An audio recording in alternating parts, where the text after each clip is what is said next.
seek your guidance to treat and consider all matters that shall come under deliberation in so just and faithful a manner as to advance the peace, prosperity, and welfare of our country and of those whose interests you have committed to our charge.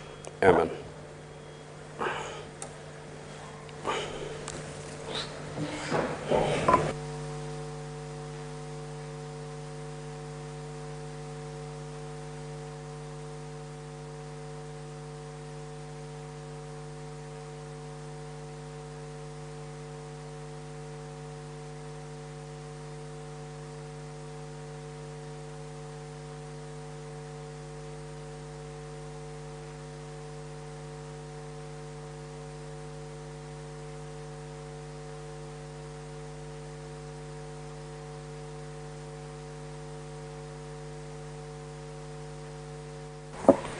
Glad we have a quorum. Sergeant at Arms, kindly call the quorum bell for 5 minutes.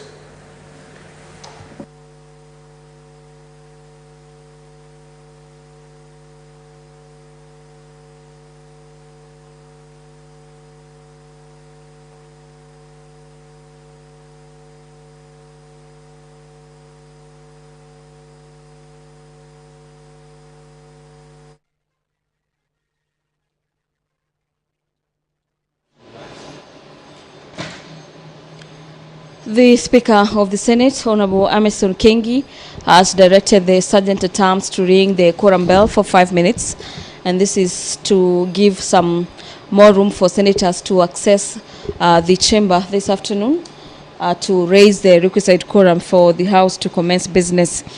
Enhancing highway safety and convenience is a motion by Senator Wahome Wamatinga and Senator Mohamed Faki.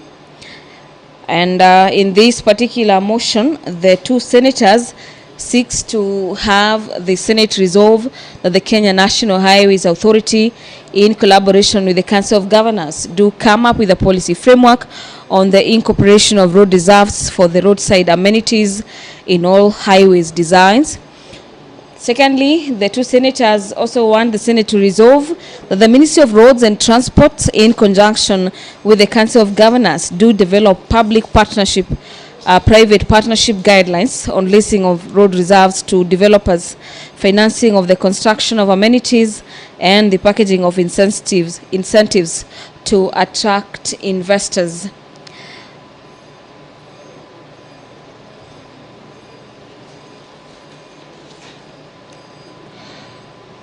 Pursuant to standing orders of the Senate, 5.1 subsection 5.3 subsection 1, senators will be seeking statements before specified standing committees of the Senate. The senator for Nandi County will be seeking a statement from the Standing Committee on Matters Trade, Industrialization and Matters Tourism concerning the state of foreign direct investment in Kenya. The senator for Murang'a County, Senator John Yuto, will be seeking a statement from the Standing Committee on Matters Energy concerning the status of the last mile project in Murang'a County. Senator Jones Maruma will be seeking two statements. The very first statement is from the Standing Committee on Matters Land, Environment and Natural Resources regarding the terms as well as conditions of services for the 5,500 community scouts engaged by the Kenya Wildlife Services. The second statement will be sought from the Committee of Roads and Transportation as well as Matters Housing regarding the status of the Bura, Muhange, Weroguya as well as Undanyi, Mbale, Mtomogoti as well as Njukene to illicit roads. The senator for Kajiado County, Senator Leki Senku Olekanar, will be seeking a statement from the Standing Committee on Matters Devolution and Intergovernmental Relations regarding the implementation of the second level devolution, and this is through the decentralization of services in urban areas. The senator for Migori County, Senator Eddie Okech, will be seeking a statement from the Standing Committee on Matters National Security, Defense and Foreign Relations, and this statement he will be seeking concerns the Ministry of Foreign as well as Diaspora Affairs, directive to the diplomatic and consular missions to liaise with the Office of the Deputy President on issues cutting across the nature that involved more than one ministry.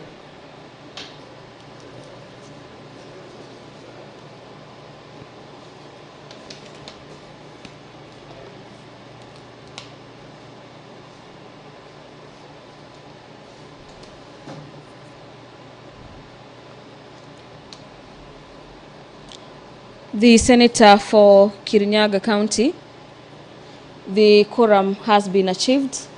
I now hand you over for the live broadcast.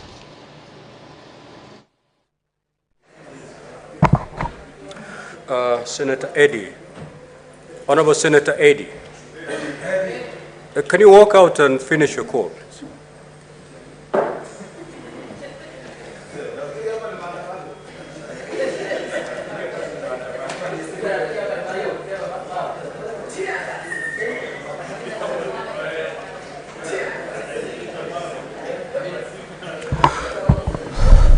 Honorable Senators, I do have the following communication to make.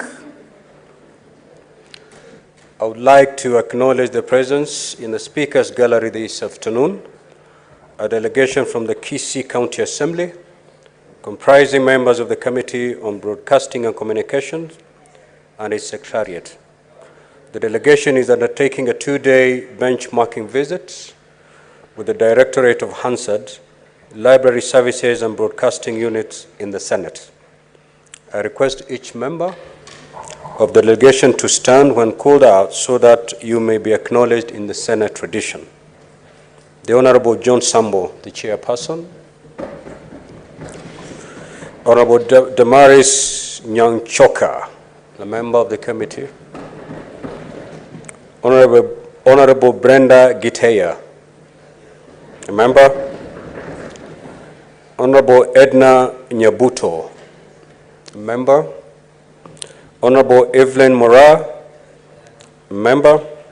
Honorable Fatuma Alio, member. Honorable Halima Kalia, a member. Honorable Lilian Anyango, a member. Honorable Michael Mutume, a member. Honorable Nicholas Orina, member of the committee. Honorable Paul Okombo, a member.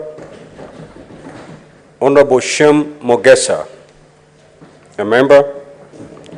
Mr. Vincent Okwema, Hansard reporter. Mr. Wesley Obwaya, clerk assistant. Ms. Jen Kagendo, research officer. And lastly, Mr. Justin Omundi, Sergeant at Arms. Honorable Senators, in our usual tradition of receiving and welcoming visitors to Parliament, I extend a warm welcome to the delegation and on behalf of the Senate, on my own behalf, wish them a fruitful visit. I thank you. Senator, kindly walk in.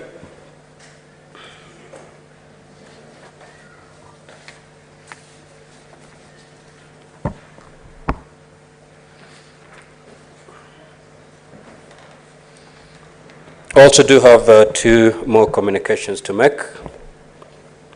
Honorable Senators, I would like to acknowledge the presence in the public gallery this afternoon, a visiting delegation from the Masai Mara University Political Science class in Narok County.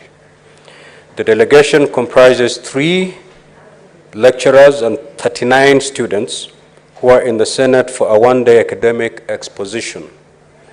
Honorable Senators, in our usual tradition of receiving and welcoming visitors to Parliament, I extend a warm welcome to them, and on behalf of the Senate and my own behalf, wish them a fruitful visit. Further, I'd wish to make the following communication. Honorable Senators, as part of the robust program to equip Senators with the requisite information and tools necessary to execute our constitutional mandate, the Senate has organized a 2-day retreat with constitutional commissions independent offices, and other oversight institutions. The theme of the retreat is building synergies and exploring interlinkages for effective and efficient oversight towards successful implementation of devolution. The event will contextualize the oversight mandate of the Senate in relation to those of a select number of the said commissions, independent offices, and oversight institutions. The retreat will also afford the Senate an opportunity to identify viable opportunities to strengthen devolution and address existing and emerging threats to the devolved system of government, and to make appropriate legislative interventions. Honorable Senators, I take this opportunity to invite you to the retreat, which is scheduled to take place from 23rd to the 26th of March 2023 in Mombasa County. The venue and further details pertaining to the event will be communicated through the Office of the Clerk. To facilitate the conclusion of the business of the House on Thursday, 23rd March 2023, I hereby direct that travel to Mombasa will take place at the rise of the Senate. I urge all senators to purpose to attend and participate at this important event. I thank you. For the first two communications, I will allow, I'm informed that Senator Essie is a former student of the Narok Masai Mara University in Narok County. So I will allow Senator AC to make brief welcoming remarks on our behalf to welcome the delegation from the Masai Mara University and the delegation from Kisii. I will ask on behalf of Senator Onyonka, I will allow Senator Kajwang to make brief welcoming remarks. Kindly proceed, Senator AC. Thank you, Mr. Speaker. I was a former student leader in the Masai Mara University. While I was there, I pursued Bachelor's of Science in Information Sciences. So I surely understand what it means when these students visit the Senate today. And I want to, in a special way, mention that it is as a result of the foundation I received in Masai Mara University. The students in Masai Mara University who saw my ability and my capability in leadership, that they gave me the chance to serve the Students' Union as the first female vice president of the Students' Union, that has actually propelled me to national politics. So to the students from Masai Mara University who are here today, I want to welcome you in a special way and encourage you that we are carrying our flag high while in this house. And I also encourage those of you who want to pursue national leadership, you have the right example. I'm a true example of hard work being a pair or granting the desires of your heart. So I wish you well in your academics, and as you work hard to transit to the outside world, we will be here to hold your hands, those pursuing political leadership, and give mentorship to the others who will be venturing into different fields. Mr. Speaker, also, I would want to take this opportunity to welcome the Committee on Broadcasting and Communications from Kisii County, that's my county of origin. I want to also in a special way welcome you to the Senate as you also benchmark to take back this to our people in Kisii as we deepen and strengthen the ties between the Senate and the county assemblies in ensuring devolution works and we get our services closer to our people. Thank you, Mr. Speaker.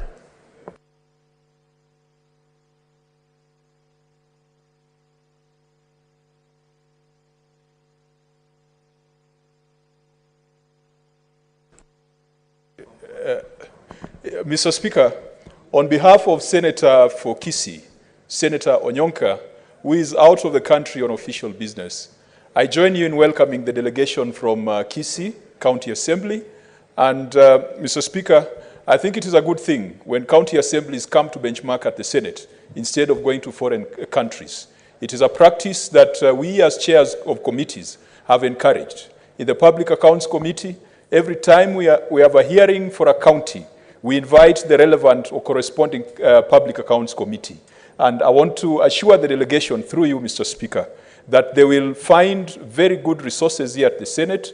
The Senate has got some of the finest human resources in the subject area that they are seized of, that is broadcasting. But we also hope that we can learn something from them, because we know county assemblies might be smaller in terms of footprint, might be more agile. So when they come to the Senate, it is not a one-way traffic. We hope that we are going to learn something positive out of Kisii. Mr. Speaker, while we are having lunch, the majority leader, I think I saw him somewhere, and he was trying to find out who one of the delegation members was. I think there's a Honorable Bosibori in that delegation, who I think at the end of this, I'm going to hook up with Senator Cheriot for reasons that are aimed at deepening and widening integration between counties that are neighboring each other. Mr. Speaker, I also wish to welcome the students from Masai Mara University, the students that are studying political science. The question is, do we need more politicians in this country? Do we need more preachers? Do we need more people going to the bushes to pray for rain in this country? Or we need more policymakers? I want to challenge the students from Masai Mara that even though your primary course is political science, make sure you diversify into something that can provide productive and tangible benefits to this country. You do not need a qualification to come to this house. This house has got fishermen. This house has got herdsmen, like the very beautiful senator that is on my left. This house has got sugarcane cutters, like Senator Eddie from Migori, who grew up in the sugarcane plantations of Sony Sugar. You don't need an academic qualification to come to this house. You don't need an academic qualification to be a good politician. This country needs more people who can tell us the truth about the paths that we are taking, the policy options that we are adopting, how we can catch up with other countries. Mr. Speaker, while we have been demonstrating and picketing and fighting in this house, Kenya has been overtaken to be, I think now, the 8th economy in Africa. Ethiopia has overtaken Kenya. Angola has overtaken Kenya. Very soon, the state of Lagos is going to overtake Kenya in terms of GDP. Currently, the state of Lagos has a GDP of $102 billion. Kenya has a GDP of $110 billion. If Lagos was a country, it might have been perhaps the 10th largest country in Africa. So my challenge through the chair to the students from Masai Mara is that your goal should not just be to become MCAs or to become MPs or to become senators. Let us get back to the golden generation of Tomboya, the golden generation of Mwai Kibaki, the golden generation that could write books about the policy choices and options that Kenya should take. That is my challenge to you. Let it not just be to be called a honorable member, but we welcome you, and we hope that on behalf of the Senator for Narok, who currently is somewhere issuing some press statement out there regarding the state of the nation, you are welcome, and if he does not come back on time, I will talk to you as comrades and make sure that your refreshment on the way back to Masai Mara is taken care of. Thank you, Mr. Speaker. Thank you. Leader Majority, can you sum up the welcoming remarks, please? Thank you, Mr. Speaker. Mr. Speaker, I want to join the rest of my colleagues in welcoming the two visiting delegations. First, the delegation from Kisii County Assembly, for which Senator Moses Kajwang wants to distract the attention of the House to an earlier request that he had made to me about a particular member of a delegation. But I think I need him to go on record that my looking back was because I was excited to see a fellow comrade that I went to university with, who's part of the delegation. Member for County Assembly, Lillian Gore, is a good friend of mine. Though she's an ODM-nominated member, our friendship transcends the political divide, Mr. Speaker. I know many such others, including Senator Moses Kajwang, who's generally a good man, save for when he's in the company of a herdsman and a fisherman. Mr. Speaker, he tends to say certain things that I do not agree with. I do welcome the visiting delegation. I'd wish to borrow a leaf from what Senator Moses Kajwang has said about the County Public Accounts Committee and urge the rest of the chairs that occasionally, because Mr. Speaker, on many afternoons when we have delegations that are visiting the Senate, it will be the technical staff from the county assemblies who come here to learn. What about our MCAs? We need to increase our interaction with members of county assembly to be beyond our interaction with them at the legislative summit, which happens once annually, Mr. Speaker. We need to grow that and cultivate a better relationship so that occasionally, when you have the delegation from a particular county assembly, ensure that in their study tour, because most of them are drawn from a particular committee, that they get to be enjoined and partake of the going-ons in each of the committees of the Senate, Mr. Speaker.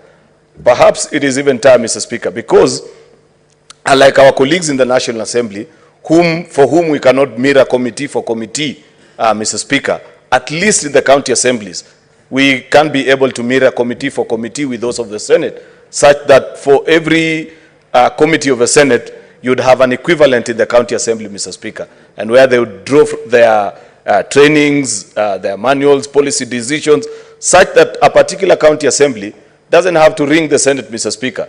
A closer interaction will be such that on an occasion where a county assembly is grappling with a matter, say where the law isn't clear, and counterpart call across to the Senate in a particular particular committee of the Senate, Mr. Speaker, would make it possible for them to quickly get the answer without the trouble of travel and all these other things. I equally welcome the students, Mr. Speaker, from Masai Mara University, Mr. Speaker, students of political science.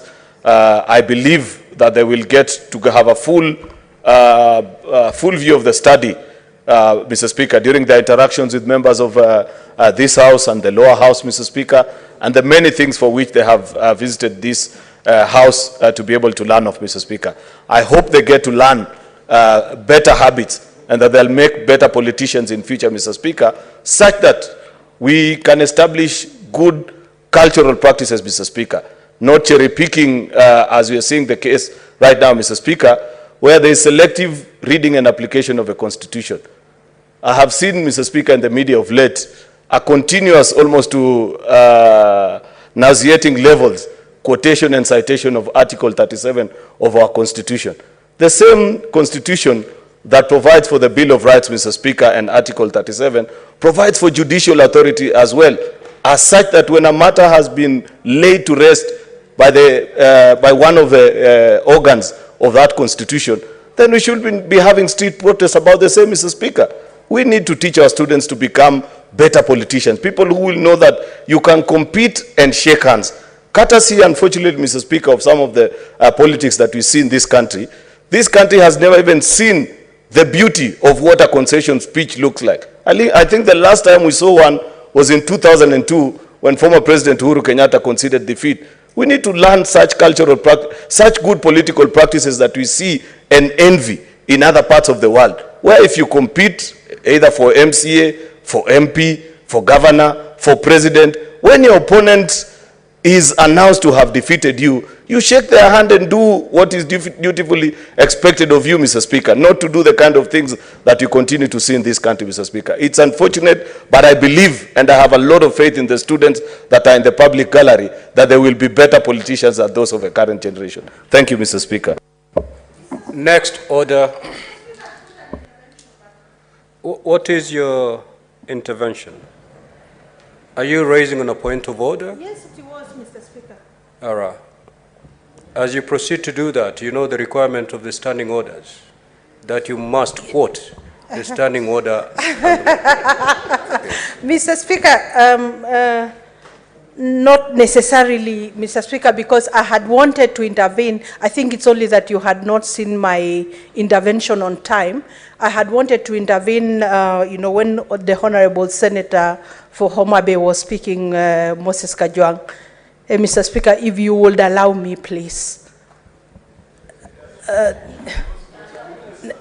No, Mr. Speaker, because besides the fact that... Do you want to make some welcoming Yes, I have a very important point, Mr. Speaker, to make. In terms of at least welcoming in the terms delegation. of information, to give the Senator Kajwang some information, if you can allow me, Mr. Speaker. Tobiko, Senator Kajwang yielded a while ago. He has accepted, Mr. Speaker, no, he's not in a position to accept or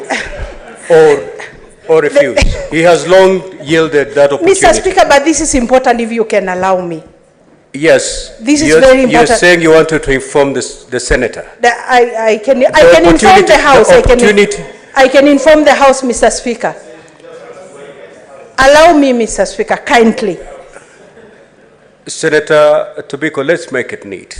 Yes. Do you want to make some brief welcoming remarks? Yes, I wouldn't mind to do that. Please go ahead. Thank you, Mr. Speaker. You don't have to go around the...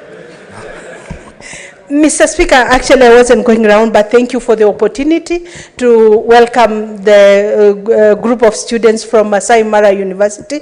Mr. Speaker, you know, Narok County is a sister county to Kajiado County, and when the Senator Olekina is not here, I think I can ably stand in his shoes to welcome the students from Masai Mara University. But besides that, Mr. Speaker, Senator Kajwang had mentioned, you know, the fact that we may not need more political scientists in this country, and that this House does not necessarily need educated people, Mr. Speaker. And I did not want to allow that to go unchallenged, Mr. Speaker, because I happen to be a student of political science from the University of Nairobi, both first degree and the master's degree, Mr. Speaker, and I know how important it is to have political scientists in this country, Mr. Speaker. And so I did not want the group of students who have done political science to go while feeling like completely that the course they are doing has been demeaned,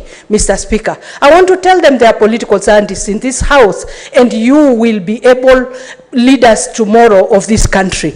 Actually, to inform the Senator Kajwang, it is in political science that policy formulation is taught. You said we need policy formulators. It is the political scientists who do that. And so they are doing the right course. We will get the policy makers of this country. It is in political science that you are taught how to do,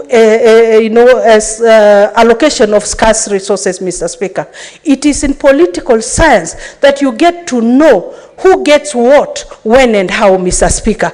Actually, all other careers, all other fields rotate around the field of political science, Mr. Speaker. I would say it is one of the most important courses to undertake in any university, Mr. Speaker. So I want to tell these students, you are doing the right course, and continue. Tomorrow, you will be the people determining who gets what in this country. Thank you, Mr. Speaker. Next order.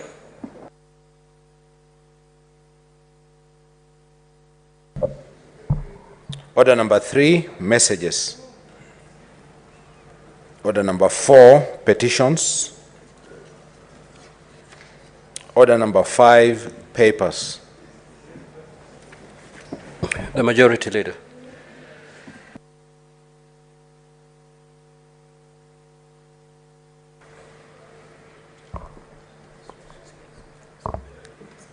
Mr. Speaker, sir, I beg to pay the following papers.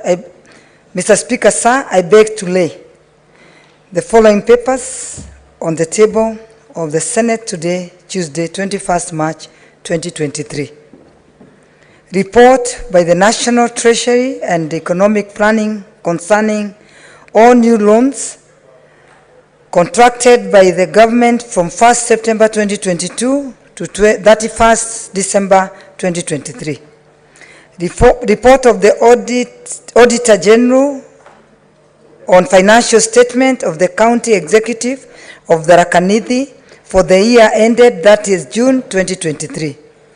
Report of the Auditor General on financial statement of the County Assembly of the Rakanidi for the year ended, that is June 2023. Report of the Auditor General on financial statement of the County Executive of Nandi for the year ended, that is June 2023. Report of the Auditor General on financial statement of the County Assembly of Nandi for the year ended 30 June 2023.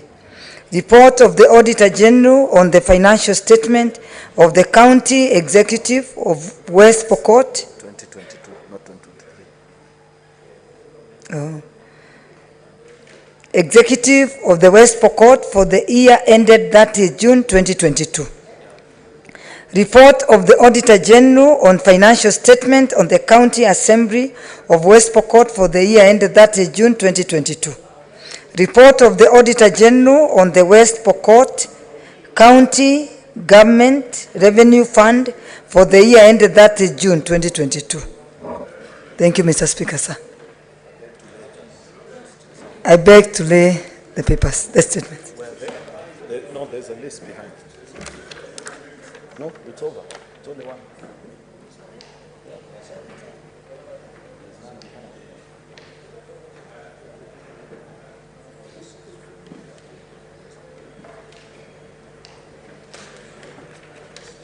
Yeah, these ones as well. Mutembei. 3, 4. From? No, from here. From me. Oh, okay.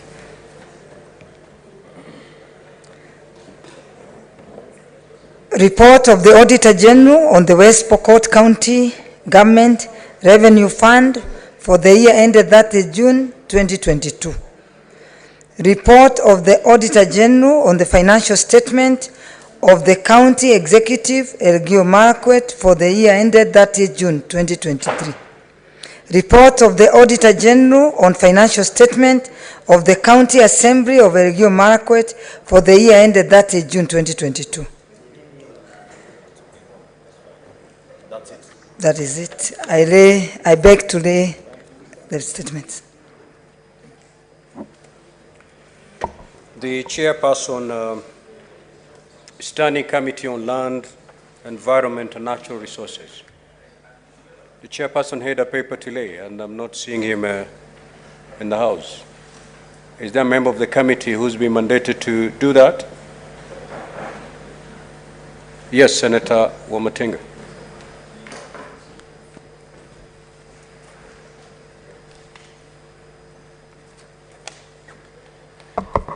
Mr. Speaker, sir, I beg to lay the following paper on the table of the Senate today, Tuesday, 21st March 2023. Report of the Standing Committee on Land, Environment and Natural Resources on its consideration on the Natural Resources Benefit Sharing Bill, Senate Bill number 6 of 2022.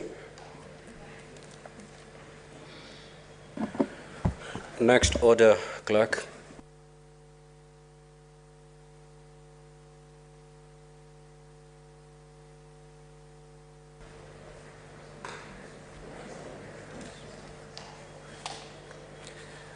Mr. Speaker, sir, I beg to lay the following paper on the table of the Senate today, Tuesday, 21st March 2023, the fifth report of the Procedure and Rules Committee on the review of the Senate standing orders. I beg to lay.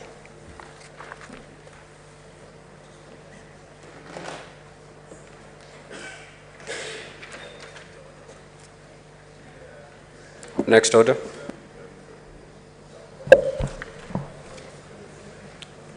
Order number 6, notices of motion.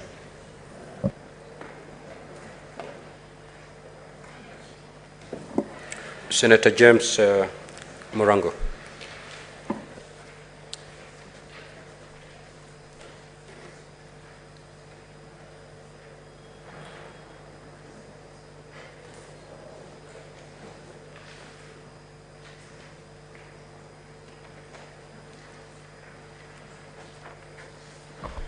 Thank you, Mr. Speaker.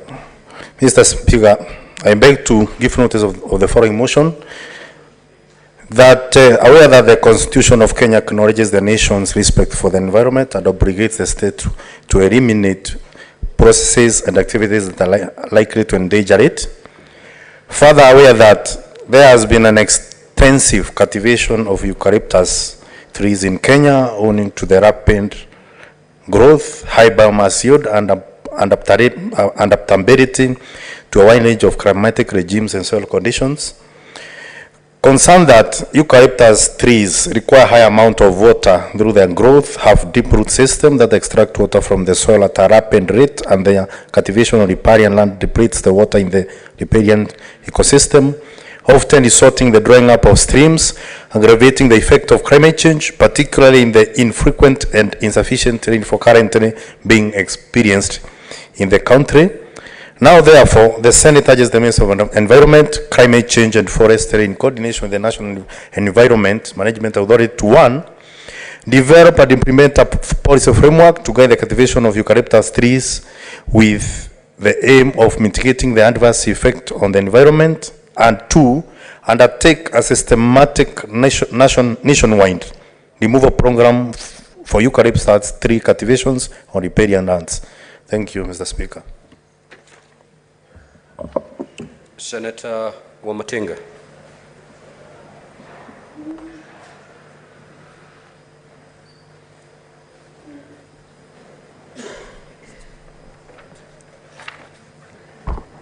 Thank you very much, Mr. Speaker, sir.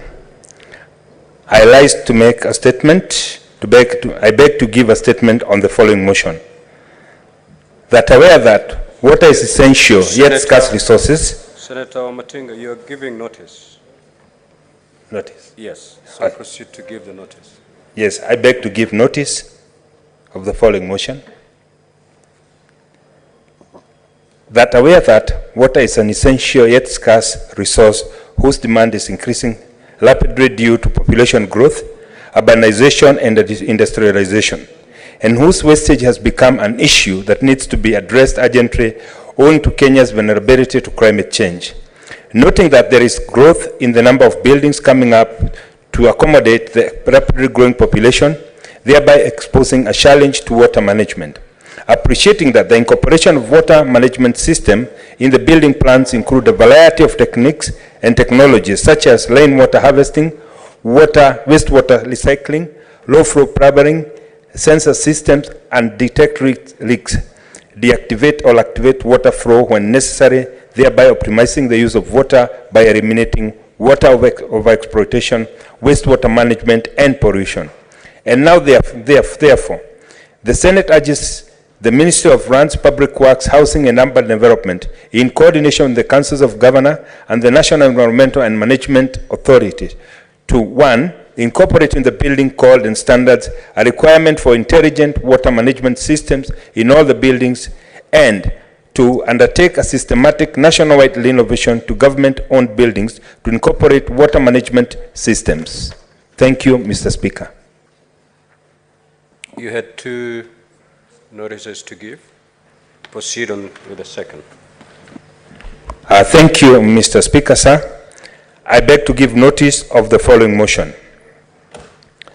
That aware that the high unemployment rate in Kenya has pushed many Kenyans to seek loans from SACCOs, microfinance institutions, and banks to start small and medium enterprises as a means to sustain their livelihoods, noting that the youth in particular have invested in movable assets including vehicles and motorcycles to start business in the transport industry, and most of them have signed up to the ride-hailing apps, including but not limited to Uber, Taxify, Bolt, and Little Cab, cognizant that the Banking Act of 2015, Cap 488, does not provide for negotiation on their own repayment agreement whenever the business environment becomes unfavorable as a result of the high cost of living, lowered earnings from the app providers, and high interest rates.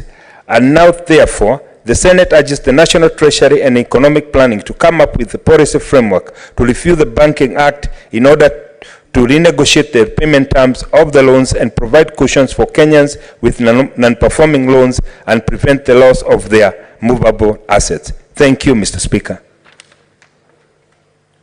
Next order, clerk.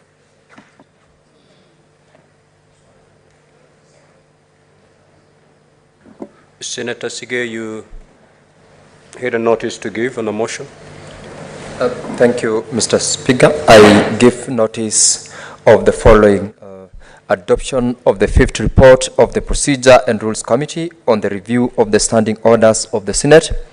that pursuant to Standing Orders number 269 and 270, the Senate approves the fifth report of the Procedure and Rules Committee on periodic amendment to the Standing Orders of the Senate, laid on the table of the Senate on Tuesday, 21st March 2023, and pursuant to the provisions of Article 124, Sub-Article 1 of the Constitution, and Standing Order 270 and 272, 1. Resolves to amend its standing orders as contained in Appendix 2 to the report, and 2.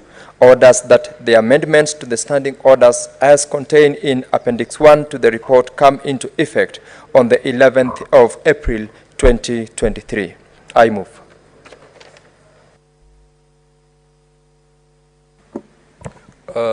Honorable Senators and Clerk, make sure that every senator gets a copy of that report, so that when debate ensues, at least all senators are informed and are aware of the kind of amendments of the standing orders that are contained in that report. Next order, please. Order number 7, statements. The Honorable Chirange. That is deferred. The Honorable Nyutu.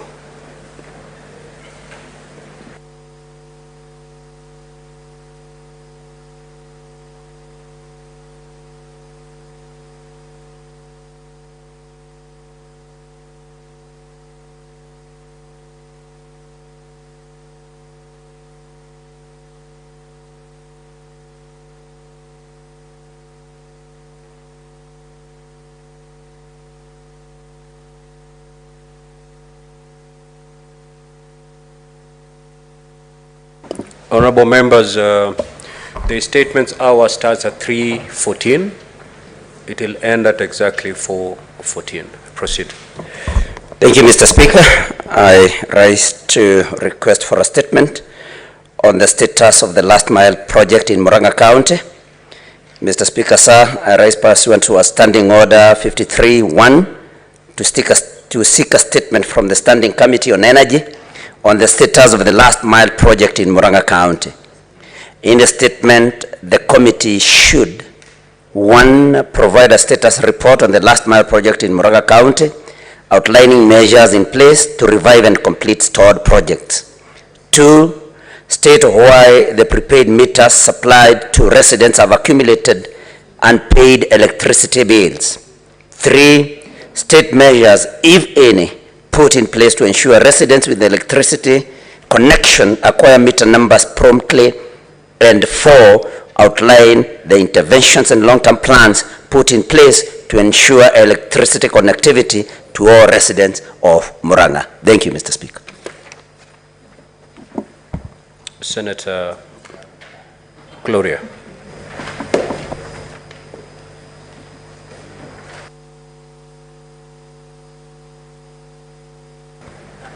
Thank you, Mr. Speaker. I would like to comment on Senator Nyutu's statement. But before I do that, I've noticed that we have a delegation from Kisii County. I'd like to welcome them to this house. This is the upper house. And feel at home because you're well represented. We have 3 senators from Kisii County, and we welcome you to the upper house. Karibu. Mr. Speaker, on the issue of the KPLC meters, I want to highlight that there is actually a bigger issue than what is being raised in Senator Nyutu's statement in terms of availability of the actual meters. There is actually a whole cartel there. I know of many businessmen who have applied to get the meters, and they were promised, even in the guise of pending projects, some under the last mile. It might not be in Senator Nyutu's county, but I want to say that whatever is happening there at KPLC, Mr. Speaker, it needs to be investigated. We have clients who have paid upfront huge amounts of money to ensure that they get the meters, but it has been a story after the next for so long, some of them up to a year, and then what they're doing is that they're using that loophole to ensure that they overbill some of these clients. So even as they're looking as on this particular county for Senator Nyutu, I think in general, Mr. Speaker, KPLC has to really be transparent when it comes to the application of meters and how long that process should take, because clients are suffering. There are many commercial entities that would like to be, taken out of the postpaid meters, but they are just on the queue to get those meters. So, Mr. Speaker, I beg to support the statement on Senator Nyutu. Senator Mwaruma.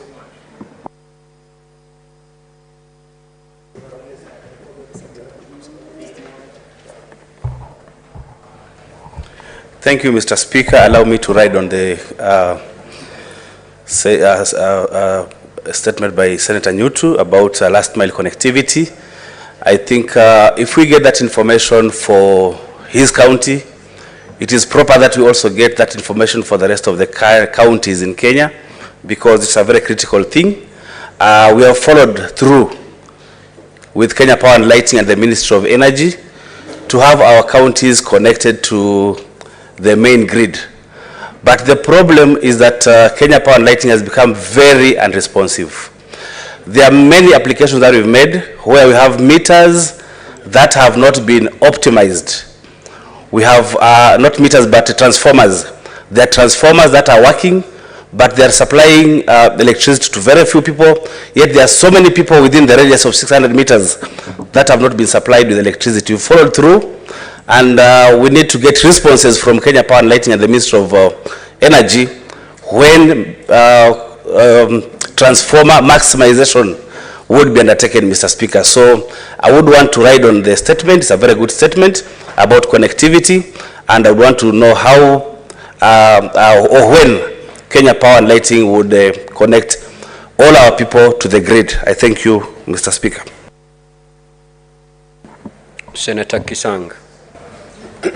Yeah, thank you, Honorable Speaker. I wish to comment on the statement by Honorable Nyutu. Honorable Speaker, the last mile connectivity was a very novel program that was started by the last regime to connect all public institutions and also villages. It's unfortunate that about 2 or 3 phases, phase 1, phase 2, and even phase 3 of World Bank funded projects collapsed. Some of them stalled along the way. So this statement has come out timely, and we need to ensure Kenya Power give us a status report of all the counties in terms of last mile connectivity, and those counties that are still way below maybe 50%, we do an affirmative action. If possible, our colleagues in National Assembly, they allocate resources so that we ensure counties are given affirmative action. There are counties, Honorable Speaker, that generate power, but they don't have power within the community. You go to Marsabit, you go to Turkana, and the northern part of the country, some have been in darkness for long, and they are using thermal, and they have solar power across the country. Honorable Speaker, it is important that to achieve the developed economy and we become a middle income economy, we need power, but we cannot achieve if some of the counties, some of the constituencies in the country are still below 10%. So, Honorable Speaker, this is a good move, and we need to push to ensure that our people get power.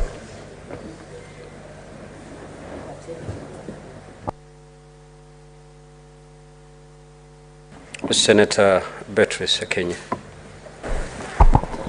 Honorable Speaker, I would also like to add my voice to the statement that has been given by the Honorable Senator, Senator Nyutu.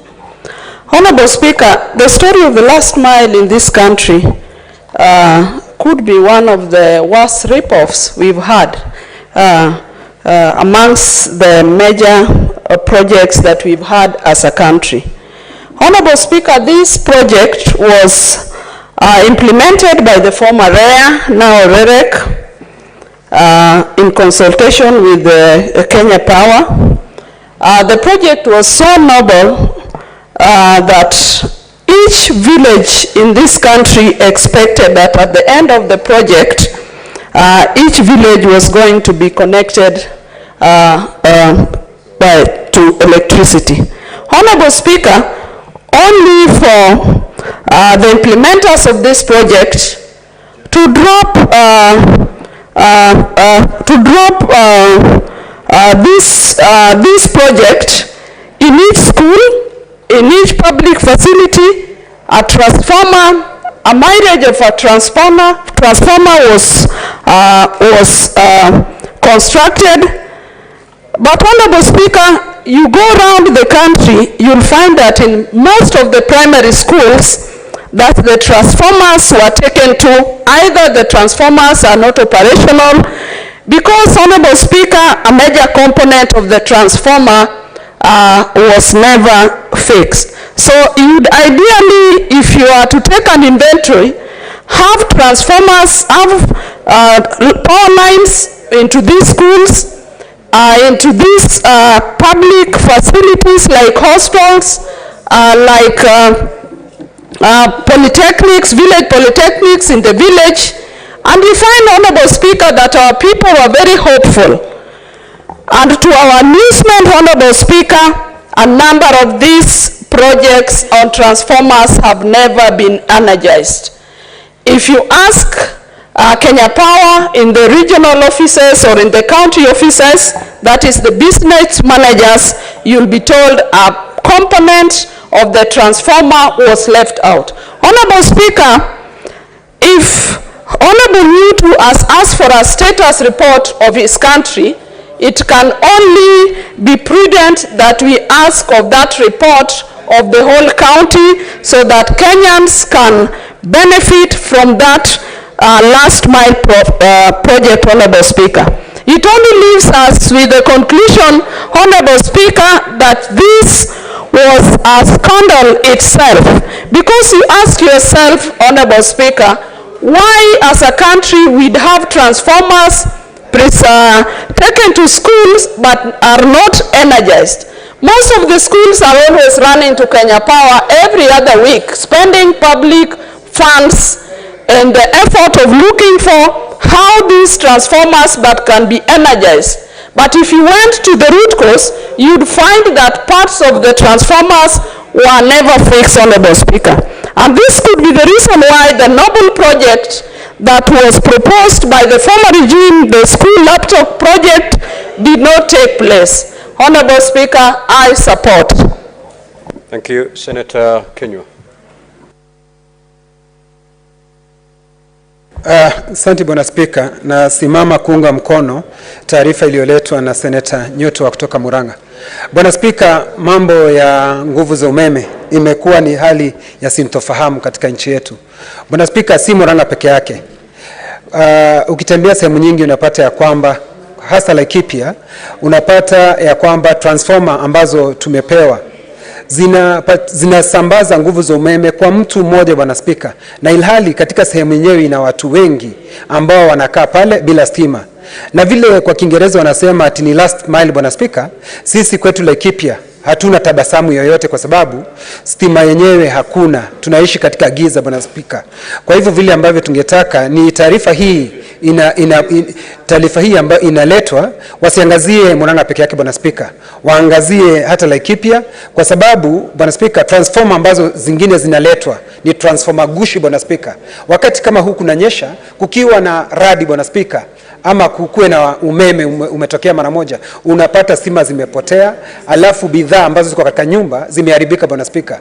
Kwa hivyo shirika la nguvu za umeme inapaswa waangazie haya mambo, wanapoulizwa haya maswali waseme ni transformer ngapi ambazo wamepeana huko Laikipia. Bwana Spika, ni watu wangapi ambao wamepewa stima, Bwana Spika? Na si hiyo peke yake, Bwana Spika. Ukiangalia bei ya nguvu ya umeme, Bwana Spika, imepanda sana, Bwana Spika. Wanakuambia kwamba shida iliyoko ni kwa sababu ya kunyesha, Bwana Spika. Lakini kukinyesha mara moja, Bwana Spika, stima tena inapotea. Unashindwa ni shida gani iliyoko. Wakati wa kiangazi unaambiwa hakuna maji, kukinyesha unaambiwa tena maji imekuwa mengi, stima hatupati. Kwa hivyo Bwana Spika, sisi tungetaka tuambiwe ni watu wangapi ambao wamepewa umeme kwetu Laikipia, Bwana Spika. Kitu kingine ni watu wangapi ambao wanapanga kupeana nguvu za umeme wakati huu wanaposema ni tabasamu na siwe ni tabasamu ya mwisho, Bwana Spika. Kwa hivyo haya mambo yaangaziwe ndio iweze kuongeza uchumi, kwa sababu wakati huu uchumi umeharibika Bwana Spika. Tukipata nguvu za umeme tunaweza kufanya kazi masaa 24 Bwana Spika. Na Bwana Spika, nikitaja tu kwa sababu ndugu yangu alitaja na ni vizuri niseme, senator wa kutoka Homa Bay alisema ya kwamba masomo si ya manufaa hapa katika Senate. Bwana Spika, si vizuri yeye mwenyewe kuwa anaongea na wanafunzi wa chuo kikuu na kuambia wakati ambapo wanasema mambo ya masomo. Can you restrict yourself to the statement? Just restrict yourself to the statement. Bwana Spika, nilitaka kusema kwa sababu tayari imeandikwa katika daftari zetu Bwana Spika, wakati badala ya sisi kuwapongeza wanafunzi, ikiwa sisi tutakuja kuwakosoa, kuambia wale wanasoma na kuambia wavuvi na kuambia hata wafugaji ni wa manufaa zaidi kushinda wanafunzi, Bwana Spika, hii inakaa badala ya kuwapa motisha, Bwana Spika anawadharau na kuonyesha masomo si ya manufaa. Bwana Spika, sisi tuko hapa ni wasomi, ni weredi wa masomo. Asante Bwana Spika. Senator Kavindu.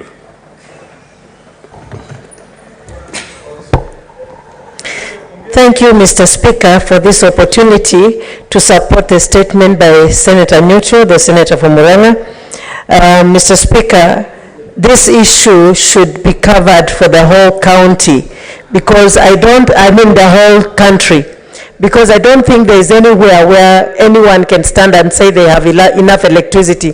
When I talk of Machakos County, Mr. Speaker, where even Kenya Power draws most of their electricity from Masinga Dam. The surrounding Masinga Dam homes have no electricity. So, Mr. Speaker, I stand to support and I say this should be done for the whole country, not only for Murang'a County. Thank you, Mr. Speaker. I support. Senator Chirange.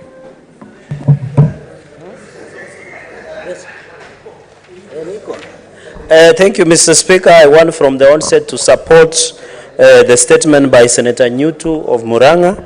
I think this statement is timely, Mr. Speaker. Mr. Speaker, the issue of energy and cost of energy in the country is very critical.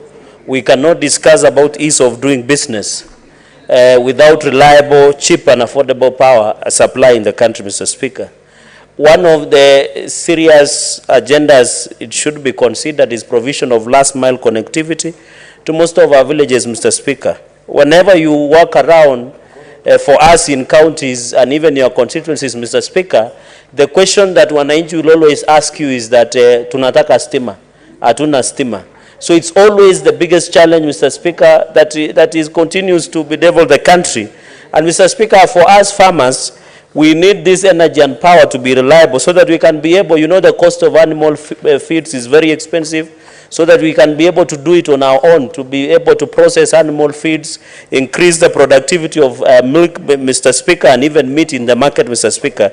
So, Speaker, I was shocked the other day that Kenya Power is telling us they don't have meters that can be used to install to houses. And I've asked that question for now like 6 months. And yet most people who are supposed to get electricity for the last 7 to 8 months, Mr. Speaker, they are being told there are no meters by Kenya Power and Lighting Company, Mr. Speaker.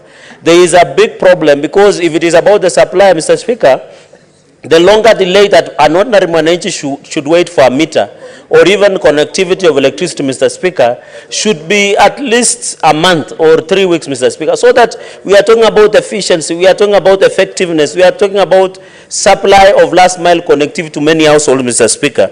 Mr. Speaker, and therefore, even in Nandi, we are not doing very well because the connectivity is still very low. For example, I was in a village over the weekend on Saturday, a village called Chebiewet in Masab sub-county.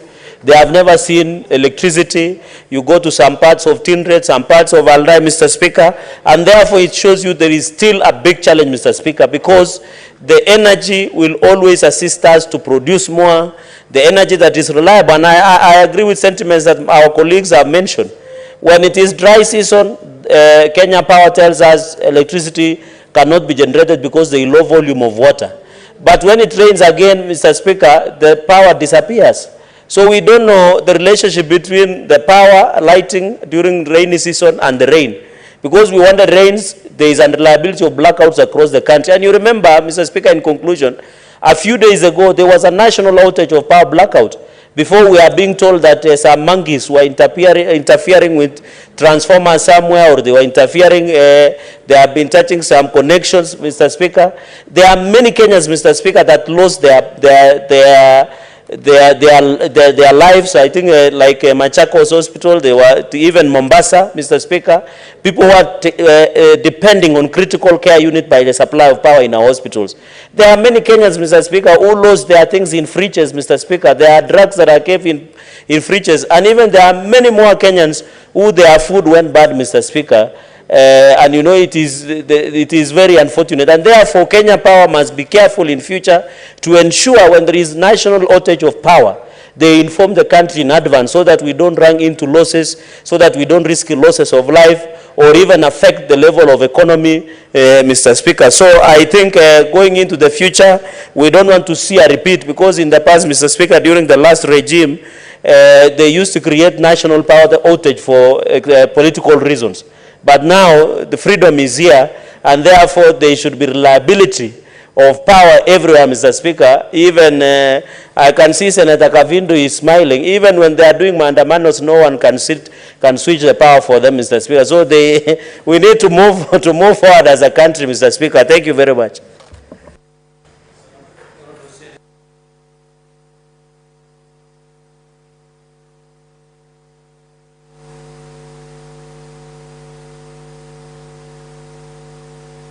To the next request for statement, I have this communication to make. I would like to acknowledge in the presence in the public gallery this afternoon, a visiting delegation from Riara Group of Schools in Nairobi County. The delegation comprises 5 teachers and 56 pupils who are in the Senate for a one-day study visit.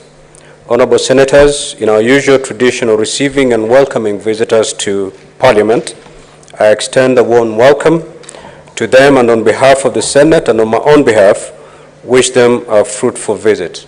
I will allow Senator Karen Nyamu to make very brief welcoming remarks to welcome the visiting delegation.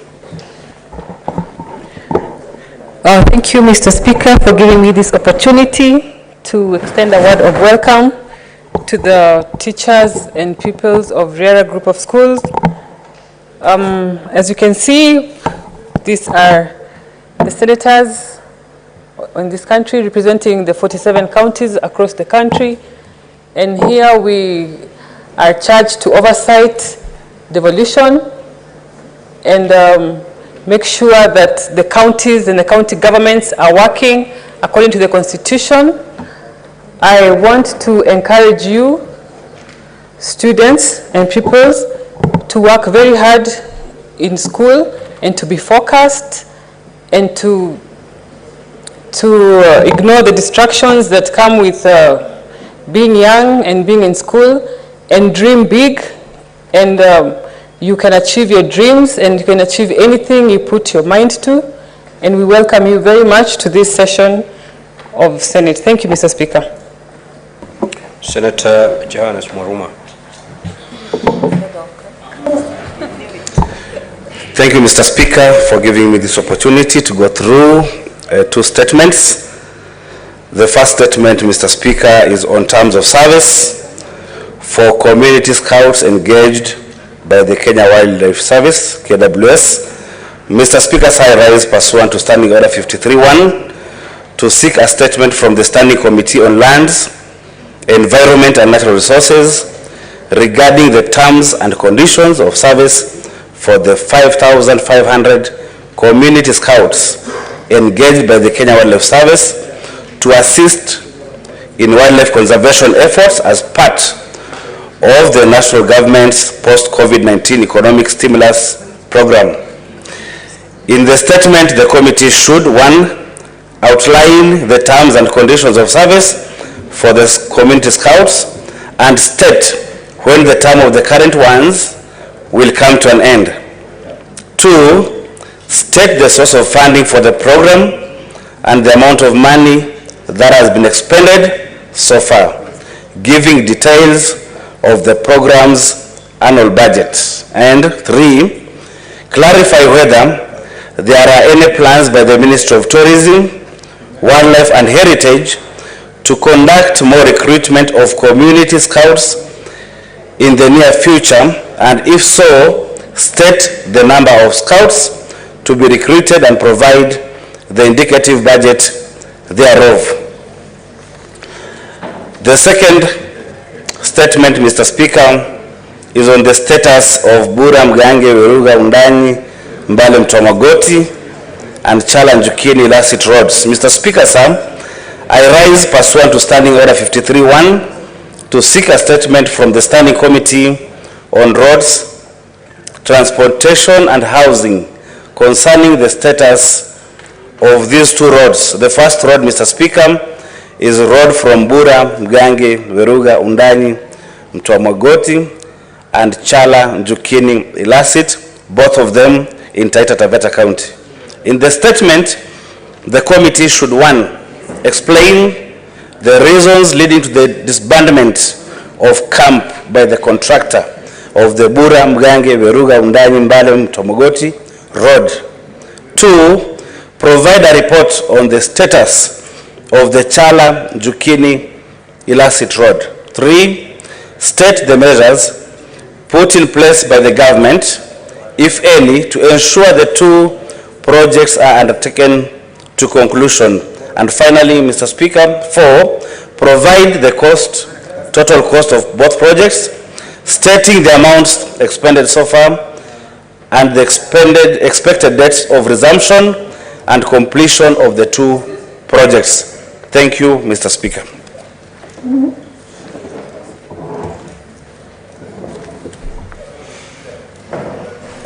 Thank you very much, Honorable Speaker, for this opportunity to make a brief comment on the first statement by the Senator for Taita Taveta, Senator Urumwa.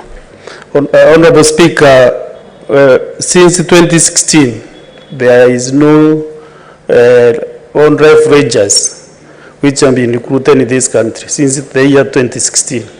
And this is a matter of fact, Honorable Speaker, because I've been following the on-ref menace in my county, and when I talk to the KWS officers and the bosses in the county, they told me the challenge they have is lack of enough personnel. So we have 7 years without recruitment, and then they came and recruited the 5,500 community scouts. Now, to my dismay, Honorable Speaker, these scouts have been stopped working, and then they are trying to see whether they can recruit new rangers. So to me, there is completely no rationale of going to recruit where we have already 5,500 well-experienced scouts who have been in the system, and now they have been sent home. Honorable Speaker, human on-ref conflict is on the rise in this country. The whole of Taita Taveta, Kitui, run to Meru, all the way to Isiolo, like elephants on the roofs. Like in Meru, I think we have an invasion of more than 600 elephants, which are really harassing farmers on our farms. So, Mr. Speaker, to me, this is a very, very important statement, which should be handled with the fastest time possible. And as the chair of Liaison, I also want to advise chairs of several committees that there are so many statements lying and people are suffering out there. So if also statements can be prioritized by our chairs, then also Kenyans can get support from the government with the timeliness that it deserves. So we will be encouraging them even in our meetings that 2-3 weeks shouldn't be enough to expedite with the statement, so that such a statement can be dispensed of, so that these scouts can be even sent back to where they have been working before the recruitment of rangers. But I don't know whether the best thing is to have these rangers continue working to be recruited as kind of race rangers instead of now getting fresh and taking them to Manyani and all this time, Mr. Speaker. So I want to support this statement. And I'm happy Senator Jones Marume brought it. It was actually on my target, but I'm happy you brought it and you get my support. Even when the statement will be answered by the respective committee, kindly notify me so that we can really handle this business properly. I thank you, Honorable Speaker.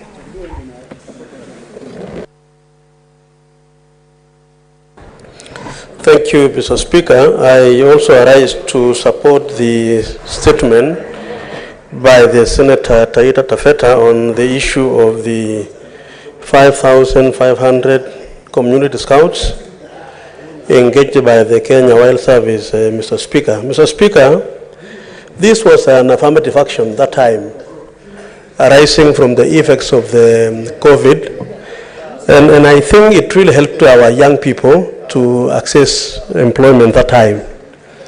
Mr. Speaker, what is not clear is the conditions and terms of service.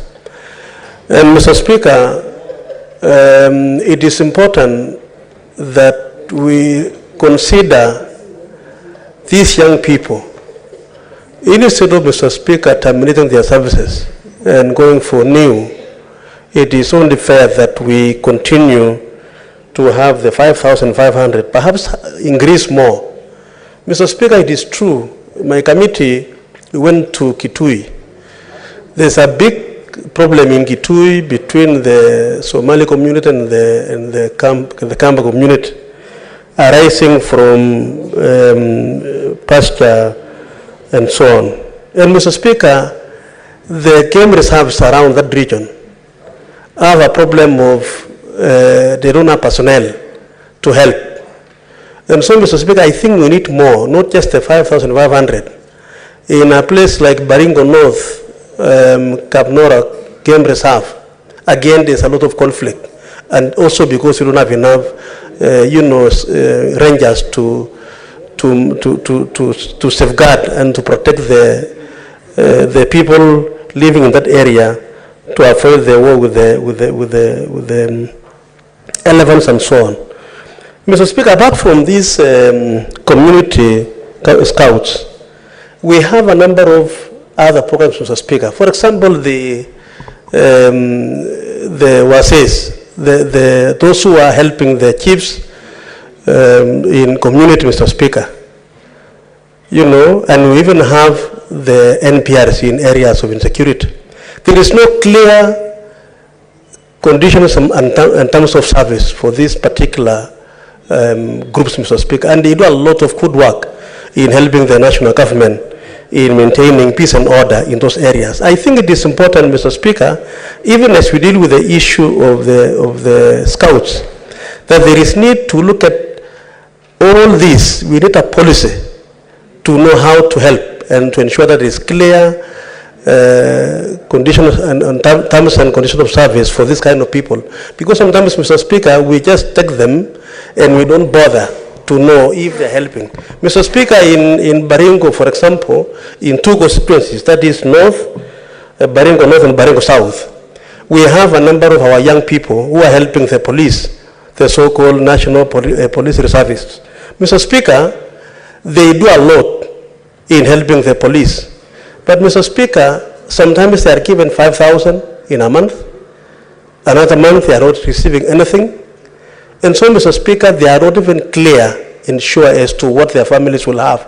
And yet, Mr. Speaker, we are using their services. I want to propose, Mr. Speaker, that as my colleague prosecutes this particular statement, it is important as a committee to look at this as a policy so that we have some of these taken into account and ensure that those who engage are able to benefit and have clear terms of service in their lives and they are able to serve the country. I support, Mr. Speaker.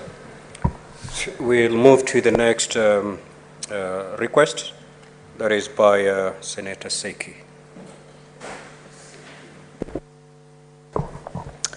Thank you, Mr. Speaker.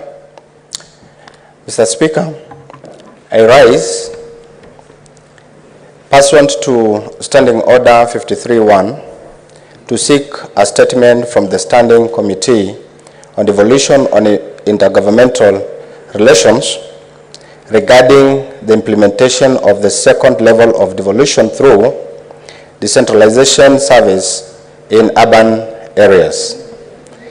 In the statement, The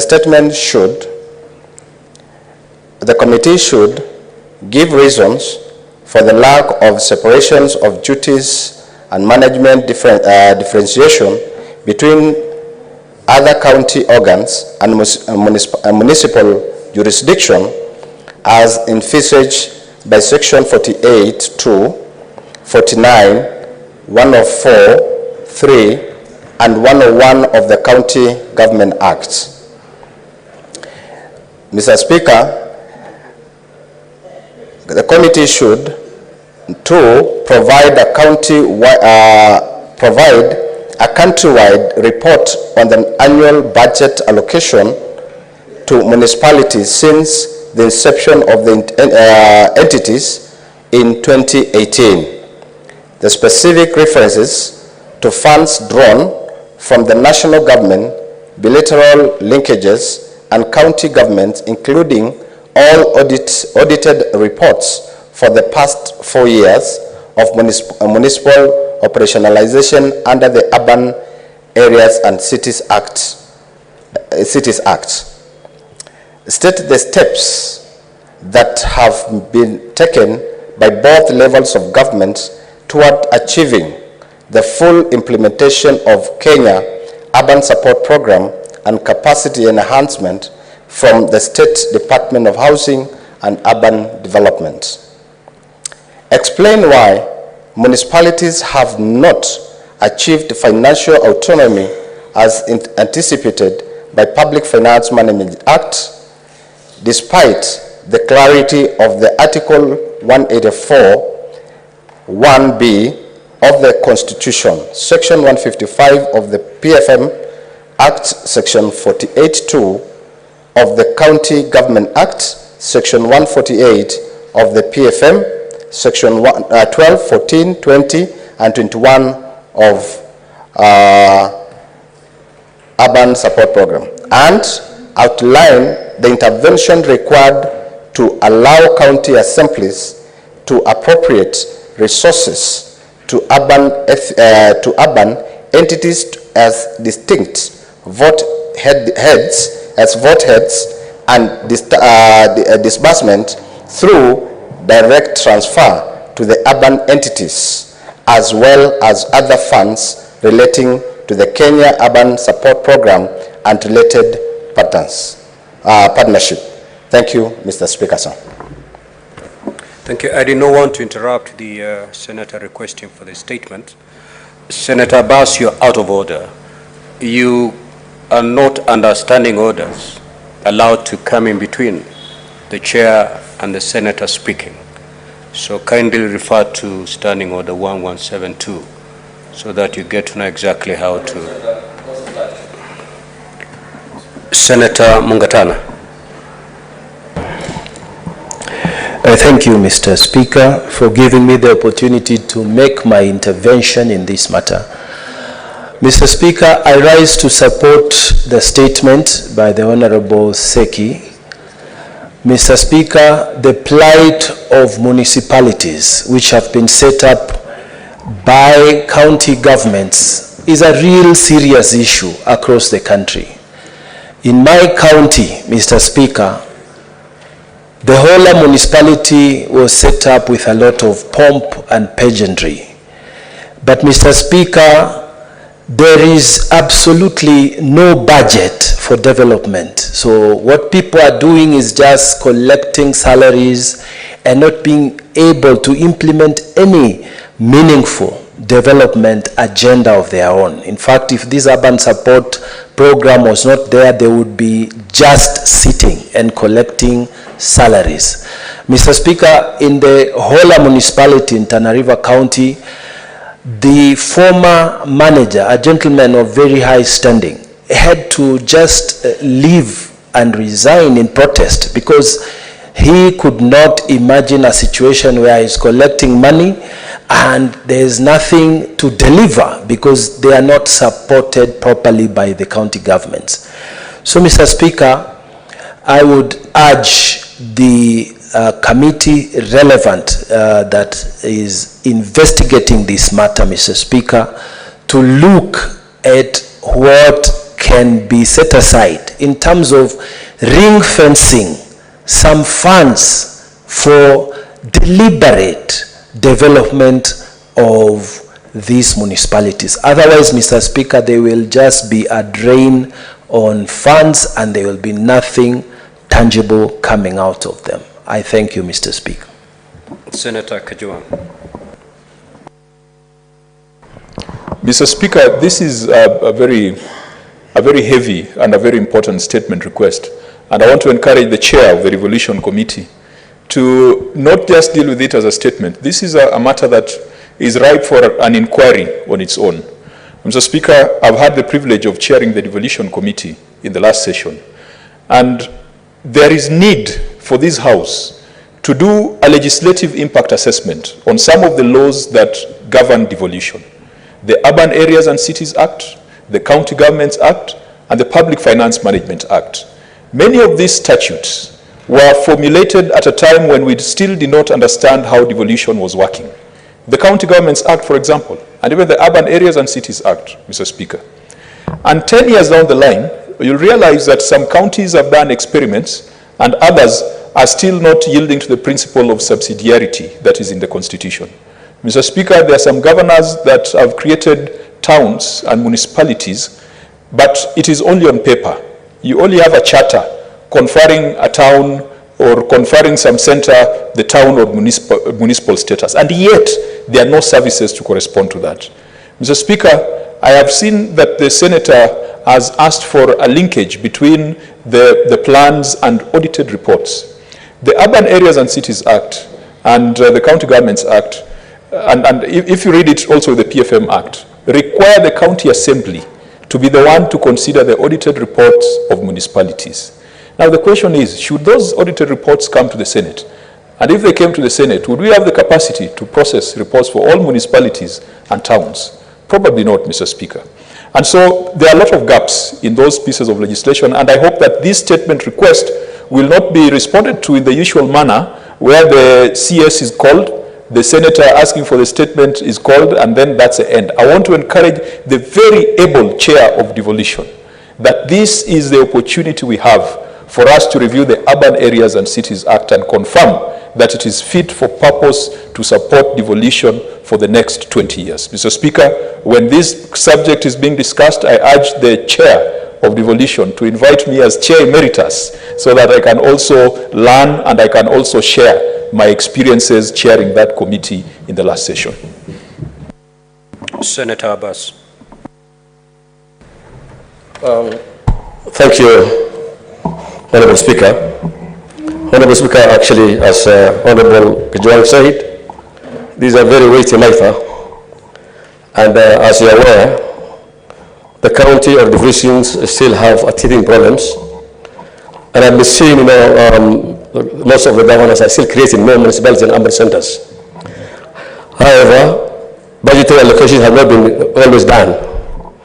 And therefore, now that I know also there's a bill coming, maybe in the course of the next 2 days, on boundary issues, the Commission for Boundaries, so that it could be able to sort out this the problem of stating problems of boundaries and the cities and urban centers, all these things.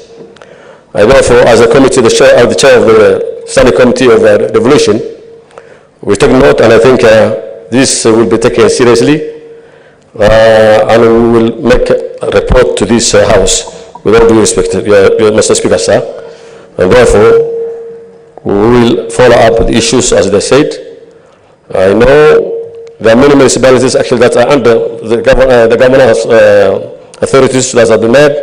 The governors have managed them, and I know there are a lot of resources being collected, and it is not applied back to the municipalities. There are a lot of issues in the municipalities in terms of development, in terms of sanitations and all these things. So I think this will be appropriately have a bill of its own. Thank you, sir. We move to the next request, Senator Chirange. We move to the next statement, the request for the next statement. Yes, what is your intervention, Senator Veronica? Mr. Speaker, I had an intention to rise and support this very weighty statement sought by Senator Seki because devolved governance is the core promise of the Constitution in Kenya, Mr. Speaker, and over 80% of Kenyans support. I will allow you 2 minutes, and then we move to the request by Senator Cherangei. We have up to 3:15 to conclude on statements. Thank you, Mr. Speaker. If you look at the order paper, we have 2 more. Thank you, Mr. Speaker. I appreciate that indulgence. Mr. Speaker, as I was saying, devolved governance is the core promise of the Constitution of Kenya. And over 80% of Kenyans, Mr. Speaker, support devolution. Kenyans also have confidence and legitimate expectation from county governments that services will be rendered to all citizens in Kenya. The only way an effective government can achieve this objective, Mr. Speaker, is through an enhanced and appropriately capacity build county government in every location within the 47 counties, Mr. Speaker. And national government has to work in very close tandem with the county governments in national budgeting processes to ensure that development is supported at the county level, Mr. Speaker. So I take this opportunity to support the statement by Honorable Seki and say that the committee must return a report, which should almost be an audit, to show how development fund is being devolved effectively to the counties in order for Wananchi to be able to benefit from devolution. Counties have lately been lacking in funds to support critical functions that they are supposed to perform, including within the health sector, education sector, electricity, and other amenities that are needed within the county governments, Mr. Speaker. So I support that statement sought by Honorable Seki. Yes, Senator Cherangei, proceed to request for your statement. Thank you, Mr. Speaker, for the intelligence. Request for statement on the state of foreign direct investments in the country or in Kenya. Mr. Speaker, sir, I rise pursuant to Standing Order 53-1 to seek a statement from the Standing Committee on Trade, Industrialization and Tourism on the state of foreign direct investment FDI in Kenya. In the statement, the committee should 1. Explain the state of current foreign direct investments FDI to Kenya in terms of business and capital investments, detailing how it compares to previous years. Number 2, Mr. Speaker, elucidate on the policy interventions put in place by the Ministry of Trade, Investment and Industry, if any, to safeguard the legitimate rights and interests of both domestic and foreign investors in the country.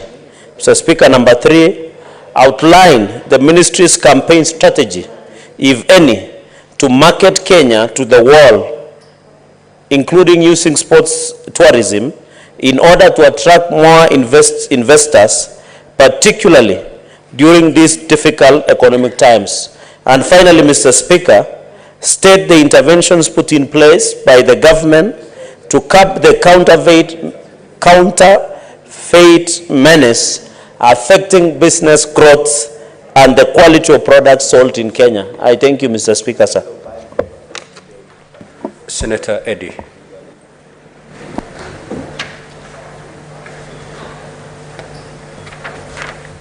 Thank you, Mr. Speaker. I rise to support this very important statement by my brother and my friend, Senator Cherangei, because where we are today, Mr. Speaker, if we do not start thinking critically about how we cultivate foreign direct investment into this country, we will have a very big problem. And I'm very proud of the fact that Senator Cherangei has actually intimated the issue of the ministry trying to look keenly on the policy interventions. And this statement comes at the backdrop of the discussion around the BPS. And I know that as gone to the National Assembly, we have had very interesting conversation with the Ministry of, with the relevant Ministry of Finance. And as Cherangei even submits this statement to the Ministry of Trade, I think that it is very critical that the ministry looks at some of the policy framework that has been put in the consideration of the BPS, because Mr. Speaker, where we are today as a country, you'll find that one of the biggest problems that makes it difficult for foreign direct investment to get into the country is the issue of lack of supply of money in the economy. Because when investors make decisions, Mr. Speaker, they make decisions on the basis that they can be able to make profit. And what we saw in the BPS as is currently, Mr. Speaker, there is a lack of nexus between monetary policy and fiscal policy. Because if these investors are going to make decisions, it's a very simple thing. They're going to look at, is there money in the economy, and can they invest in a way that they can be able to make money? To the extent that the intersect between fiscal policy that we saw in the BPS and the interest rates in the country, Mr. Speaker, is very critical that these policy interventions, as Senator Cherargei started here, are looked at.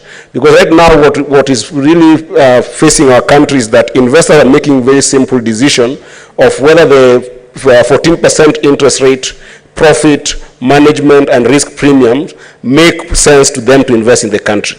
And lastly, Mr. Speaker, another policy framework that we saw in the BPS that is very critical for the Ministry of Trade and for the Ministry of Trade and Investment and Industry should look at is the issue of which areas should we actually be able to invest as a country to attract this foreign direct investment. In the BPS, Mr. Speaker, we saw a number of areas that the government was trying to say that will be areas that they want to attract investment in.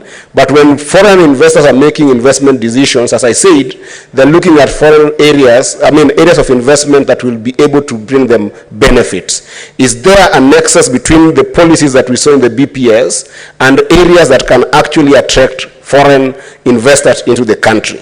This is a critical statement, Mr. Speaker, that I think needs the urgency before even the BPS is passed, to the extent that the Ministry of Trade, Investment and Industry should not only do a PR exercise, as Senator Cherargei has talked about the campaign, but it should be based on economics that make sense to the country. And I think there's a big opportunity for the relevant committee to even invite a conversation between the ministry and the Ministry for Finance to look at it. Therefore, Mr. Speaker, I support this wonderful statement by my brother, Senator Cherargei, and I hope you can be able to help the country look at areas of being able to invite more FDIs into our country. Thank you, Mr. Speaker. Senator Sek.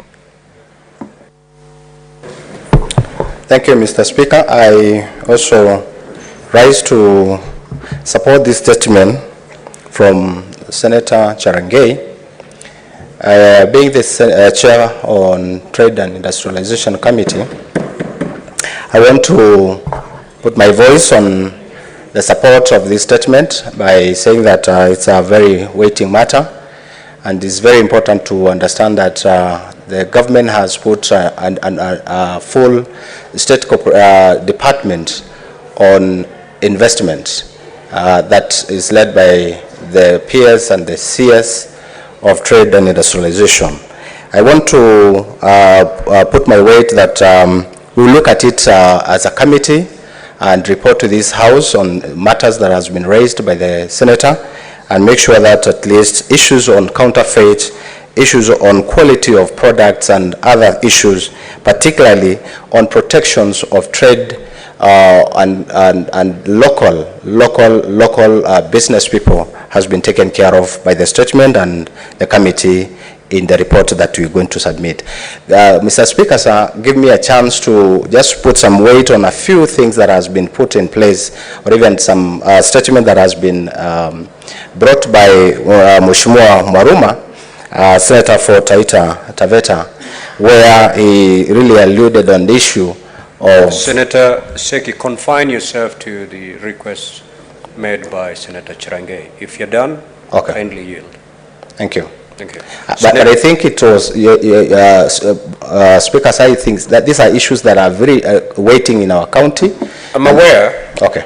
If you're to discuss all things that are weighty, we may discuss them till midnight. Thank you, Mr. Speaker. It does not mean that I don't acknowledge the fact that Thank you. matters. Thank you. Senator Eddy, proceed to make your request.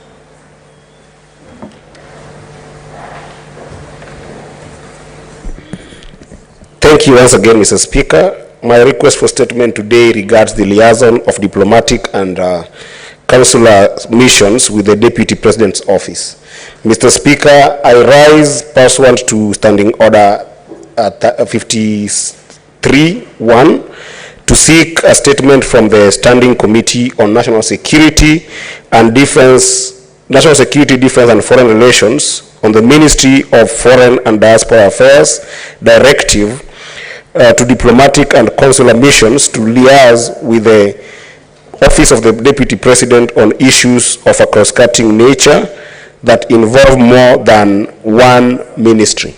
Mr. Speaker, in the statement, the committee should, one, state the specific cross-cutting issues the Ministry of Foreign and Diaspora Affairs is referring to in its directive to diplomatic missions to liaise with the Deputy President's Office, stating how the decision to involve the Deputy President's Office in these meetings was reached.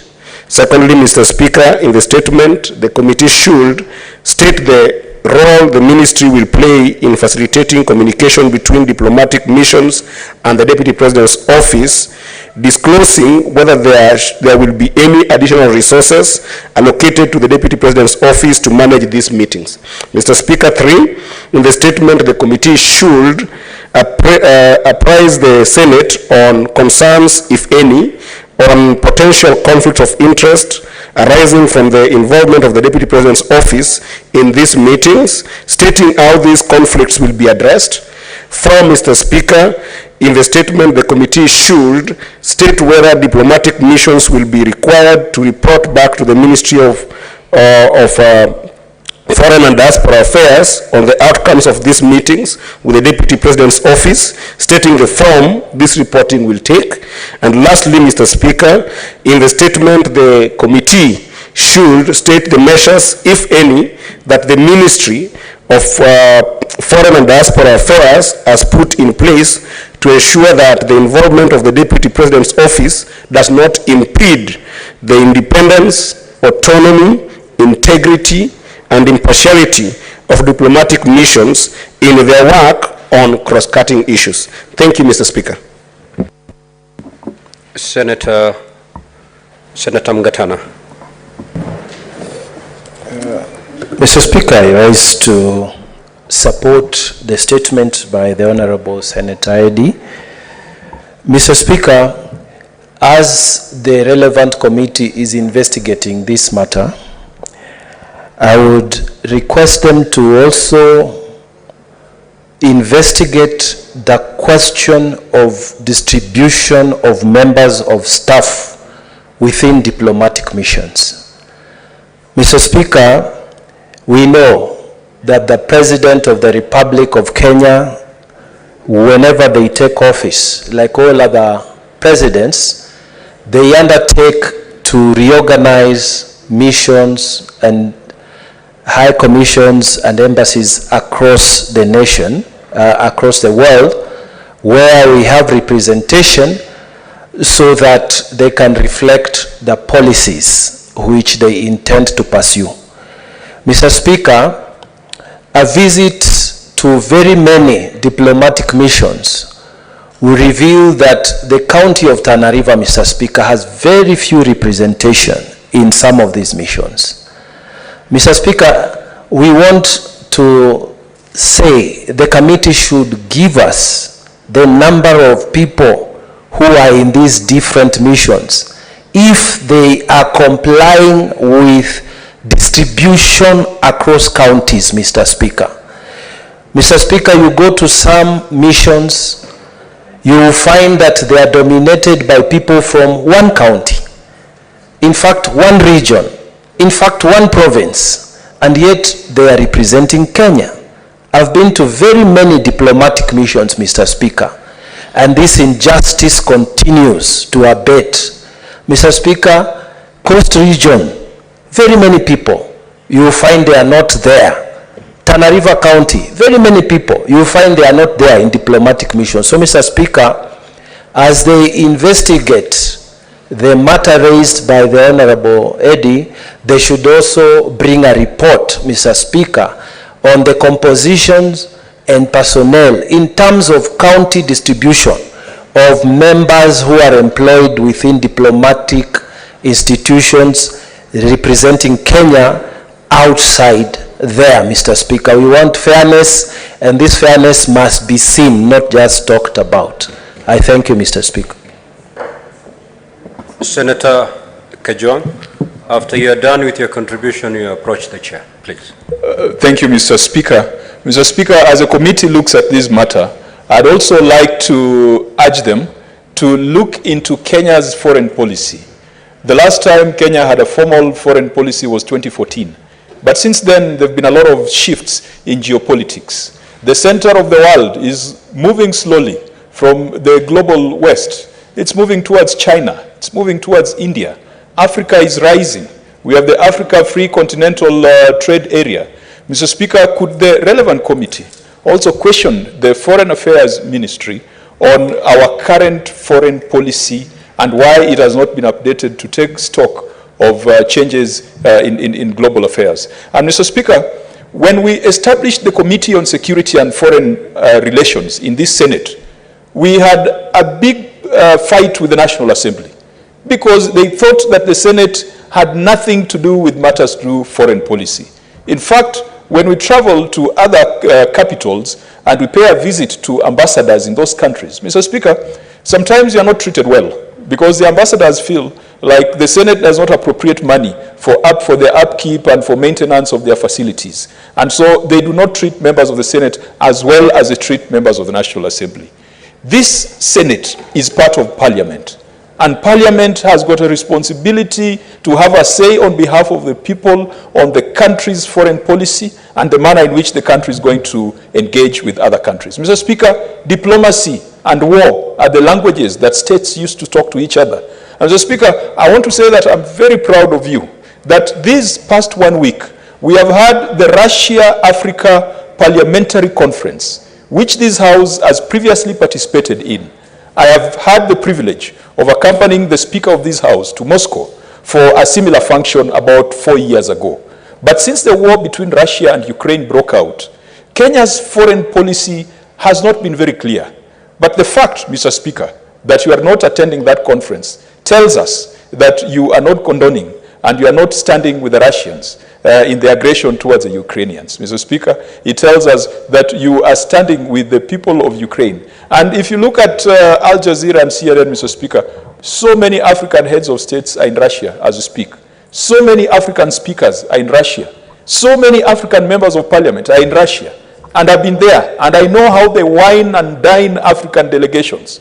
On day one, you are taken to the Tolstoy Theater. Mr. Speaker, it is golden and it is one of the most mesmerizing facilities you'll ever see in your life. By the end of your delegation, Mr. Speaker, and in between shots of vodka and mamushkas, who happen to be the ladies in Russia, after 4 or 5 days, Mr. Speaker, it is very difficult to disagree with Russia on anything. But we must be guided by foreign policy. And so, Mr. Speaker, just to cut it short, let this committee compel the national executive to update our foreign policy, to keep it up to date and to bring it in line with current geopolitical circumstances. Thank you, Mr. Speaker. Senator Cheriot. Mr. Speaker, I was following through this question keenly, actually, the contributions of Senator Kajwang to know all the things he enjoyed in Russia, because I've been with him in Russia, in Moscow before, and I know what he loves most. Unfortunately, he did not list Mr. Speaker. Anyway, Mr. Speaker, this is a very important statement brought by Senator Eddy. Forget about the details of the statement, some of which I feel are matters that are up for debate. But he brings to fore an important conversation that we need to have as a country because of this sudden shift in policy, which I felt has been misunderstood by many in the media and many that are in the public discourse about this particular office involvement in the liaison of the diplomatic and consular missions, Mr. Speaker, because I saw the memo just like the rest of the citizens, and I have taken time to try and understand what is the complexity that perhaps government found. Mr. Speaker, I know you know this for a fact, and even Senator Eddie knows, that the office of a deputy president does not exist as an office on its own. It exists as an office in the presidency, Mr. Speaker. And part of its jurisdictional authority is in the coordination of government functions, part of which includes coordination of diplomatic duties and such like matters, Mr. Speaker. But it will be important if this House is furnished with part of the information which Senator Eddie wants, whether Ministry of Foreign Affairs, either was it as part of them committing or omitting part of what is expected of them in their duties, or reason deter, Mr. Speaker, that this policy position was made. Of course, I have seen verbally, because this conversation has been going on for a while. I have seen it online, including I think the permanent secretary in this office saying that it was increasingly becoming difficult for Ministry of Foreign Affairs to keep up with the visiting delegations to the country, as such that it left many of their staff to be shuttling just between Jomo Kenyatta International Airport and Nairobi, and on most occasions catching up on conversations for which they are ill or worse prepared for, Mr. Speaker. You'd find a technical team visiting perhaps from a particular country, a friendly country to this nation. Since the delegations is high ranking, then it will mean that Ministry of Foreign Affairs, not say the line ministry like Ministry of Water or Ministry of Roads, which is a line or specific department which they are coming to transact with, are mostly involved, and therefore their interaction is limited only to the time that they had in office. Yet we know, Mr. Speaker, for a fact, and many of our colleagues here do know that, Mr. Speaker, that when we visit other capitals of the world, our interactions run through the length and the depth of formal meetings as well as the informal ones. If that is what they intend to achieve, because I have had that conversation, then it better be spelled out so that this House, which is one of the organs or instruments of oversight on the executive, can fully be appraised. The rest of the details that maybe Senator Eddie is looking at, I'm sure will be answered once that cardinal question is responded to, Mr. Speaker. And therefore, I thank and appreciate Senator Eddie for bringing this matter to the House so that you can have a conversation about it. I look forward to the answer that will come from Ministry of Foreign Affairs. Thank you, Mr. Speaker. Honorable Senators, the statement hour is long spent. We have already overshot the runway as far as this order is concerned, and therefore we shall proceed to the next order. Clerk, proceed to the next order, please. Order number 8, the Natural Resources Benefits Sharing Bill, Senate Bills number 6 of 2022, second reading, division.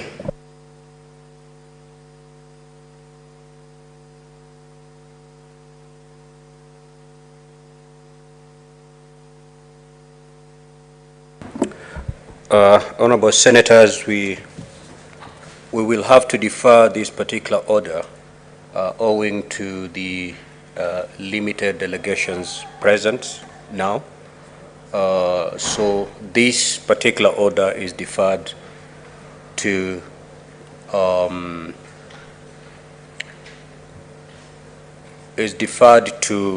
tomorrow, and I hope the two leaders from both the minority and the majority, especially the whips, will make sure that we raise the numbers necessary.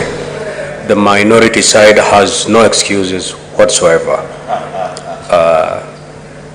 not to whip, because we have a very able whip in the name of Ledamo Lekina, and there should be no excuses whatsoever why we cannot still raise 24 delegations. So this matter is deferred to tomorrow. Next order. Order number 9, the County Vocational Education and Training Bill, Senate Bills number 3 of 2022, second reading. Senator Kajuang.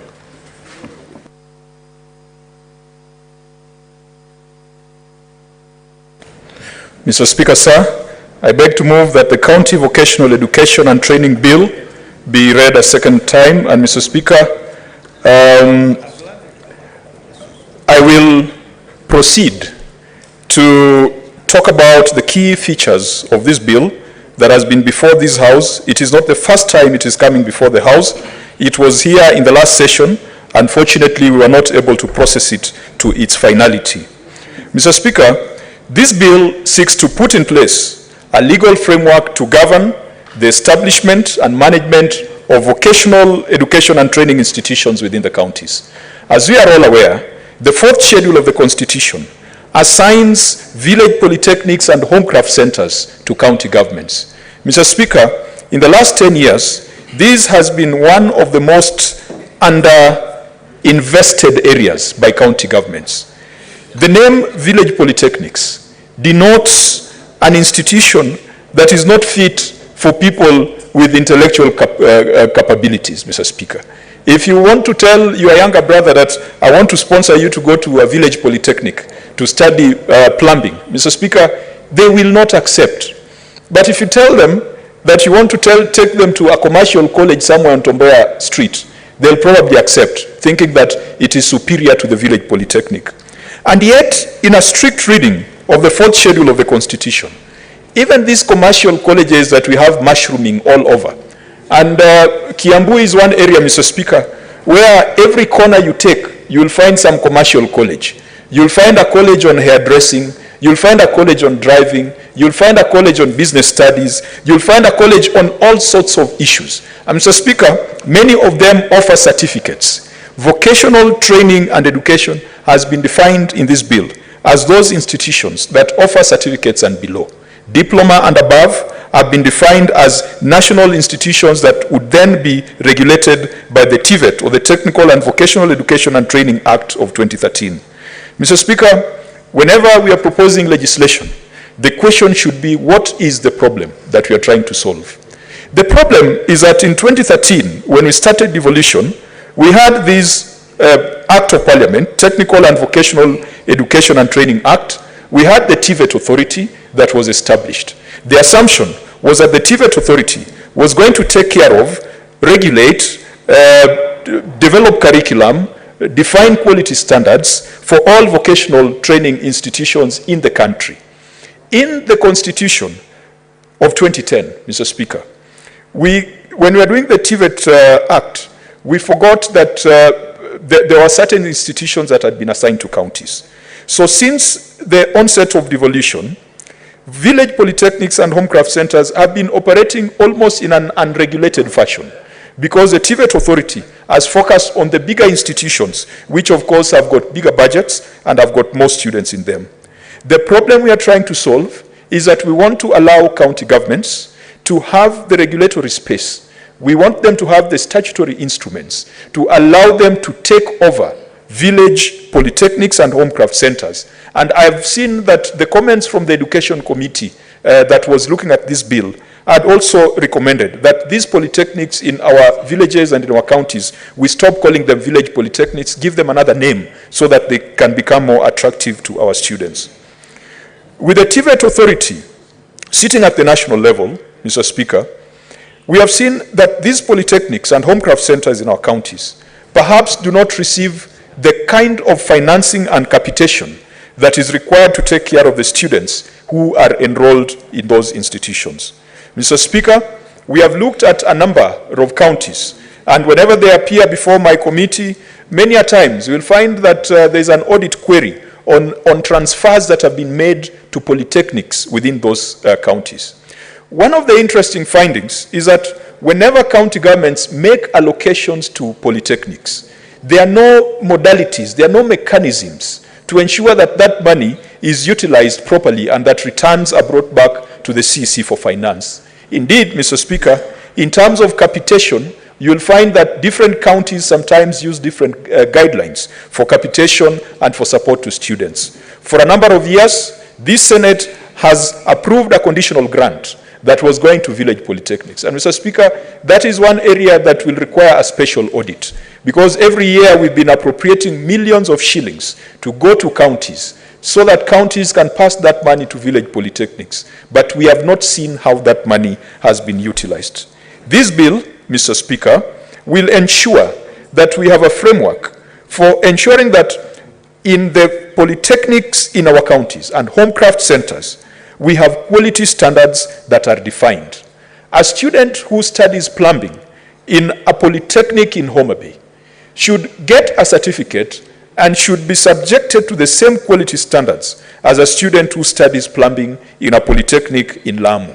Mr. Speaker, what is the curriculum that is used in these polytechnics?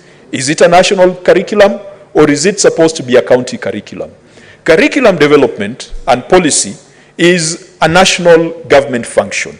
And so, Mr. Speaker, even though I'm proposing this bill, we are still saying that the TVET authority will still work with county governments to ensure that there is one universal curriculum that cuts across all vocational centers that are run by counties across the country. The other critical issue, Mr. Speaker, is staffing. What is the qualification of a trainer in a village polytechnic or a homecraft center? We know the qualification required of a primary school teacher. A primary school teacher in Turkana has the same qualifications as a primary school teacher in Nairobi. Is that the same for instructors in our polytechnics? The village polytechnic that is closest to my home, Mr. Speaker, is called Waondo Village Polytechnic. It was built many years ago, and it has suffered because people do not, as I said earlier, do not want to go to a village polytechnic. They want to go to something with a better name. In fact, Mr. Speaker, sometimes when we start institutions in our various localities, we need to be very careful how we name them. Sometimes you have sponsored an institution, and the villagers then agree that that school is going to assume your name. Now you can imagine, Mr. Speaker, a hard-working young person who has gone to secondary school, and then the school is called Senator Methu Secondary School. I mean, what kind of doors will that kind of name open for that child in future? And Mr. Speaker, even though Senator Methu Secondary School might probably have better teachers, a student who went to another school called Oxford Boys Secondary School, even though it was in Ngara, would be taken much more seriously. So these issues of nomenclature, Mr. Speaker, we need to address them. Let's not call them village polytechnics, and I think those are some of the ideas that we have coming from stakeholders. Let us give them different names. But what are the qualifications of an instructor? Many a times, you'll find that if it's a plumbing course, the local community will get a good plumber to come and instruct others. Now, a good plumber is not necessarily a good teacher. I have seen a very good carpenter in my village who had been recruited because we had a vacancy for a carpentry instructor. So this neighbor of mine, who's my age mate, who is a very good carpenter, was recruited by the local community to provide instruction to other students. The problem, Mr. Speaker, is that this friend of mine would be drunk. By 8 a.m. he's drunk. And when he goes to class, he insists that he should be called Mr. Awiti, you know, as a title befitting his stature as an instructor.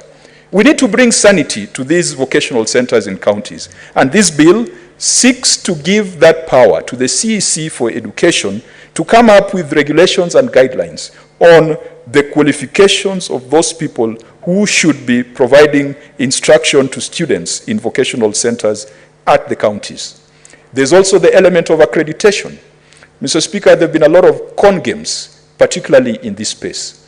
People open up outlets, they recruit students, and they put in a sweetener that they're going to link them up with foreign institutions.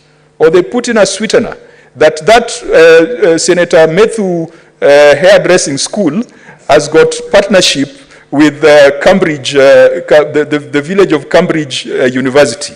You see, people, when they just hear Cambridge, they don't care. They think it's the one Cambridge, even if it's called the village of Cambridge University. So, Mr. Speaker, students enroll, and they pay money. And then the next day, the proprietors disappear. Who ensures that these people can be followed? Mr. Speaker, it cannot be done in Nairobi. It cannot be done by TVET authority. We must give that power to the CEC for education to be the one to accredit, to be the one to register, and to be the one to deregister institutions. Mr. Speaker, in some counties, vocational training centers can be a source for revenue because in some cases, students pay. And when they pay that money is meant to ensure that the capacity of those institutions are boosted and some return is made to the county treasury. Therefore, this bill seeks to bring that sanity, and if you go through the bill, you'll find that part 1 of the bill deals with the preliminary matters. It comes out with the various definitions, and one of the most problematic definitions was how to define vocational training and how to define those functions that have been assigned to county governments, that is village polytechnics and homecraft centers, and how distinct they are from the other institutions that the TVET authority has been looking at. And Mr. Speaker, in the bill, we are saying that village polytechnics and homecraft centers will be those institutions that are offering certificates and below. Anything above certificate, that will be regulated and guided by the Technical and Vocational Education Training Act. Mr. Speaker, this bill also makes provisions for trainees with disability, and Clause 7 confers an obligation on county governments to ensure that measures are put in place, including facilities and institutions to cater for the needs of trainees with disability. Part 2 of the bill sets out the procedure for establishment, registration, accreditation of vocational education and training centers.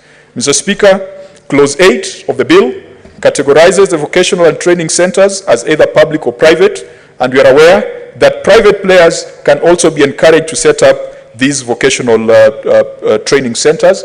And as I said earlier, in towns like Thika, in towns like Kiambu, in many towns like Nakuru, there is a multiplicity of commercial colleges and vocational education and training centers. And Mr. Speaker, as things stand now, the only thing that the county government does to those centers is to issue a single business permit. There is nothing else to do with quality. There is nothing else to do with regulation of those centers.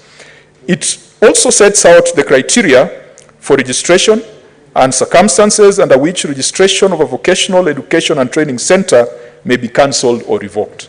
As I said earlier, the CEC finance in a county should not wait for the TVET authority to crack down on errant village polytechnics and homecraft centers. Mr. Speaker, the bill also outlines procedures to be followed for the sponsorship of public vocational education and training centers by private persons. Religious bodies, more particularly the Catholic Church, has taken a lead role in many of our counties in setting up vocational education and training centers. We are not saying that these centers they've set up should be owned by the county government. We are saying that the county government must be given the tools and instruments to oversight them and to ensure that whatever they are doing remains aligned to the national objectives on training. Mr. Speaker, the bill also specifies the process through which a vocational and educational center may be cancelled and deregistered, and we have attempted to be faithful to the constitutional provision of fair administrative action.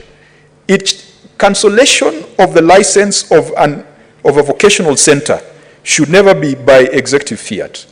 This bill has provided detailed procedures that the CEC for education in a county must follow before they can cancel the license of a vocational education center. And there are also penalties that have been specified for violation of various clauses, and part of it is a fine not exceeding 5 million shillings or imprisonment for a term not exceeding 3 years or both. Mr. Speaker, Part 3 of the bill provides for the management of vocational educational centers. It provides that county governments shall be responsible for the management of vocational education and training within the county. And again, this is part of the problem this bill seeks to fix. Because before this bill is enacted, then it will be the TVET authority that will have that power.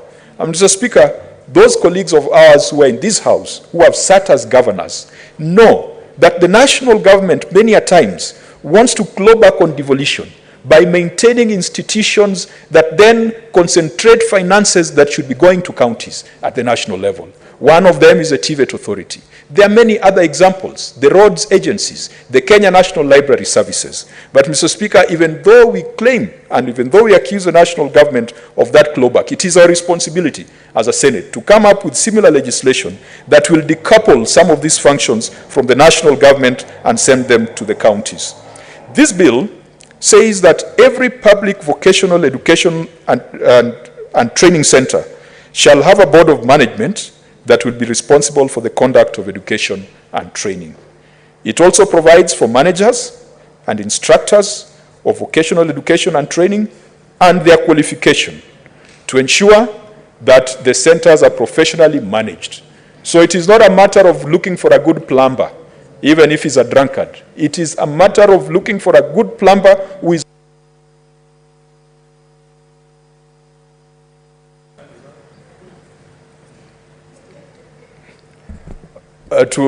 for the comfort of members, I still have 1 hour. But I will, Mr. Speaker, truncate it. I will truncate it, Mr. Speaker, because I know we have Senator Gloria is getting into the next cycle, and we need to deal with a few things that she has brought to this House. Mr. Speaker, let me proceed extremely carefully, because those cycles are never guaranteed. They are easily broken. Senator Kajwang, kindly focus. You really get excited in that. Just proceed and proceed to move. The thing is, I'm trying to recall where I was before where we are. Mr. Speaker, we were in the good plumber but a poor trainer. So this bill will make sure that if you are to be an instructor, you are a good plumber but you're also a good trainer. And also this bill provides that the vocational education and training centers shall issue an annual report on governance. That has not been happening. And this annual report on governance would be sent to the CC Education and would be shared with the county assembly. Mr. Speaker, Part 4 of the bill, if you look at it, provides for standards and quality of education and training, and it sets out provisions relating to the curriculum, vocational education and training programs to be implemented, examination and competency assessment. Examination shall not be county examinations. Curriculum shall not be county curriculum. This bill proposes that we have a national curriculum because curriculum is an expression of policy, and we also have national examinations. The recognized curriculum development bodies shall be responsible for developing the curricula, while the recognized examination, assessment, and certification bodies shall be responsible for administering assessment and issuance of certifications. So, as I said earlier, Mr. Speaker, the examination that will be done in northern Kenya will be the same as the examination that is done in western, eastern, southern, and central Kenya. We'll have a standard curriculum and standard examinations. And Mr. Speaker, this is extremely important because we have seen two big events that have happened in the last 3 years. One was the Expo in Dubai. Mr. Speaker, that attracted a lot of artisans from Kenya. And most of those artisans are graduates of these vocational training centers. Most of them were certificate holders. And yet, in countries like Dubai, their craft and their skills fetched a lot of money, far much more than what they would get if they were in Kenya. Another event was a World Cup that was held in Qatar. Mr. Speaker, a lot of Kenyans went there, and they were not just going to do house jobs or domestic jobs. They were going there to do artisan and craft kind of jobs. And Mr. Speaker, I know a number of Kenyans who benefited from the Expo in Dubai, who benefited from the World Cup in Qatar. And Mr. Speaker, their lives have changed in a way that would not have been possible had they stayed in Kenya. But the reason why their lives have changed is because of the kind of hands-on training that they got from these vocational centers. In fact, if you want to get a job in the Gulf, in the Middle East, you are better off as a skilled artisan rather than as a white-collar worker. If you go to the Gulf with a bachelor's in software engineering and someone else is going to the Gulf with a certificate in electrical installation, that person going with a certificate in electrical installation would probably get a job faster than the guy with a white collar certification. And that's why we want to make sure that graduates of vocational training centers in Kenya, when they hold a certificate, if they go to Dubai, if they go to Qatar, if they go to Australia, if they go to Canada, that certification is recognized because it has been issued by a relevant and recognized body. Mr. Speaker, Part 5 of the bill sets out transition provisions in relation to existing institutions offering vocational education and training which are subject to registration under this Act. Once the Act becomes operational, all institutions offering vocational education and training which are registered under Basic Education Act, the Technical and Vocational Education and Training Act, and offering courses up to artisan certificate level, and those institutions, as the Cabinet Secretary specifies, shall be deemed registered under the Act. Mr. Speaker, this tells you that you've got a lot of institutions that have been licensed under different pieces of legislation. Basic Education Act, Technical and Vocational Education and Training Act, and several others which offer courses up to artisan certificate level. One interesting observation, Mr. Speaker, is to do with institutions that are offering computer courses. There are a lot of them in the city of Nairobi. The question is, who should regulate them? And who should accredit them? Who should license them? And who should deregister them if they are offering sham qualifications? And Mr. Speaker, Senator Osotsi, who has been my colleague in the information and communication technology space, probably knows that many of the computer colleges in the city of Nairobi and across the country pay a nominal fee to the Computer Society of Kenya for examinations. And the question I've asked is, under what law, under what statute, under what statutory instrument is that enforced? And Mr. Speaker, we have not been able to get the answer. What we are saying is that with the passage of this bill, and once enacted, that all these institutions that have been licensed under different pieces of legislation that existed before devolution, all of them shall be deemed to be registered under the Act. County governments shall take over, and if there are computer colleges in your county, hairdressing colleges, including even driving schools, Mr. Speaker, those then should be regulated by the county government. And Mr. Speaker, when you talk of driving schools, the question is, are they vocational training centers? Because they don't offer diplomas. They offer licenses, and sometimes they offer certificates. To what extent are county governments involved in the regulation and in the oversight of driving schools in our respective counties? These senators here spend a lot of money every other year when border riders come to our doorsteps and tell us that they want us to sponsor them to get licenses from these driving schools. Who regulates them? It cannot be NTSA. The county government must also be involved in that space. Mr. Speaker, Part 6 of the bill contains miscellaneous provisions. Clause 37 contains a general penalty for offenses committed under the bill, and it talks about various offenses. The consequences of the bill is that it seeks to put in place a legal framework that creates governance in the establishment and management of vocational education and training in county governments. Therefore, if enacted, it will create significant changes to the current structure of county vocational education and training institutions, whether private or public. Mr. Speaker, I want to thank the Senate Standing Committee on Education that has facilitated public participation on this bill. And Senator Joe Nyutu and the team that he leads did an excellent job. They have made a lot of suggestions on how to improve this bill. They have captured the views of stakeholders, from the Council of Governors to the TVET Authority to the national government to various associations that are involved in that space. And Mr. Speaker, I want to assure the Education Committee that the proposals they've made for amendment to the bill, I will embrace them, because I believe that they are intended to make the bill better, and they're intended to ensure that this bill can be applied or can be implemented almost immediately once it is enacted.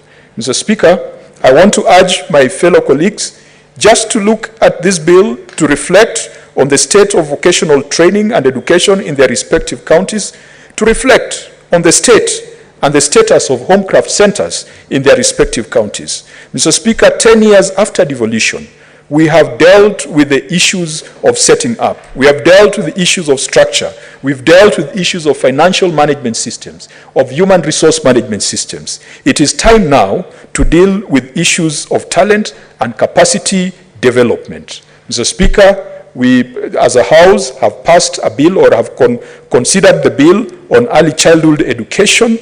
It is time for us now to address the other gap, the other function that is assigned to county governments, and that is the village polytechnics and homecraft centers. And Mr. Speaker, if there ever was a constitutional amendment, one of the amendments would be that fourth schedule, so that we no longer call them village polytechnics, but call them vocational training centers at county level, find a name that we can use to refer to them so that our young boys and girls can see the potential in them, and our young boys and girls can get the incentive to go there. Mr. Speaker, as I conclude, as I earlier commented when we had the students from Masai Mara University, and I think that my colleagues must have taken me out of context, we need more political scientists. We need more scientists in all the disciplines. We need people to take a scientific approach to everything that we do. Perhaps what we don't need is more politicians, Mr. Speaker. Politicians, as I said, don't need a qualification, but political scientists and political science is a very well-respected profession. Back in the days, the rich would send their children to Oxford and Cambridge, and they would study politics, economics, and history. Mr. Speaker, the bulk of prime ministers in the House of Commons have gone through Oxford and Cambridge, and many of them have studied politics, economics, and history. So yes, we need more political scientists. We probably just don't need more politicians in this country. And through these technical and vocational education centers, Mr. Speaker, we'll be able to ensure that the hustlers, those who do things with their hands on the roadsides, they can get a certification. And Mr. Speaker, we spoke about recognition of prior learning, and that is something that we must also incorporate in this bill, to ensure that those people who have had a long experience, like that very good carpenter I talked about, but is drunk by 8 a.m., if we can rehabilitate him, and then his skills at carpentry, through that RPOL, recognition of prior learning, we convert that skill and experience into a certificate. That then would allow that very good carpenter to even bid for county jobs. It would allow that good carpenter to go to Dubai, to go to Doha, and to go to other global capitals, because he will have obtained a certificate that recognizes his skills and competencies. And Mr. Speaker, that is part of what this bill intends to do. Mr. Speaker, I wish to call upon the very able and the very, Mr. Speaker, I lost my track of thought because I just remembered what this senator said in a rally somewhere in Migori. She's called Senator Beatrice Ogola. She'll be my seconder.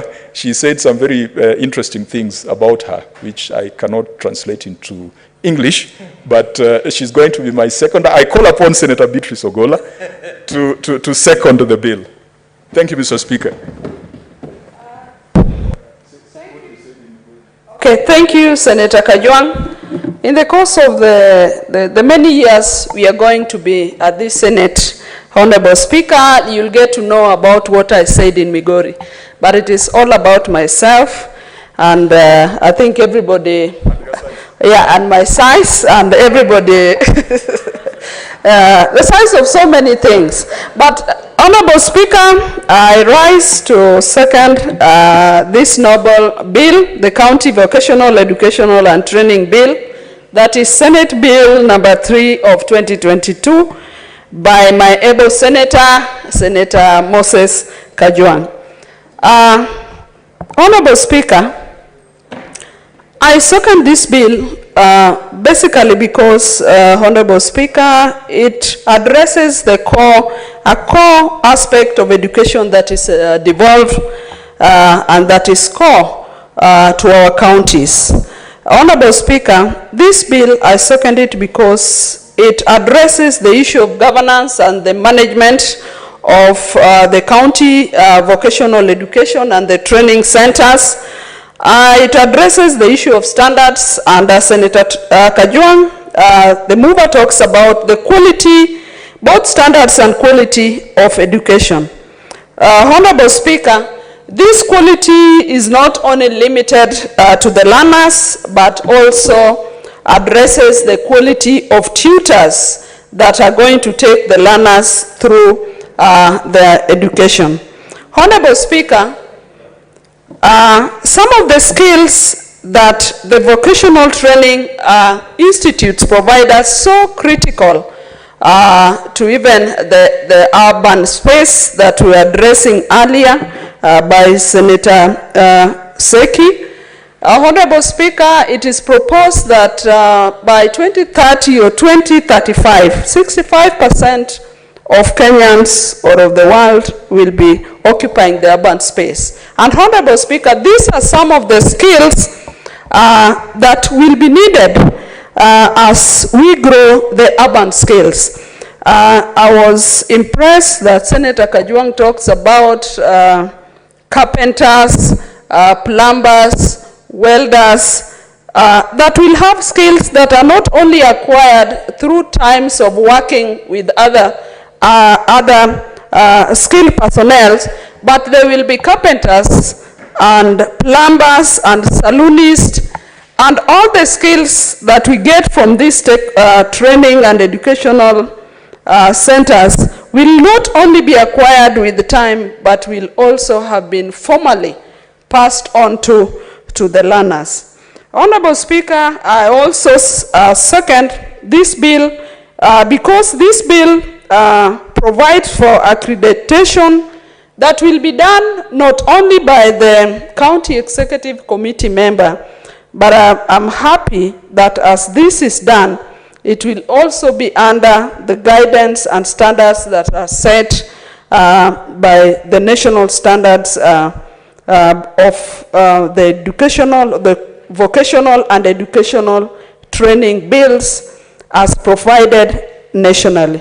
Honorable Speaker, an aspect that also makes me second this bill is that there's also a criteria that is set for the registration and the registration of these schools, of these vocational centers at their establishment.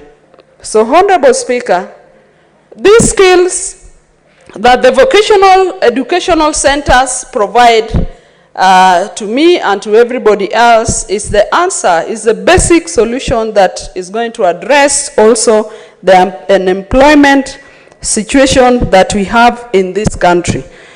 A number of people or our students struggle going to the university, which I say is good enough also, Honorable Speaker, but we also need people that will provide the skills that we need in our homes, that we need for growth, and we need for the progress of this county. So, Honorable Speaker, I second this bill. Thank you, Honorable Beatrice Akinyi. You know, you're aware of our standing orders. You've been here long enough that once you make a statement, you must substantiate it. You've talked about your size and the size of many other things, and you've left that statement in abeyance. I may not give you the opportunity now, but at some point I'll be calling upon you to substantiate on the sizes that you've been talking about.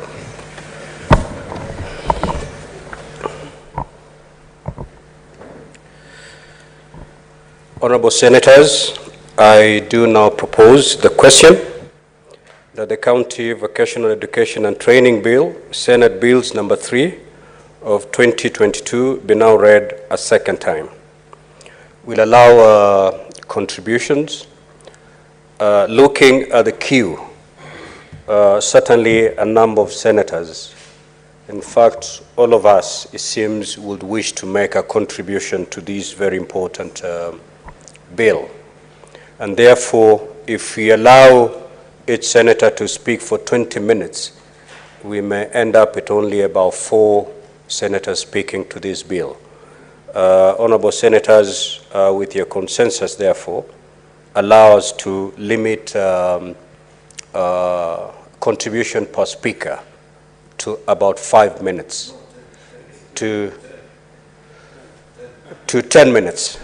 So 10 minutes it is. The Honorable Cheriot.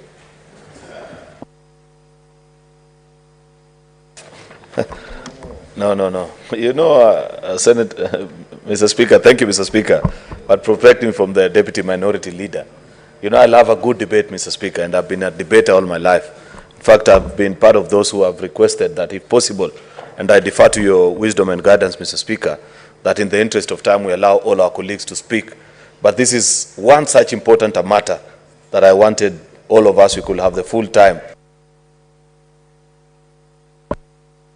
Mr. Speaker, I stand guided and I'll try and compress my thoughts quickly in about 10 minutes, Mr. Speaker. Mr. Speaker, first of all, I want to commend the Committee on Education. If my memory serves me right, Mr. Speaker, this is the first committee of this Senate to file their report before the second reading of a bill that has been brought to this House, Mr. Speaker. I know earlier on, and there'll be moments where we'll have a debate about this, we had a good debate at the Senate Business Committee on what is actually the accurate time to file a committee report during, after, or before the second reading. And there'll be moments to have that conversation. But be that as it may, Mr. Speaker, given that many members rely on the reports of a committee to inform their thoughts during debate, I wish to celebrate the work of this committee led by my good friend, Senator John Nyotu of Murang'a, for being industrious enough and ensuring that they have received submissions, I have seen listed, for about 32 entities that were all interested in enriching this bill, Mr. Speaker. It's important, as Senator Kajwang pointed out, for colleague senators to remember the history of how this bill came about, Mr. Speaker. About 4, 5, or 6 years ago, when we did division of revenue bill, Mr. Speaker, part of the conditional grants that had been granted to various counties was a 2 billion grant that was divided equally amongst the various counties. And it appeared to us, because as a member of Budget and Finance then, Mr. Speaker, that somebody saw a spare 2 billion in the books of accounts of government and just said, we may as well just throw it to the village polytechnics and let each and every county do as they wish, Mr. Speaker. That was the beginning of trouble, because in the subsequent financial years, Mr. Speaker, different counties chose to do different things. Some painted, because I think each county was getting close to 200 million or something close to that. I can't fully recall the exact figures, Mr. Speaker. But in the subsequent financial year, you could see the trouble of allocating money without first thinking through what exactly it was meant to achieve, Mr. Speaker. And that is part of what this bill seeks to cure.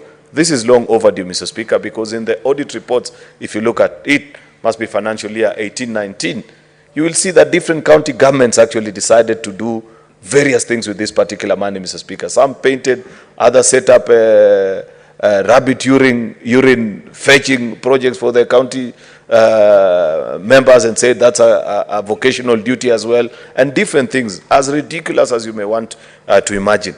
And it's upon that foundation, Mr. Speaker, that the exercise of reforming what you'd refer then as village polytechnics, but this bill now wants to give it the proper nomenclature. One of the things that I celebrate about this bill, by having a better terminology, vocational training centers, Mr. Speaker.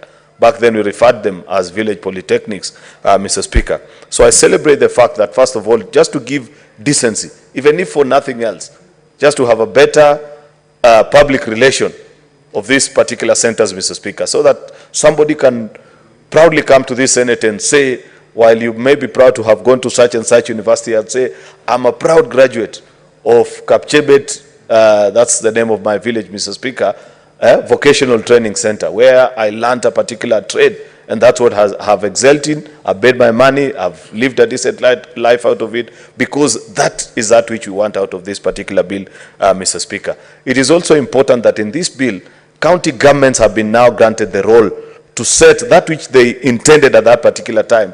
But we felt that there wasn't proper guidance to our county governments on what they were setting up in all these vocational training centers, Mr. Speaker. And the proposal to allow a county be specific in the courses and the trainings that they are offering in these vocational training centers, Mr. Speaker, is brilliant. Part of the reasons why many countries have moved and leapfrogged Kenya in terms of their industrialization process, Mr. Speaker, is that they do not seek to ape other developed countries. They excel in that which they are good at, Mr. Speaker. And that's a good foundation that you want to ensure that if you're a county that is blessed in a particular trade, that's what you set your village, your vocational training centers to be about, Mr. Speaker, so that your young people can have the opportunity to be able to excel in whatever trade they are good in.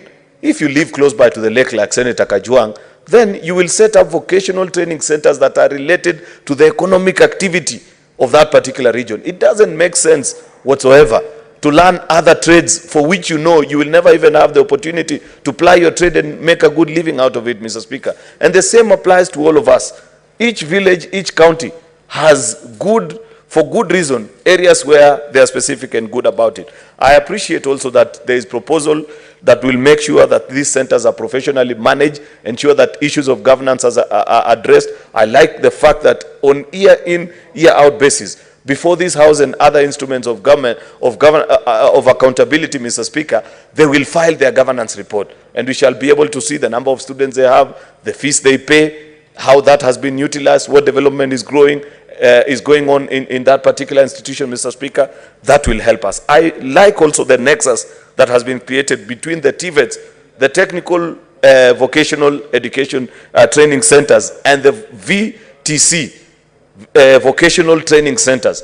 Vocational training centers are the breeding ground that feeds into the TVETs and the national polytechnics, Mr. Speaker. If we left it as it was, Mr. Speaker, then there was no clear career path for those who are beginning trainings in this trade, Mr. Speaker, to know where they're headed. But given the nexus that has been created in this bill, Mr. Speaker, and this is one of the best well thought out bills that I have seen come before this House this particular term, Mr. Speaker, because we shall now ensure, and there is even use of technology, Mr. Speaker, because if you read further down the line, Mr. Speaker, you'll find that there is a linkage between the TVET's management information system and the Kenya labor management information system, meaning even as you train as a young person, you're able to log in from your village polytechnic somewhere down in Busia and be able to see that at this point I'm doing a certificate in my vocational training center, but the next institutions of TVETs that are available to help me grow and enhance my career are found in this particular part of the country. And eventually, the job opportunities that are available are in this and that other part of the country, Mr. Speaker. Finally, Mr. Speaker, one of the main reasons that I support this particular bill, and I wish Senator Eddie Okech was part of us while I debate this, Mr. Speaker, because he had brought something about our foreign missions and part of the work that we should be doing, Mr. Speaker. I know it's nice of him, and we celebrated when he brought the statement about the coordination in Ministry of Foreign Affairs activities at the office of the Deputy President. But I feel we may even raise the argument and the debate in this House and press demand of Ministry of Foreign Affairs, apart just from the simple mundane duties of coordination, is to know Kenya is celebrated globally, Mr. Speaker, for the kind of skilled labor that we give to the rest of the world. From the Gulf countries, even to the nurses that we send all the way to the UK, Mr. Speaker, this is a time that we should be demanding, Mr. Speaker, from Ministry of Foreign Affairs, because I know for a fact that part of the hindrances that young people run into, even in the Gulf countries, Mr. Speaker, and I'd have it, Senator Kajwang, that you may need to counter-check, that Kenyans are actually not allowed to partake many of this skilled labor because of very simple, what you call policy agreements that don't exist between us and some of these countries. Something that if we are able to push as Parliament and show and demonstrate to them that some of our plumbers and masons are even better than the Indians that they use, say, in the UAE, that our training match pound for pound with the very best in the world, then we should be able to reach. I'll stop at that, Mr. Speaker, because I see time is out, but I celebrate the good work of this committee. Good bill that is sponsored by Senator Moses Kajwang. Thank you, Mr. Speaker. Well spoken, Majority Leader. I want to take this opportunity to congratulate the two members of the Senate. Senator Enda Morekina, who is now the current minority whip, and my friend Senator Sifuna, who is the current deputy minority whip. Congratulations. Now, now we are back to serious business, I know, yes. So I want to give this opportunity to Senator Enda Morekina. Thank you. Thank you, Mr. Speaker. Mr. Speaker, let me appreciate your congratulations and thank you for the role that you played. You played a very significant role, which I know. I know it very well. And like I said, I will come and visit you with wazers in your village and bring some boozy so we can celebrate. You know, politics, Mr. Speaker, we should all remember that we are here to represent our people. And as I stand here to support the bill by my good friend, Senator Moses Otieno Kajwang, I want to remind Kenyans that in every training that we carry, in every profession, if it is a hotel, you will require technical support. If any profession, even in fact, I dare say, the number of doctors who are employed or the demand for doctors is not equal to the demand of plumbers. It is not equal to the demand of carpenters. It is not equal to the demand of electricians. Mr. Speaker, this bill speaks to the heart of creating employment in this country. Mr. Speaker, the reason why I support this bill is basically because of what is happening in our country. If you look at the informal sector, which contributes immensely to the economy of this country, and you ask yourself whether really doctors, lawyers are the ones who pay the most in taxes, or it is these people who are not recognized.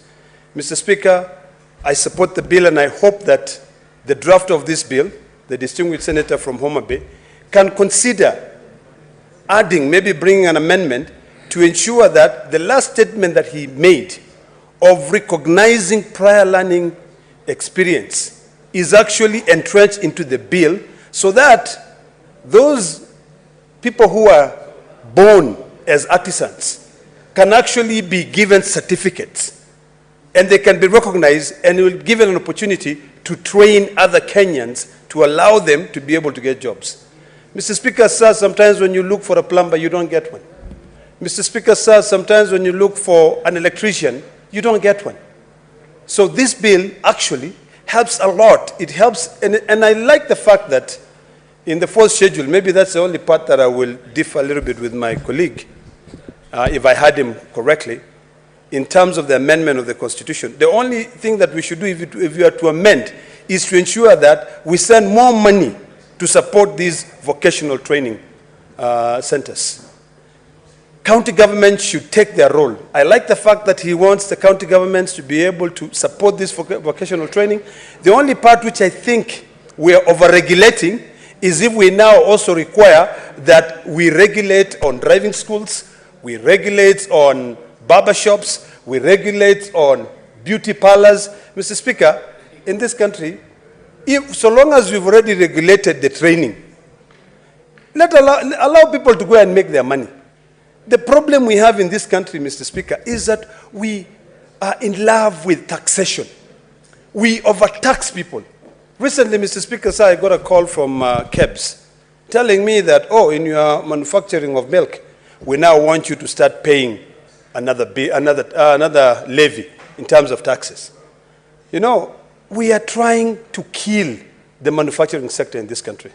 So when you now require that even a hairdresser is regulated by the county government, that county government will begin taxing that hairdresser. A driving school being taxed, as if we are not taxed enough. You're already paying the VAT. The only way, in fact, I always believe that the only way we can actually be able to lower the cost of living in this country is, first of all, by eliminating unnecessary taxation of our people. We overtax our people.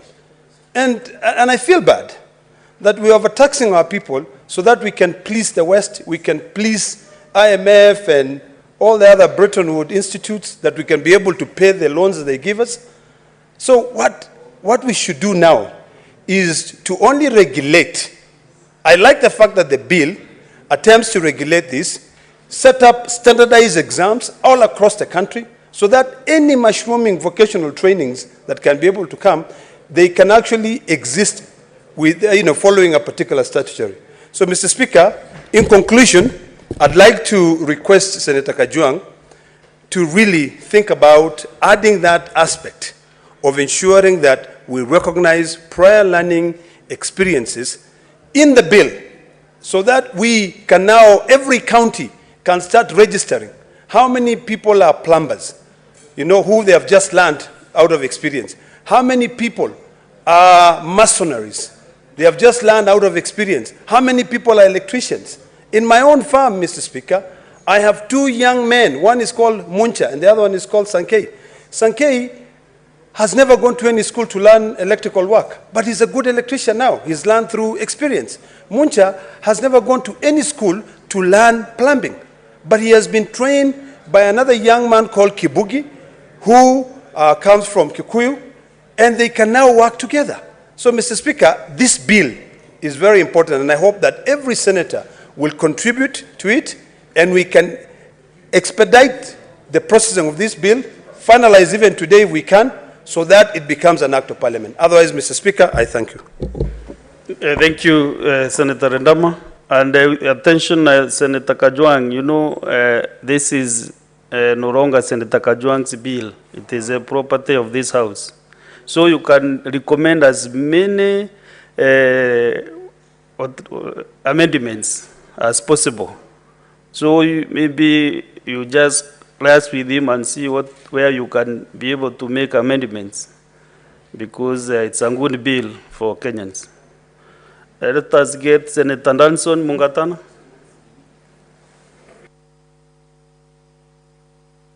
Thank you, Mr. Speaker. Mr. Speaker, I rise to support the bill which has been brought by the Honorable Senator Kajwang. Mr. Speaker, this bill addresses one critical issue: respect for the person who is involved in skilled or artisan trade. Mr. Speaker, for a very long time, people who failed to go to upper secondary and then university, we would look down upon them. Mr. Speaker, this bill creates a formula for us to recognize trainings that are obtained by people who study bakery and cooking cakes and specialize in that. People who study phone repairs and electrical repairs, people who do electronic repairs, and we recognize them in that. People who do mechanic jobs, Mr. Speaker, and recognize them for who they are and the value which they add to the economy. Mr. Speaker, with this bill, we hope that that respect will be brought back to that sort of training.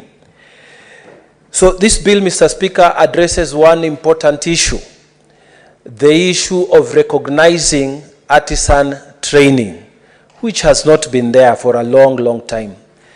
Mr. Speaker, you will recall that in 2003, when President Kibaki came into power, he introduced the free primary education into the country. And as a result of that, Mr. Speaker, so many students came and joined the primary schools.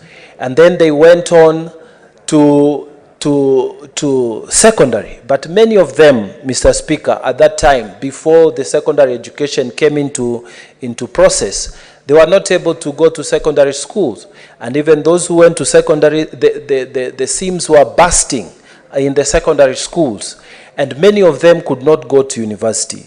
So, Mr. Speaker, these TVET colleges are a necessity because they create employment, they create respectability, and there are people, Mr. Speaker, who would never be able to study law like I did, but they would be able to fix things which I can't because of the way their brains are set up. Mr. Speaker, there is one issue that this bill addresses. In clause 5 of this bill, the issue of resource constraints has been thoroughly addressed. Mr. Speaker, previously, the TVETs have been left to the masses of students who are registered there to support them, and also to the capitation from the national government, which is never sufficient. Mr. Speaker, now in clause 5, resource constraints, which has been one of the big challenges for TVET colleges, has been addressed. Mr. Speaker, the responsibility of resourcing these colleges has been placed squarely on the hands on the hands of county government. So, Mr. Speaker, it therefore means that county governments going forward will have to look for funds and ring-fence funds so that TVET colleges within their areas are able to function and function effectively. Mr. Speaker, even when you read down the bill further, you would see that the bill proposes that those who will be in the management board will be paid a stipend to be determined by the SRC. And Mr. Speaker, they would be paid as employees of the County Public Service Board. So, Mr. Speaker, one of the critical issues that have made these institutions not perform very well, this is the issue of resource constraints, has been addressed. So, Mr. Speaker, now we have an entity in the name of county government that is dealing with this matter specifically. And this is a commendable intervention that has been proposed. Mr. Speaker, the issue that I would want my colleague, Senator Kajwang, to look at maybe more critically is the staffing of these institutions. Mr. Speaker, the trainers of TVET colleges, it is proposed in this bill that they will be employed by the county government. But when you look at the history of the trainers of TVET colleges, they were initially employed by the Teacher Service Commission, the TSC. Then, Mr. Speaker, at some point, the TSC divorced itself from them, and they became employees of the Public Service Commission. So right now, the trainers of all these TVETs are employees of the Public Service Commission. Mr. Speaker, litigation has been brought because what happens, the question that the litigation was asking in court, is the benefits of these people who had been employed and they were in TSC and now they've been shifted to PSC and they are not able to access their retirement benefits in the manner that it should be. Mr. Speaker, now this bill is saying we are going to shift them from the PSC, we are bringing them now to be employees of the County Public Service Board. Mr. Speaker, I wanted the Honorable Senator Kajwang to look at this clearly so that there is clear provision. What happens to these people? Who is going to pay their retirement benefits? Who is going to take care of them? And all the accumulated issues. I would also invite Senator Kajwang to look at the litigation that has gone on in this matter, because there has been very serious litigation in the High Court about the benefits of these trainers. This bill has not provided for those issues at the transitional level, and I would want Honorable Kajwang, and I know he's a very sharp man, and is listening and taking notes, to look at it and see how we can protect these trainers. Because these trainers, they are not many, first of all. Secondly, they are not well paid. Thirdly, Mr. Speaker, they have been shifted from department to department in the same government, Mr. Speaker, and they have not been treated well. And because of not being treated well, Mr. Speaker, their output also at the end has not been very professional. In many cases, some of them have died without being paid. Mr. Speaker, we would encourage very clear transitional provision in as far as the trainers are concerned. Mr. Speaker, the other issue that we need to look at TVETs, which has been in a way mentioned. Mr. Speaker, still the authority at the national level is maintaining substantial power, and they can justify retaining a lot of money at the national level. So, Mr. Speaker, I was proposing, if the bill can be very clear, that the national level should have insignificant, maybe 30% or 20% of the funds that are supposed to go down to TVETs. Because as the senator has said, they use this, Mr. Speaker, to clearly justify keeping most of the money at the national level, and it does not reach the colleges. Mr. Speaker, the TVET colleges that are in Tana River County, for example, Mr. Speaker, they are starved of funds, they are starved of quality materials, they are starved of teachers, the trainers, they call them trainers. Mr. Speaker, why? Because the national level has continued to maintain, and they give themselves work of, for example, visiting. They say they are going to do quality assessment of the colleges, and they use most of the budget traveling across the 47 counties. And Mr. Speaker, this is a way of killing this very good initiative that has been started from the days of President Mwai Kibaki. Mr. Speaker, we would like to see these issues addressed in the bill. I'm praying, Mr. Speaker, as I wind down, Mr. Speaker, because I see my time is over, that the Honorable Senator Kajwang can find a nice way of making sure that money that is coming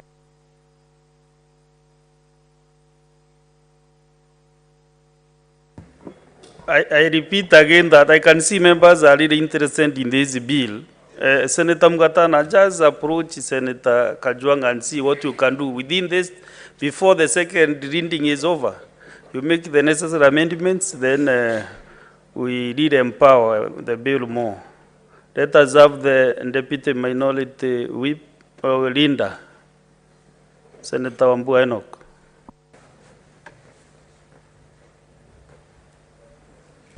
I thank you, Mr. Speaker. Mr. Speaker, I also want to join you before I go into this bill to congratulate our whips, Senator Ledama Olekina and Senator Edwin Sifuna, for retaining the positions that they were assigned by the leadership of the minority. Mr. Speaker, there's one thing I've been telling people in Kitui, and I want to pass the same message to Olekina, Sifuna senators. That's a good thing to celebrate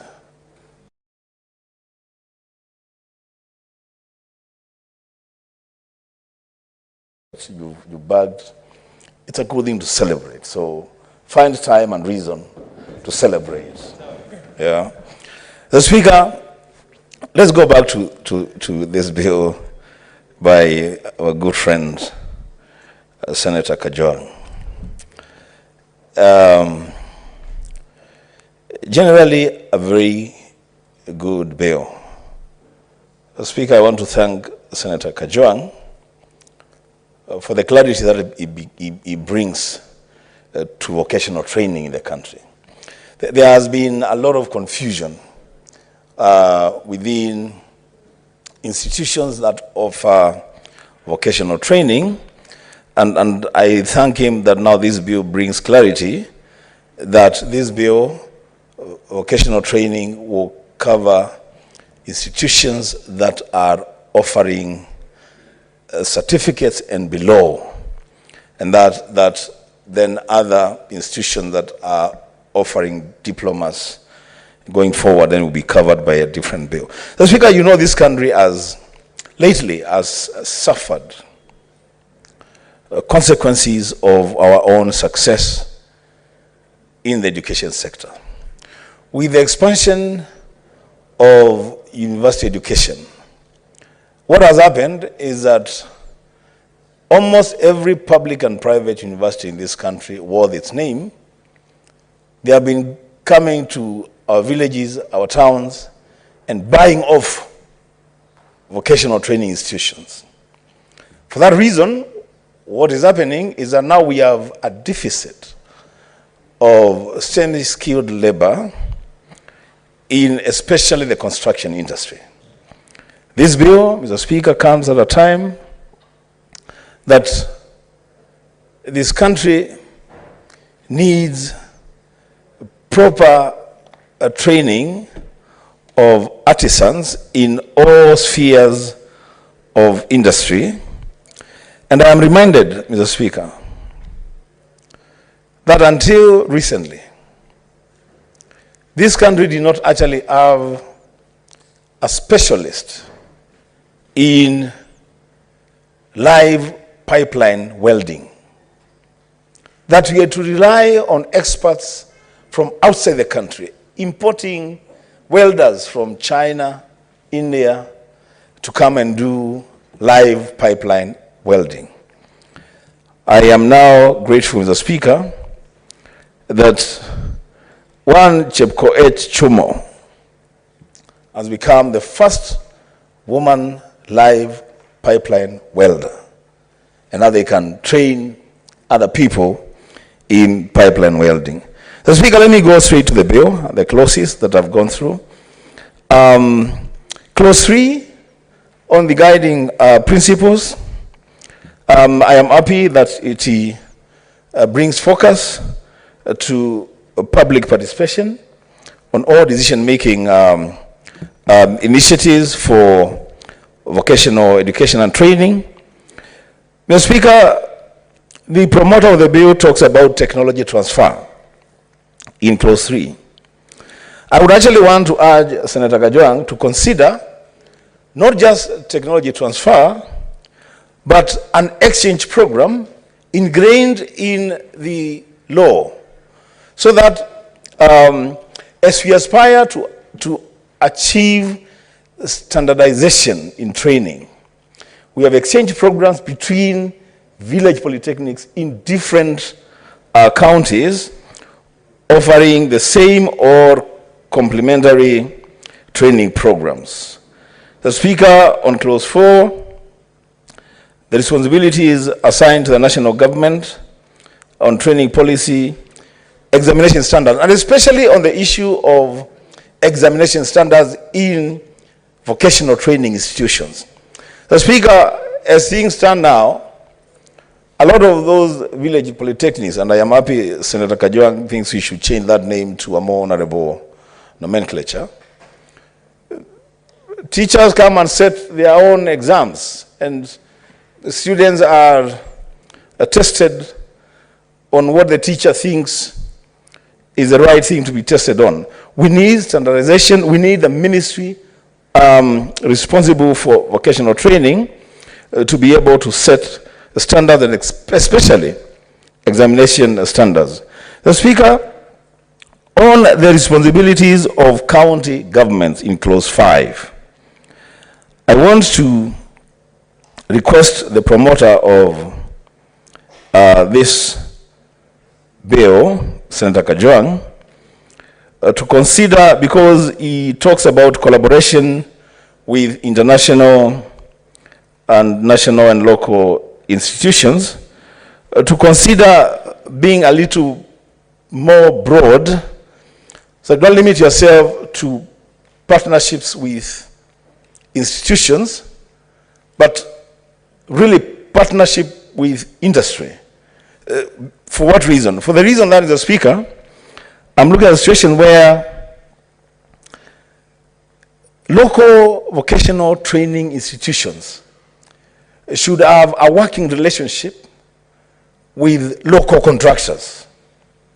Say a contractor has been given a project to do a road which will take 3 years, they are paid 3 billion. Why would that contractor not sponsor students in local vocational training institutions where the road is to train them in masonry, civil certification, so that they get labor for their contract from within the community and also help the village polytechnics and vocational training institutions to grow. The Speaker, the same thing applies to clause 10 on a declaration now that private persons like me can sponsor a public vocational education and training center. I think it is very, very important. In the same analogy that I've given with local contractors, the Speaker, you realize that we have local contractors who have serious money that they can put into educational. Thank you, Senator Mbua. Senator Zigay Wakiri, you have the floor.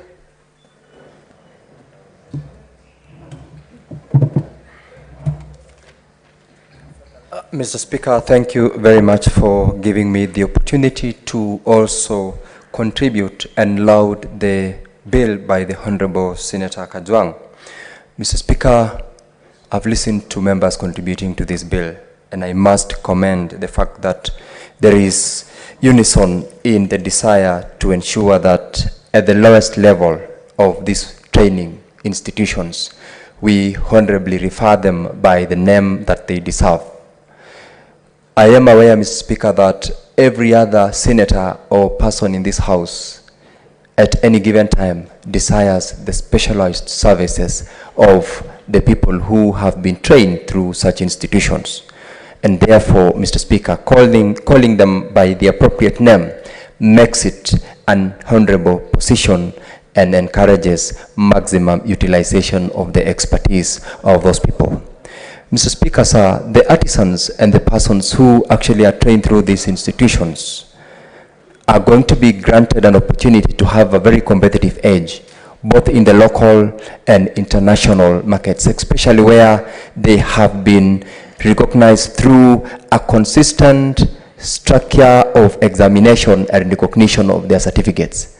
The bill, Mr. Speaker, I'm aware, provides an opportunity where the examination is harmonized, certification is proper, and accreditation will be facilitated, especially where the courses which are being offered by such institutions are recognized not only at the county level but beyond, so that the students or the graduates from such institutions are able to compete for opportunities beyond their counties or constituencies.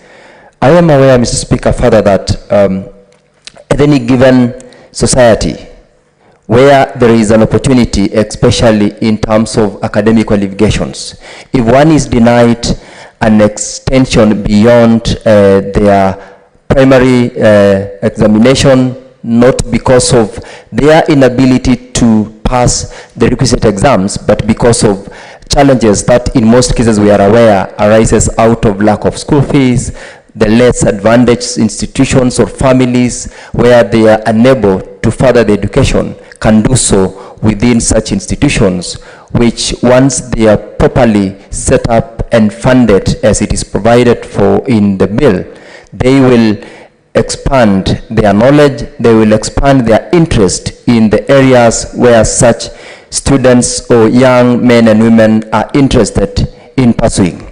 Mr. Speaker, the training in such institutions are largely practical rather than theory. And the provisions of the bill will also give an opportunity to ensure that those who have certain expertise, certain knowledge, without necessarily having gone through recognized institutions, will also be given an opportunity, as it has been supported by one member here, that previous or rather experiences are going to be recognized, and by that the person who has previous experience or is able to do certain expertise within a certain area will have also that to be certified for them to be able to move beyond where they have reached in their academic quest.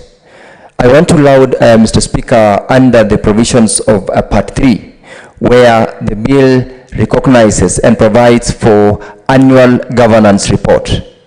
Mr. Speaker, this bill is, or rather the institution will be managed at the county level, and the bill provides that the institution through its board of management will be expected to give an annual governance report.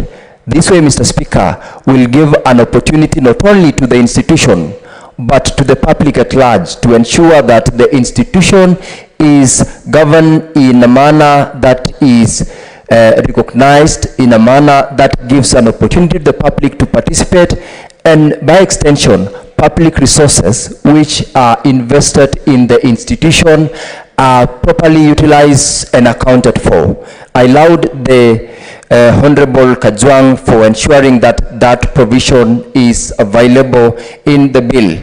I would only encourage that in the same Part 3, where there is the creation of the board of management of the institutions, which in this case we have been given the number and how the board of management are to be formed or set up.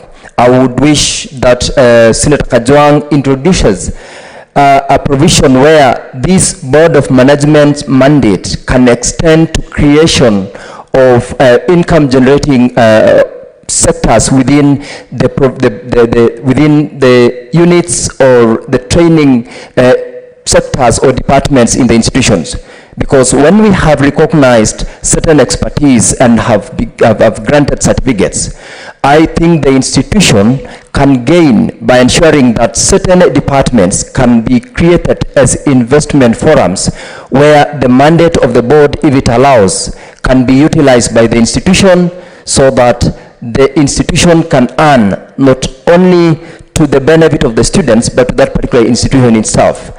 I'm saying this, Honorable Speaker, because we are aware that, as the Honorable Adama said, a number of the students who would be in these institutions have prior experience out of use or challenges that they have gone through, and while they are in school, they can also generate income by utilizing that knowledge they have gained before they are done with the training, before they are certified, and by extension, it is a mode of income generating to the student as well as the institution. And that can only happen so that it can supplement the resources which is normally dispersed or which will be disbursed to the institution by the governments with the responsibility to ensure that the resources are properly utilized. Mr. Speaker, I want to appreciate the Honorable Kajwang for bringing out such a bill which is very, very important. It cuts across all areas, not only at the national level, but the county level, and also accommodates all people of various academic levels and abilities. Mr. Speaker, I thank you, the Honorable Kajwang, for this particular and important bill. Thank you. Okay, Senator Ososi Gonfrey.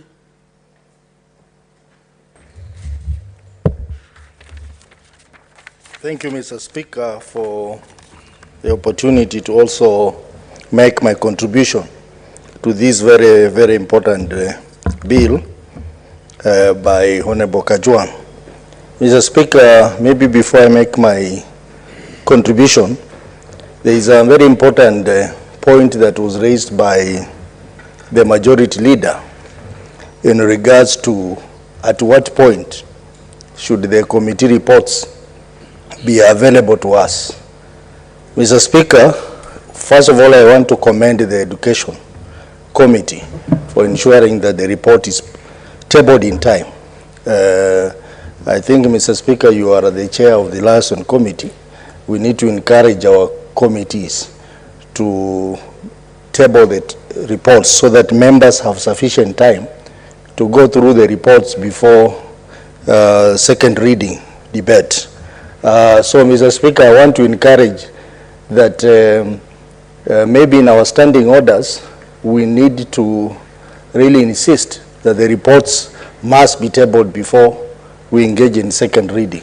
I find that to be very smooth, and it is quite useful to the members so that they can make informed contributions on the matter. But even as I say that, Mr. Speaker, I've had an opportunity to look at the report, and very important sections of the report are not attached, particularly the views of the stakeholders is very critical of a report of this nature, that we get to know what the stakeholders said about some aspects of the report. So I hope next time we have a bill before us, we want to be told what happened in the committee. Maybe the minutes should be attached, and also the views of the stakeholders. Mr. Speaker, this bill is actually implementing the fourth schedule in relation to village polytechnics and homecraft centers, and that is within our mandate as Senate. And is also a bill that is going to provide the governance framework for the establishment, registration, and accreditation of vocational education and training centers within the counties.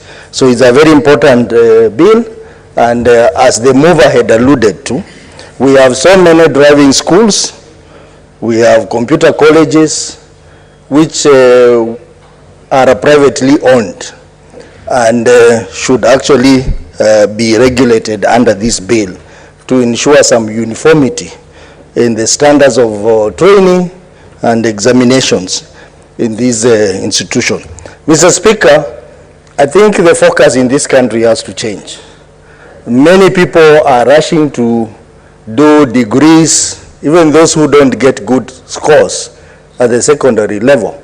They will find themselves doing bridging courses until they get their way to the university. I think we need to change this attitude so that we have our learners also focusing on important trainings. We have a serious shortage of plumbers in this country. Mr. Speaker, when you have a problem with your plumbing and you want to get one, it is a struggle, because most of the people who would learn plumbing are struggling to join universities or colleges to learn what they think is a white-collar training. In our counties, I was surprised to learn that most of our counties, we don't have meat inspectors. A simple thing like that. So you find that some counties have taken people to, I think there is a college somewhere in Taita Taveta there, where people go for meat inspection course. And this is a very basic course that we can do within our counties. But most importantly, Mr. Speaker, this bill is going to enhance employability of our youth and at the same time responds to the needs of our economy. The needs of our economy is that we have people at the lower level there who are hanging, and they need to be trained in some of these skills so that they can contribute to our economy. But Mr. Speaker, I wish the mover of the bill can enhance it so that we have 3 levels.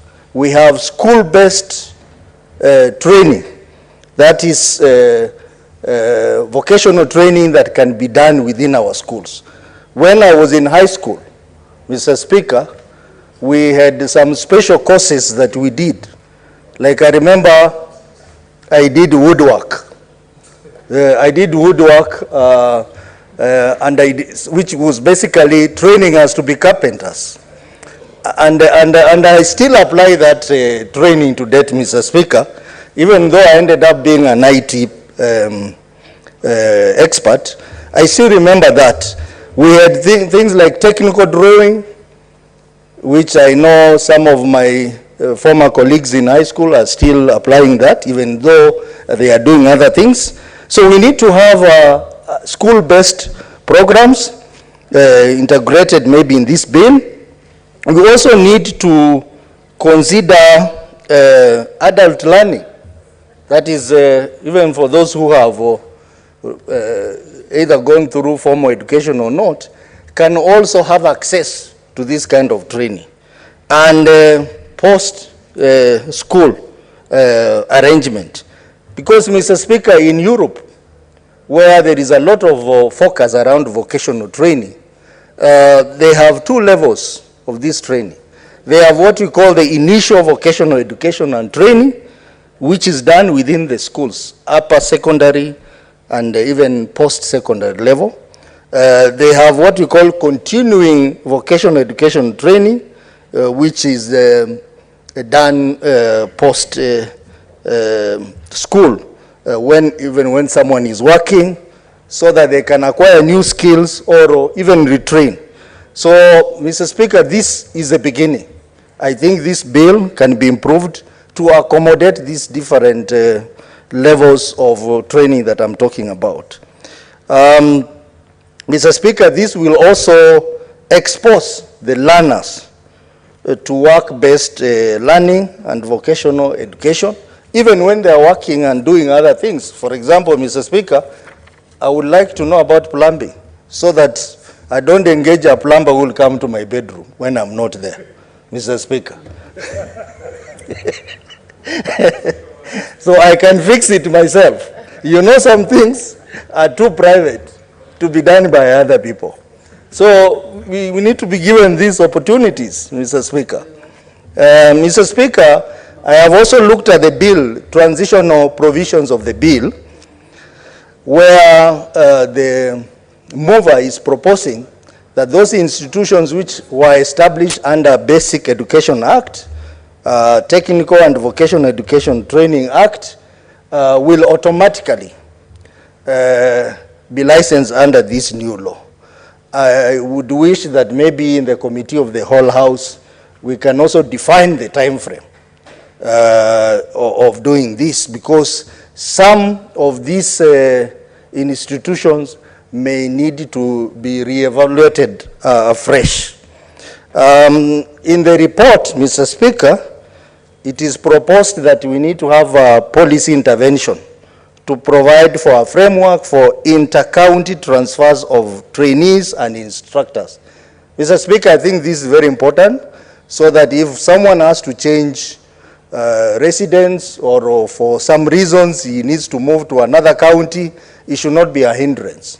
He can go and still continue with the training wherever he's going to. So I hope the mover will note that and make the necessary recommendation in amendments. Mr. Speaker, the issue of TVET, Management Information System, and the linkage to the labor market through the Kenya Labor Management Information System is very important because that should provide a platform where the learners can, the details of the learners can be posted so that employers can have access to those details for easy employability. I also want to commend the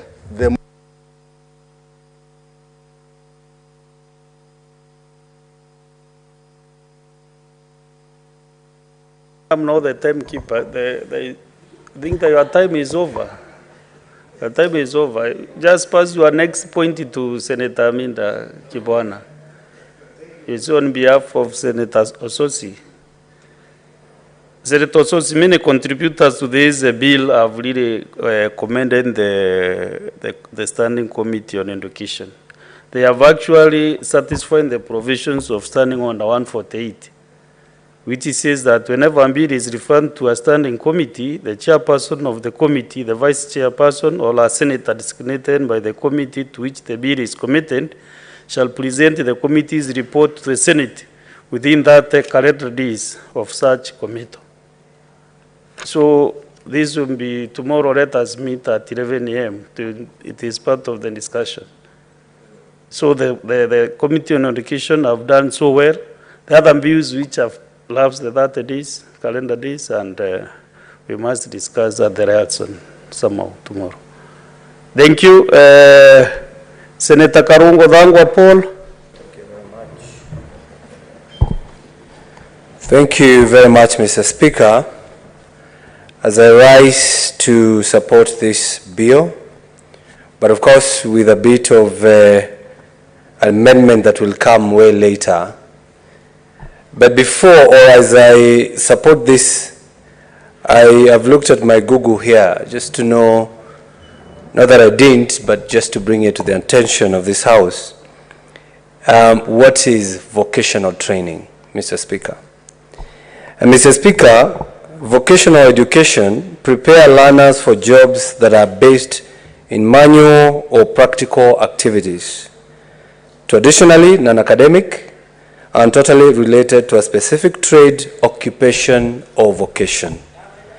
Mr. Speaker, with that definition, I have a problem with Part 3 of this bill, as per the Memorandum of Objects and Reasons, that says the county government shall be responsible for management of vocational education and training within the county. Mr. Speaker, the reason I have a problem with this, if I started a small congregation or a small institution to train the youth in my county on cherry picking so that they can be employed around in a certain farm, what does the county has to do with that, Mr. Speaker?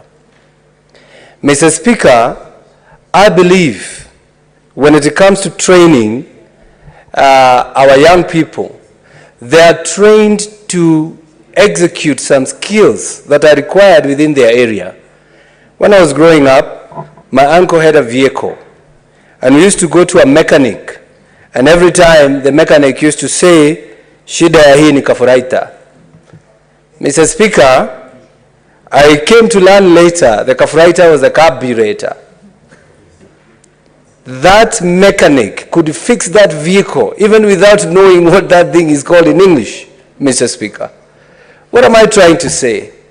What I'm trying to say is the reason why we have good carpenters who are not good tutors is because of the language, Mr. Speaker. That carpenter can make a very nice seat, but take him to a TVET to teach in English or Swahili. They cannot do that. They cannot train. So what I'm trying to say is that when we are trying to give education, which is supposed to be free and regulated to our people, we should not create barriers when it comes to execution of that, Mr. Speaker. Mr. Speaker, I can make you a website. If you want, I can do that for free. But I never learned that in school. I learned through that online, YouTube and everything, Mr. Speaker. Mr. Speaker, if I started as an institution whereby I provide YouTube for free for people to come and learn, will that be called an institution? Will that be called a vocational training? Will the county come and shut me down because I have somewhere students who come every day just they can use my internet and computer for free? The reason I'm saying all this, Mr. Speaker, is when you are going for the amendment, we should think that we are no longer in 844 system. We are in CBC. And of course, we are in a technological world, Mr. Speaker, whereby anybody can learn anything, anywhere, at whatever time. Mr. Speaker, if we tell these counties, sometimes that are led by politicians, to regulate colleges, no college will be there, Mr. Speaker. In my village, as Senator Kajwang mentioned here today, we have so many saloonists around the corner, a small institution, teaching about 4 or 5 people. Why do I need to regulate somebody who is making line on somebody's head, Mr. Speaker? What I'm trying to say and to show this House, it's good to have a regulatory bill, a bill that is going to regulate this education, but we should not limit the rights of those people who are in the village, who are even taught in their mother tongue, Mr. Speaker. Why do I need to regularly say you must teach in English, you must teach in Swahili, yet all I want is a mechanic who will never speak to that vehicle, Mr. Speaker.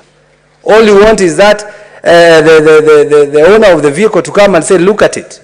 If you do not have anybody who can speak that language, get a translator. But at least we need to train our people more so on not language, but the content that is required, Mr. Speaker. Mr. Speaker, what we should be requiring the counties to do together with the national government is to have examination bodies. You can train anywhere, but if you want to be recognized, go get an exam. Mr. Speaker, private colleges in this country are doing the same. They train people on business studies, they train people on other education sectors, but they have certain guilds who are not even Kenyan. They are examined outside the country. Once you get that certificate, you get a job. Why do we restrain our people who are in the village who cannot speak more than one language? That they should be regulated and that they should conform to a certain degree. Yet all I want is to learn how to make a vehicle, how to cherry pick, how to paint.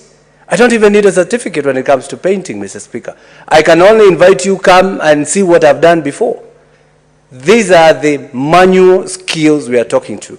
The moment we invite counties to invade people's businesses and people's institutions, we are not going to get it right, Mr. Speaker. I had to mention that, Mr. Speaker, because if it goes through, maybe Senator Kajwang will become the governor of Homa Bay, and I believe he'll become a very good governor. But we don't know the current one, and we don't know the one after him. So, Mr. Speaker, what I'm trying to say is that we should not give the county government some backdoor kind of execution of these institutions, Mr. Speaker. Otherwise, Mr. Speaker, the bill is talking about things that we should have done before, policy formulation of this village vocational training, and I agree we should give them good names, because remember who goes to this village institution. If somebody who went to this primary school could not even attain any marks that is required for high school, some of them are age 38 droppers. So when you hear you're leaving a village primary to a village institution, sometimes they run away from it. Some of them go to different regions, so that they will tell their peers and friends that we attended a different college in a different area. So we can call them colleges, but my problem is giving the county government power to be in every board of any institution, whether, and especially the private one, Mr. Speaker. Why would the county government be having somebody in my college? You see, as long as I am fulfilling all the policies that have been set. So thank you very much, Mr. Speaker. I'll be bringing 1 or 2 amendments when it comes to that. But we should know that education should be free, accessible to any and every person in this republic. Thank you very much, Mr. Speaker. Thank you. The floor now, we give it to Senator Catherine Muma. Thank you, Mr. Speaker. First, before speaking on this very important bill, I'd like to join those who have congratulated our leaders of the minority, Senator Olekina and Senator Sifuna, and we look forward to working with you. I equally want to thank Senator Dulo for the moment she was our leader and for the leadership she gave to us. I want to recognize that. As we move to this bill, I'd like to commend Senator Kajwang and the Committee on Education for bringing this matter before this House. Mr. Speaker, TVET education may very well be the most important education we need to focus on in this country. It is where we need to put our money if we really want to change this country. Mr. Speaker, over the years, we have stigmatized TVET education. Many people believed it is those who are stupid or those who didn't get good marks who end up in TVET institutions. But Mr. Speaker, you will agree with me that every household does not require anybody who went to the Alliance or who went to the other big schools, but every household requires the services of somebody who's gone to a TVET institution. Mr. Speaker, with the kind of population we have now, the government headache is how to get enough of us employed. The government headache, number one, is how to grow this economy. Mr. Speaker, there are not two ways about this. The only way we can grow this economy is through industry, is through industry, is through industry.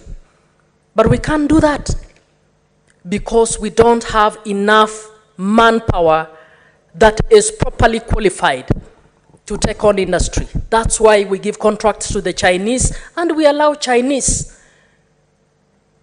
laborers to come and do our work.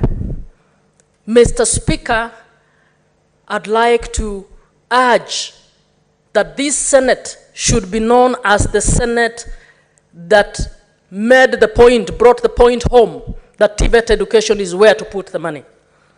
I would therefore request this committee to look at the current existing laws, because I have quickly read through, and Senator Kajwang, I suggest that you look at the way in which we can have intergovernmental cooperation, because national government has the role of setting standards in education, be it TVET or be it the other. Mr. Speaker, I was a chair of Sigalagala National Polytechnic.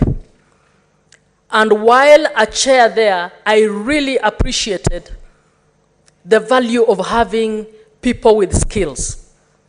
We did interviews to get trainers, and among people who came for jobs were first-class honors from the places like JKUAT.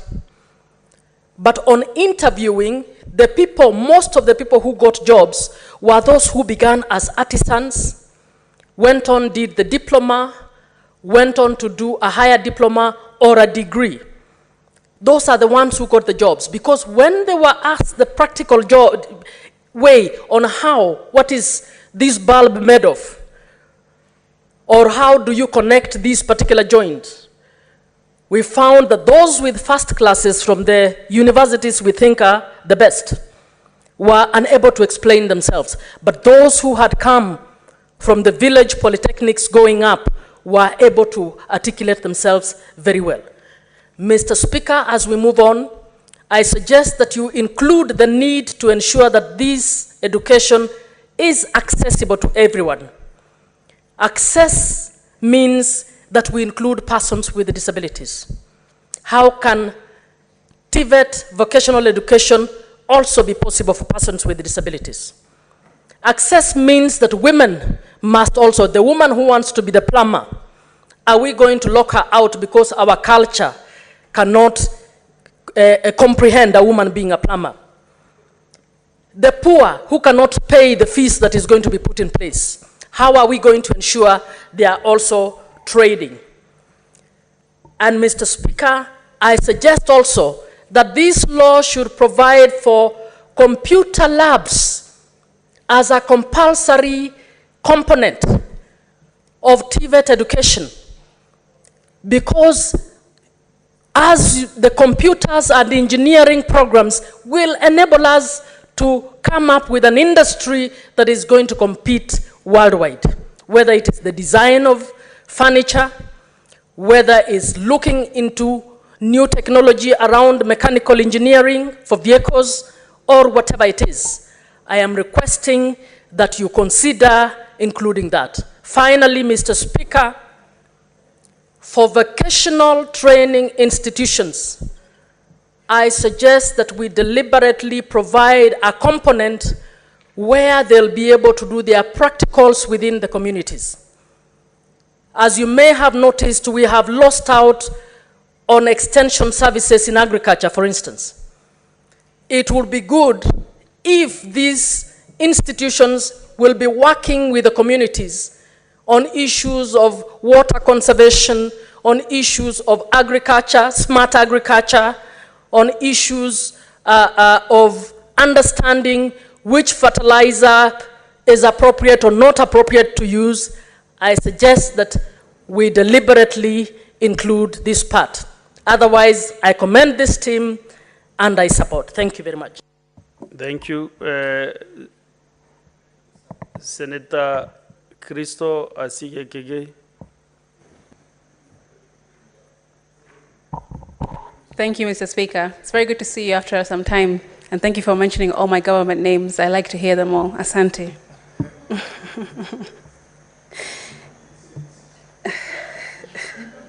That's not on my ID. Mr. Speaker, I'd like to stand to support this bill and congratulate the sponsor on coming up with some of the provisions that it speaks about and that it covers, especially, Mr. Speaker, provisions in Part 1, Clause 7, and other parts of the bill regarding the inclusion of persons with disabilities in these training centers. To be brief, so I can allow other senators to also contribute, I'll just get straight to the point, Mr. Speaker. As you know, and it has been said already here, not every single person is an academic. And unfortunately, in the persons with disabilities community, this is not something that is voluntary. It's not something that is even really to do with our intelligence or our capacity, but more to do with the systemic oppression and barriers to education that we've been facing since Adam, Mr. Speaker. So TVETs and vocational training centers are an amazing and fantastic alternative for persons with disabilities to be able to engage their creativity, to learn new skills, and not just for themselves to be able to cope in their daily lives, Mr. Speaker, but also to share their talents with the world. Mr. Speaker, I don't know if you know this, but persons with disabilities have to be extremely creative in their day-to-day lives. You can imagine that somebody with a physical disability or somebody with an intellectual disability or somebody with a neurodiverse disability, what they need to do tenfold just so that they can get by their day. And so much of our, we do dispense a lot of our energy and our intellect, our engaging and tapping into different parts of our brain to be as creative as possible just to get through our day. And so, Mr. Speaker, persons with disabilities really are perfect candidates for these vocational training centers. Mr. Speaker, I don't know if you know this as well, but there are many persons in this world who have disabilities and have shown and displayed their creative skills outside of the classroom, the traditional classroom that is. And we know some of them. For example, Elon Musk, Mr. Speaker, he is an autistic man, and look at what he has done for himself, his family, and the world over. Mr. Speaker, Mark Zuckerberg, also an autistic man, and look at what he has been able to do with his skills and his creative mind, not just for himself and his family, but for the world. Mr. Speaker, at the moment, the most famous, I would say, vocational training center that works with people with disabilities in Kenya is the Bombolulu Workshop in Mombasa. Many people with disabilities go through there and get training, get skills, get empowered, and encouraged so that they can elevate themselves in their lives, and of course that of their family. In fact, Mr. Speaker, one of the electricians that I use in Mombasa at home is a trainee, an ex-trainee of the Bombolulu Workshop Center, and he's an amazing electrician. And in fact, I think that I prefer working with persons with disabilities not only because I know that I am assisting them in a very difficult environment that they already have to experience, but also because they're just far more creative and they're far more disciplined, Mr. Speaker, because they understand the importance of how to keep a job and why it's important to keep a job. They're punctual, they are polite, and like I said, they do engage many parts, very creatively in their work. Mr. Speaker, a couple of amendments just to enhance, or suggestions to enhance this bill for the sponsor. First of all, a question of language.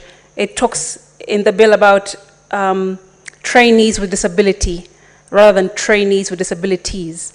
The UN Convention on the Rights of Persons with Disabilities clearly talks about, and it's given language, that it be persons with disabilities, plural, because we are not homogeneous, and it goes extensively in the importance of the language. So that's the first amendment that I would ask the sponsor to consider, that it read trainees with disabilities. Second is to ensure that there is language around lowering the entry-level requirements for persons with disabilities to enter these vocational training centers. Also, ensuring that there is language for lowering assessment criteria because of the nature of the different types of disabilities and impairments that PWDs do face, and they just need a bit more reasonable accommodation to be extended to them in assessments. Also, Mr. Speaker, that there be language around zero tolerance for discrimination.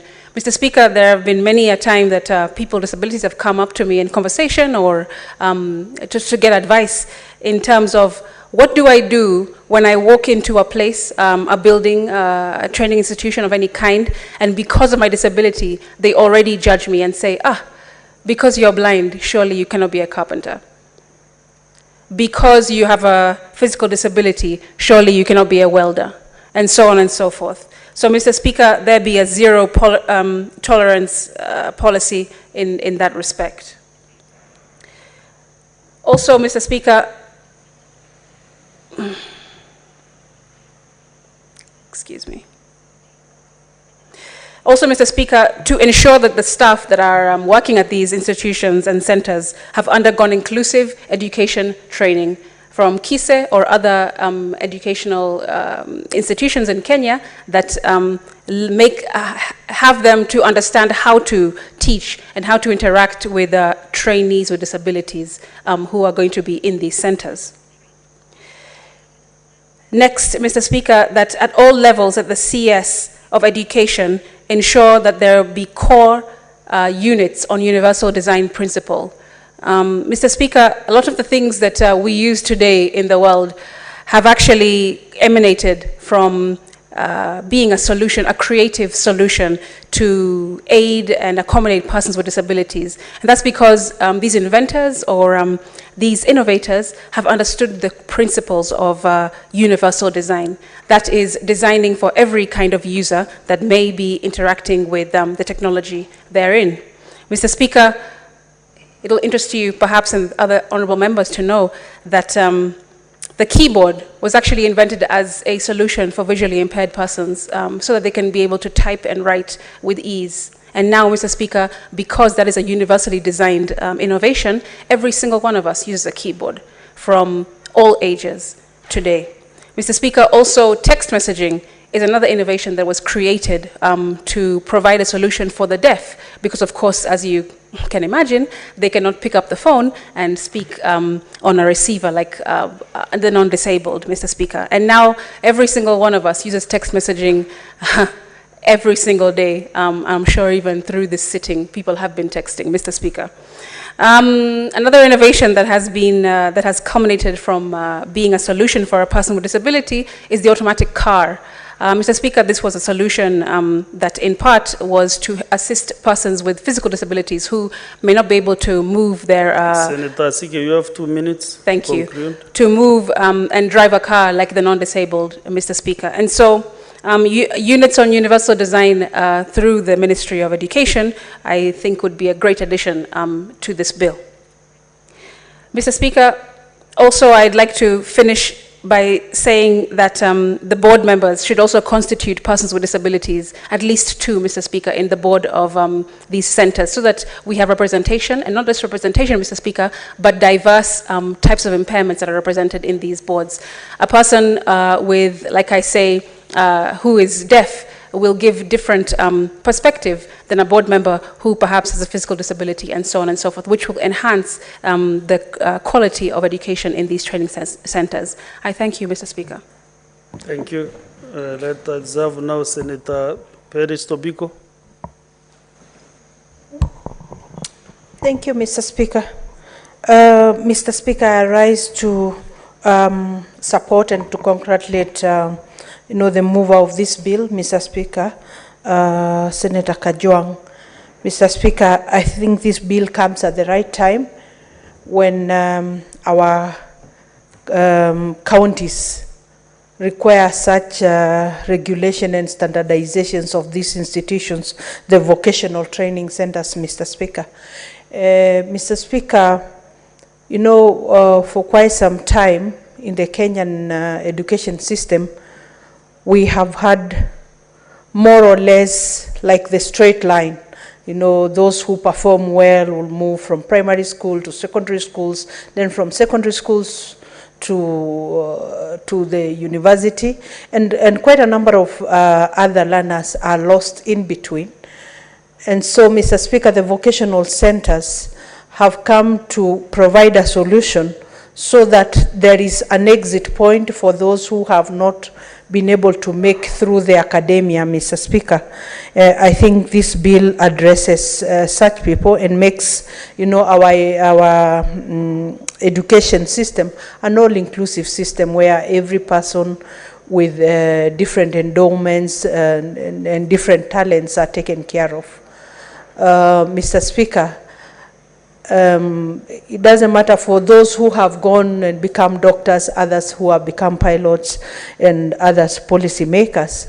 All of us require, the artisans, we require people of different other careers, including plumbers, electricians. As we speak here, maybe, Mr. Speaker, you had a tap that is running in your house that you couldn't handle, but there is a person who can sort that one out for you, and it will be a plumber from these vocational training institutions, Mr. Speaker.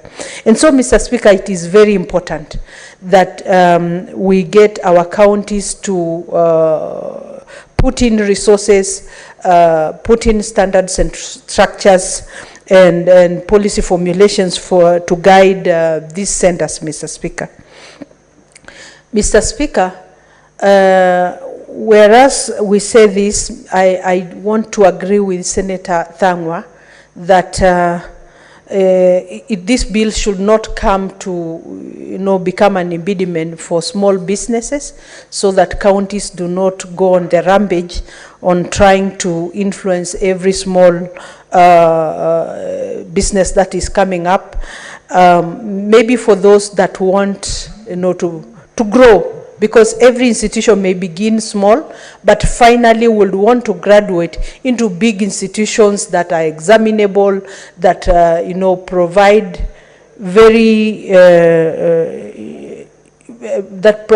very good kind of training that is examinable, and they can give certificates, and that can compete even at the international level, Mr. Speaker.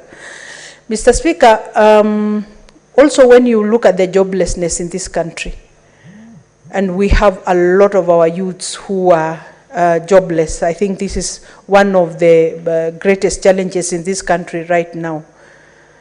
Mr. Speaker, these vocational centers can handle, training of these people, and even think of providing, these artisans for the outside market, Mr. Speaker. You find that in most of these other countries, the developed world, both in the Far East, Europe, and all others, they don't have these people to do the manual jobs, the plumbing, the handlers of small things like those. So we can be able to train these people and provide solution to the job market out there, so that we get jobs for our people and bring solutions to the joblessness, Mr. Speaker. Mr. Speaker, this bill will also urge the counties to make sure that they put the necessary resources into these vocational institutions, Mr. Speaker. Mr. Speaker, I think it is a very important bill that will also that also identifies, trainers, and is all inclusive because it also talks about the people with disability, so that nobody is left behind, Mr. Speaker, as we try to take care of people at that lower level, Mr. Speaker.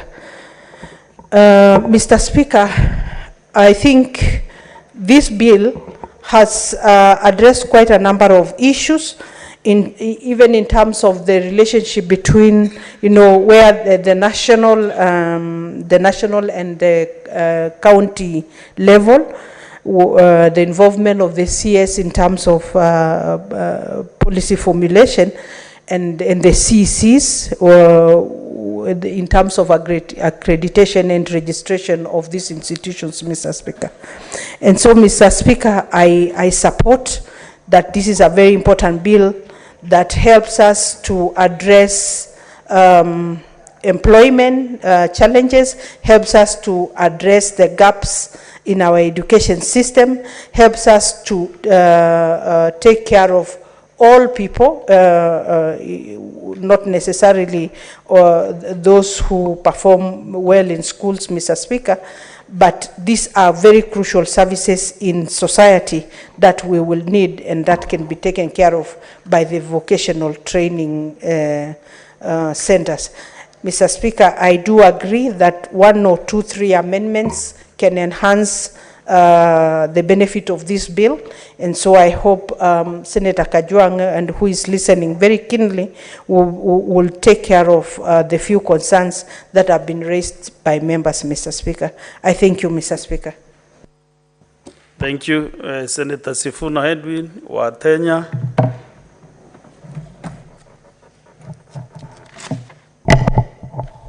Thank you, Mr. Speaker, for giving me the opportunity to also speak to this bill, and to thank you also for your kind words, Mr. Speaker, which we have noted. Mr. Speaker, allow me to begin with the provisions of this bill, which, to be clear, I support, on the question of the obligations of the county government. Mr. Speaker, one of the things that you will notice from the report of the committee, at page 12 have actually noted that the TVET sector is inadequately resourced and that there is no financing policy by the 2 levels of government on these particular vocational trainings.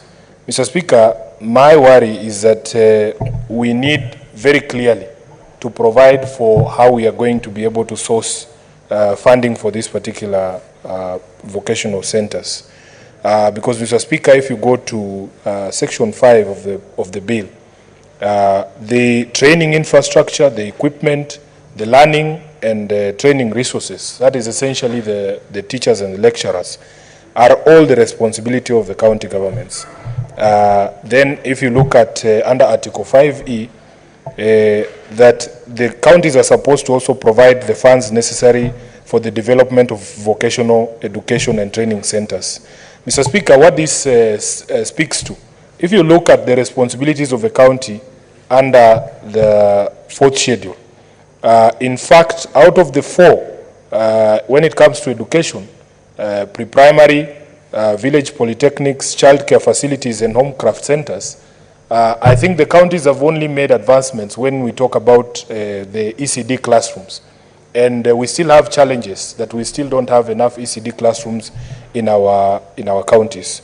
So, Mr. Speaker, because we have had sections of this administration saying that they are keen on unbundling all the devolved functions and financing them adequately, we would like to see, even in the budget policy statement, although I have seen that the report of the committee here has noted that, in fact, the 2 billion grant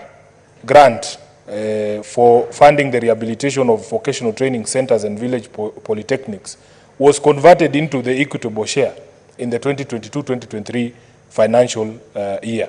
Mr. Speaker, this is the larger problem with devolution, that in fact we have responsibilities that are clearly defined to be devolved, but yet the resources do not follow those responsibilities. And it is our responsibility as this Senate to ensure that the counties receive these monies that are required. Mr. Speaker, secondly, I had my friend, the Senator of Kiambu speaking, and I wasn't very convinced that he has gone through the bill. Mr. Speaker, you know I'm the Senator of Nairobi, but I am very well versed in village life.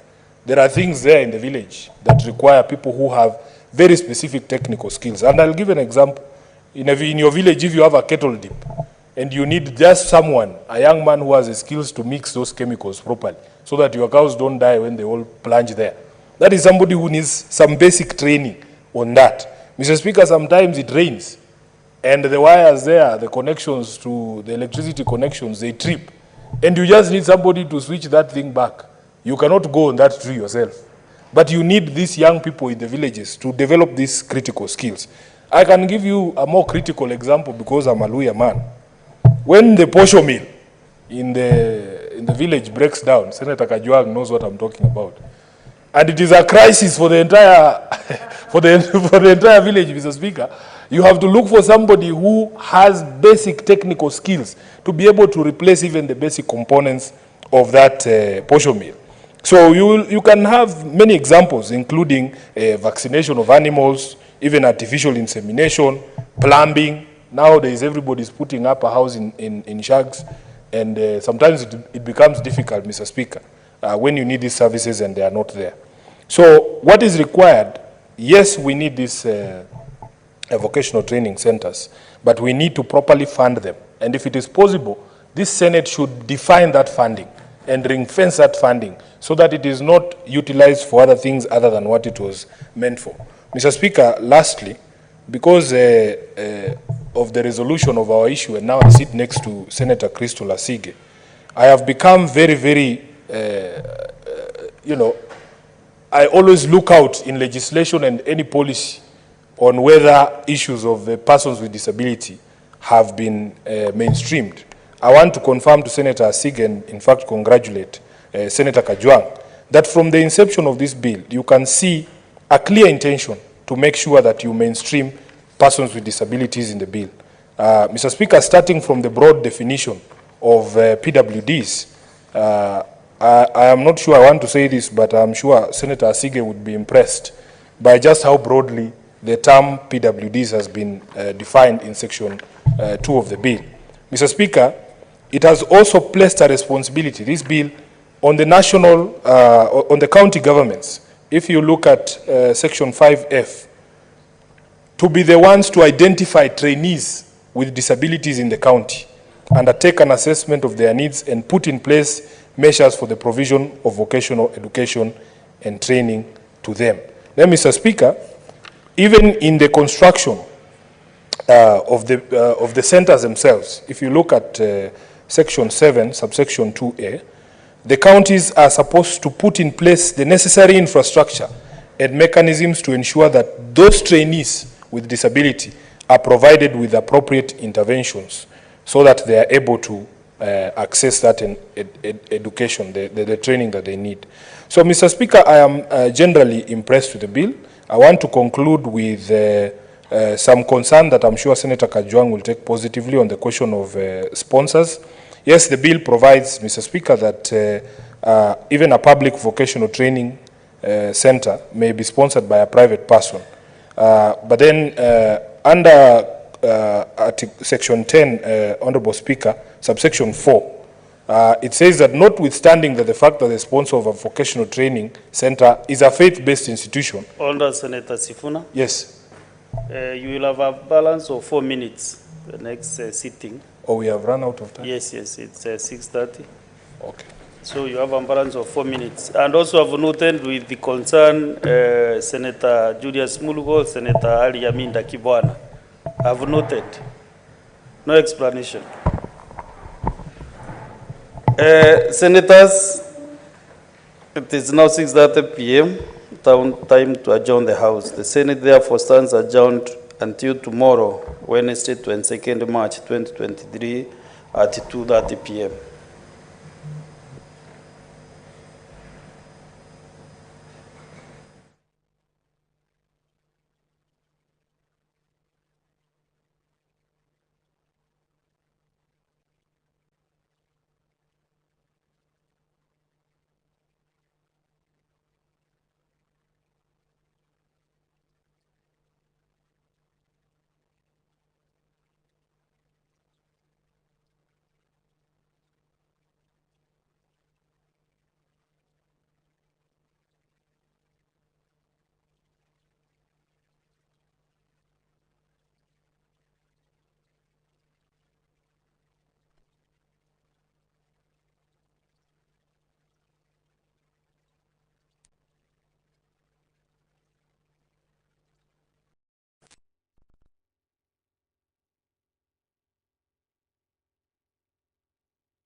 A very good afternoon to you. Welcome to this live broadcast of the National Assembly, the afternoon sitting on this 21st day of March, the year 2023.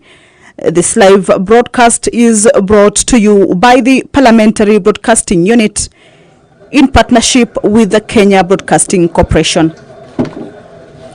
Members of the National Assembly will this afternoon be considering a procedural motion on the reduction of publication period of a bill. This is a motion that will be moved by the Chairperson, Budget and Appropriations Committee, Honorable Ndindi Nyoro. And this procedural motion on the reduction of the publication period of a bill will be on the Division of Revenue Bill, originating from the National Assembly Bill number 9 of 2023.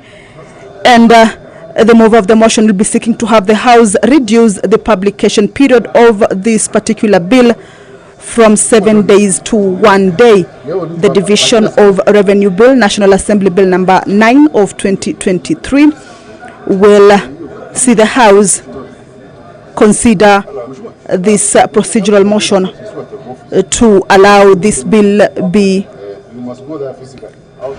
publicized, or rather the period for its publication be reduced from 7 days to 1 day. And this bill is lined up for its first reading on the floor of the House this afternoon. The Division of Revenue Bill, National Assembly Bill number 9 of 2023, by the Chairperson, Budget and Appropriations Committee, is set to be read for the first time on the floor of the House. And again, this bill this afternoon is lined up for second reading. And of course, later in this particular sitting, the bill is lined up for consideration at the Committee of the Whole House. This is the Division of Revenue Bill that members will this afternoon reduce its publication period from 7 days to 1 day to enable debate on it began this afternoon. And the principal object of this bill is to provide for the equitable division of revenue raised nationally among the national and county levels of government as required by Article 218 of the Constitution in order to facilitate the proper functioning of county governments and to ensure continuity of county services delivery to the citizens. That is the mandate of this bill. And this afternoon, debate on it is set to begin once the bill is read for the first time. And then at the second stage, the bill will be debated and again proceed to the Committee of the Whole House stage this afternoon. The Chairperson, Committee on Delegated Legislation, Honorable Samuel Chepkonga, will be moving a motion on the report, or will be seeking the House to adopt its report on the consideration of the Draft Salaries and Remuneration Committee, a commission on the remuneration and benefits of state and other public officers, Regulations 2022. This is a report that has been on the floor of the National Assembly for a number of sittings. A debate on it already kicked off on the floor of the House.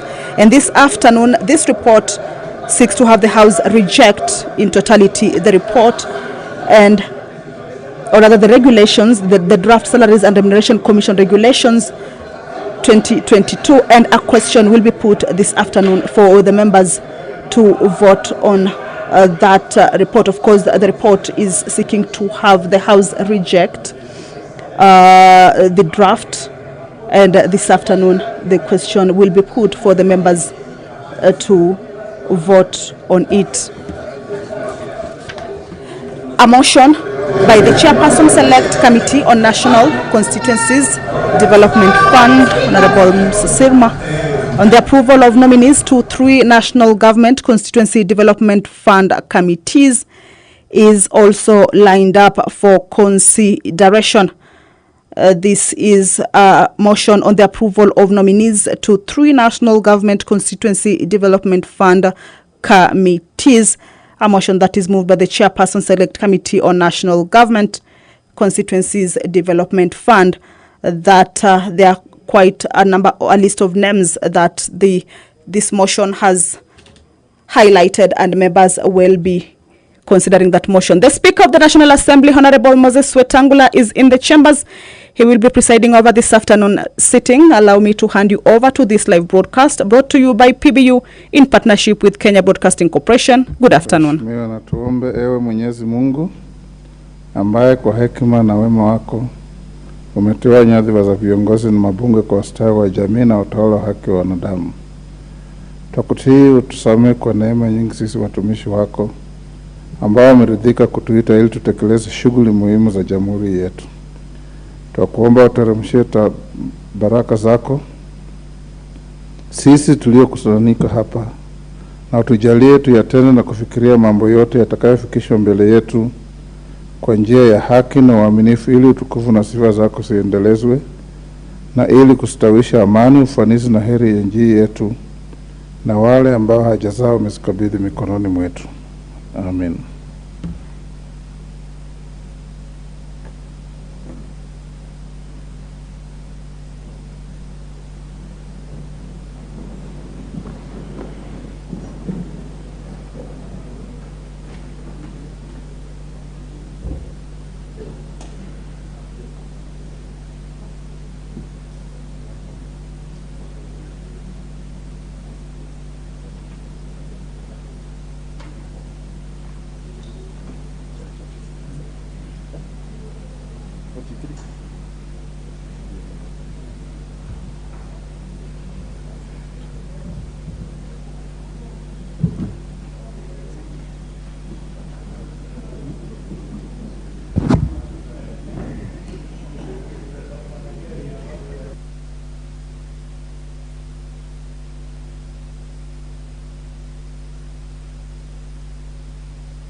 Sergeant, you may ring the division bell.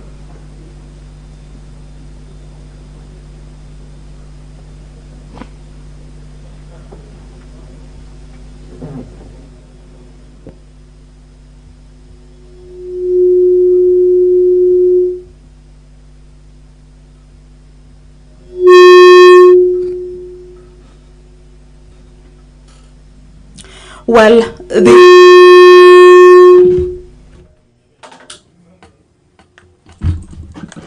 the Speaker of the National Assembly, Honorable Moses Wetangula, has just directed that the quorum bell be rung for 10 minutes. This is to allow members of the National Assembly who are yet to get into the chambers. All right, the Sergeant at Arms has just indicated that the quorum has been achieved. We now have the necessary quorum to transact. I will now hand you over for this live broadcast. Order, clerk. Order number 1, administration of oath. Order number 2, communication from the chair.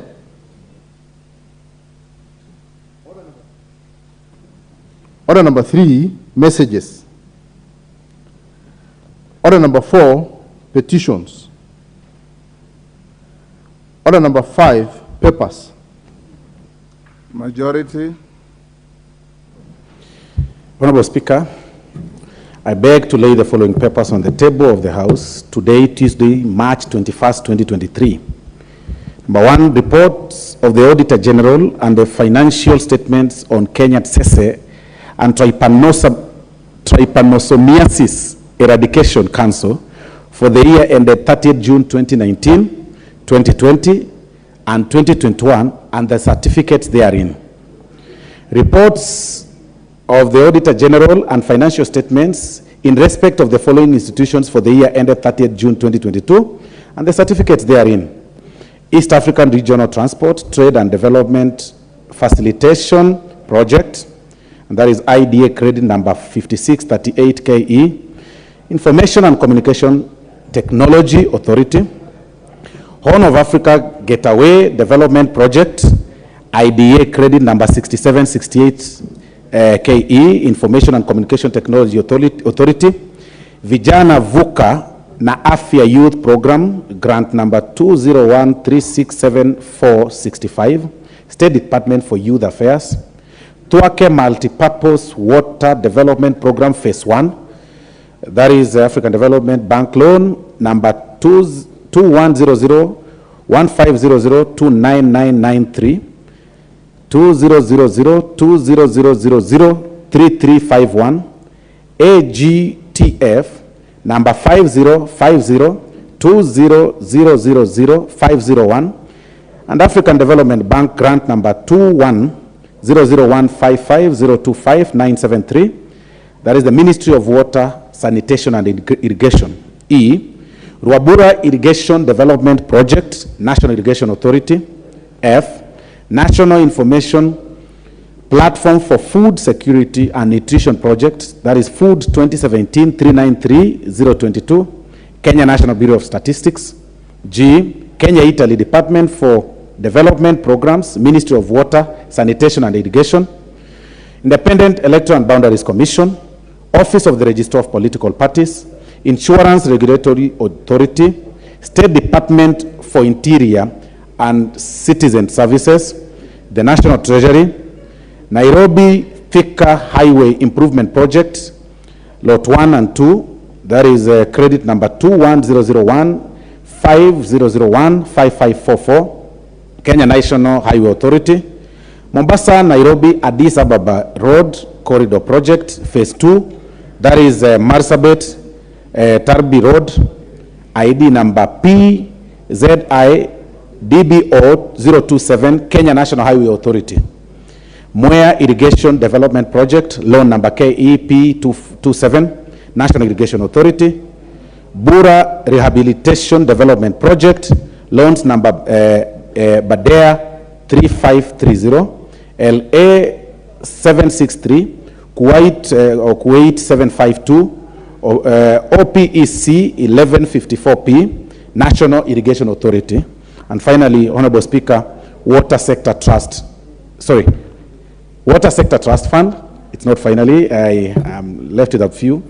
Tourism Research Institute, Kenya National Trading Corporation Limited, Retirement Benefits Authority, Commodities Fund, South Nyanza Sugar Company Limited, Kenya Trade Remedies Agency, Global Fund HIV AIDS Project, grant number KEN HTNT 2065, National AIDS Control Council, Kenya Electricity Generating Company PLC, and Anti-Female Genital Mutilation Board. Honorable Speaker, finally, it's the audit report of the Auditor General on public debt servicing activities by the National Treasury. Thank you, Honorable Speaker. Majority Whip, Chairperson, Budget and Appropriations Committee.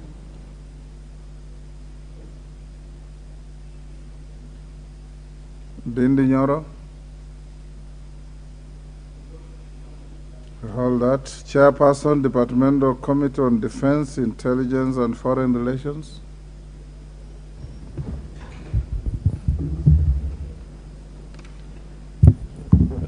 Thank you, Honorable Speaker. Honorable Speaker, I beg to lay the following paper on the table of the House today, Tuesday, March the 21st of 2023.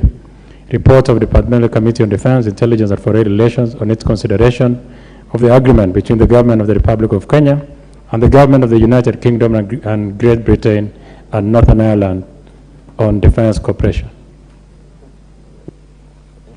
Thank you. Chairperson, Select Committee on NGCDF. Musa Sirma. Honorable Speaker, I beg to lay the following paper on the table of the House today, Tuesday, 21st March 2023. Report on the Select Committee on National Government Constituency Development Fund on list of nominees to the National Government Constituency Development Fund for 2 constituencies, Kandara and Samburu East. Thank you. Thank you. Honorable members, before we go to the next,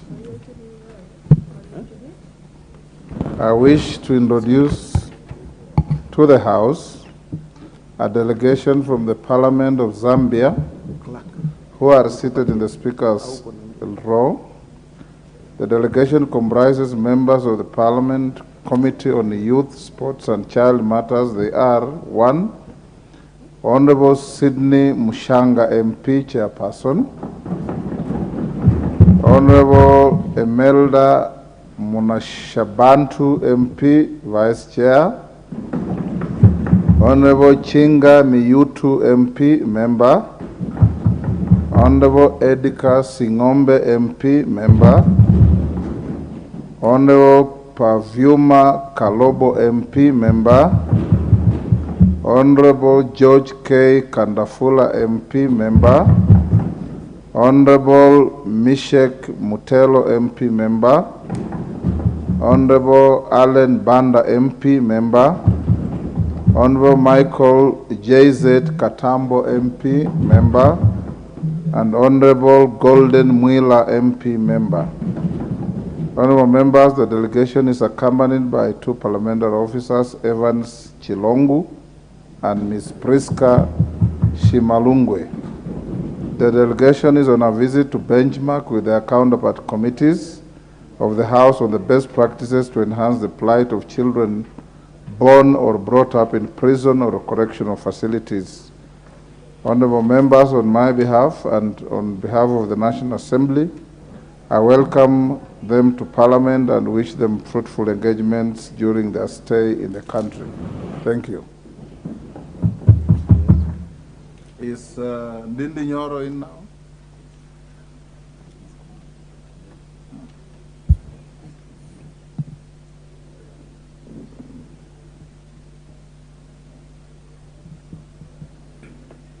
Okay, I'm told he has called a member of his committee, the Honorable Babu Wino, and informed him to inform the chair, which he has done, that we hold the matter a little bit. He's on his way here, so we'll go to the next order.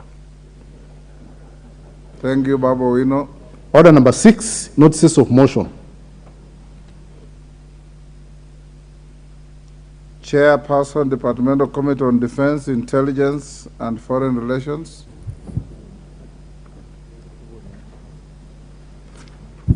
Thank you once again, Honorable Speaker. Honorable Speaker, I beg to give notice of the following motion, that this House adopts the report of the Departmental Committee on Defense, Intelligence, and Foreign Relations on its consideration of the agreement between the Republic of Kenya and the government of the United Kingdom. Thank you for that correction. Of the Great Britain and Northern Ireland of Defense Cooperation laid on the table of the House on this Tuesday, 21st March 2023, and pursuant to the provisions of Section 8(4) of the Treaty Making and Ratification Act 2012 approves the ratification of the agreement between the Republic of Kenya and the government of the United Kingdom of Great Britain and Northern Ireland on defense cooperation, subject to the following reservations. 1, Article 6, Sub-Article 5 of the agreement should include murder as one of the offenses, not to be considered as arising from the official duties and hence under the jurisdiction of the host nation. And 2, Article 23 of the agreement to include corporate social responsibility. Thank you. What did I hear, Honorable Koech? The first exception? Can you repeat? Article 6, Sub-Article 5 of the agreement should include murder as one of the offenses not to be considered as arising from official duties and ends under the jurisdiction of the host nation. If you allowed me, on they had given number of things that could be omitted, not to be tried in this jurisdiction, and omitted murder as one of those that we could try within. You've put it back. We'll put it back. Very good. Thank you. I thought you had excluded it because No, no, I no. have dealt with this matter for many years. Yeah. And you have no authority to exclude anybody from criminal responsibility. Well done. And it's also important for you to know that Britain is not a republic. It is a kingdom. So you correct your records. Chairperson, Select Committee on NGCDF, Musa Sirma. Honorable Speaker, I beg to give notice to the following motion, that this House adopts the report of the National Government Constituency Development Fund on 2 constituencies laid on the table of the House on Tuesday, 21st March 2023, and pursuant to the provisions of Section 43(4) of the National Government Constituency Development Fund Act 2015 and paragraphs 5, 2, and 10 of the National Government Constituency Development Fund Regulations 2016 approves the list of nominees for appointment to the following 2 constituency committees of the National Government Constituency Development Fund. 1, Kandara constituency. 2, Samburu East constituency. Mr. Speaker, I beg to give the notice. Thank you. Member for Langata, Honorable Felix Odiwor.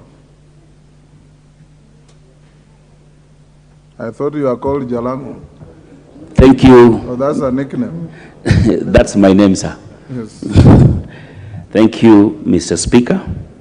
I beg to move the notice on the following motion. You beg to give. To give a notice on the following motion on public health concerns at Langata Cemetery. That you're aware that Article 42 of the Constitution provides for the right of every person to a clean environment and a healthy environment. Further, aware that Article 69 of the Constitution obligates the state to ensure sustainable utilization of the environment and natural resources, including land, recognition that the 4th schedule of the Constitution assigns the national government the function of land planning, including the general principles of land planning and coordination of planning by the counties, as well as matters of health policy. Further, recognizing that there is an ongoing public outcry regarding the neglect of Langata Public Cemetery, which was declared full close to 2 decades ago. That concern that this matter has been left unaddressed and poses a significant health risks to the public, deeply concerned that the situation has led to overcrowding and double allocation of burial sites, with bodies being buried in shallow graves, leading to frequent uncovering by wild animals from nearby national park.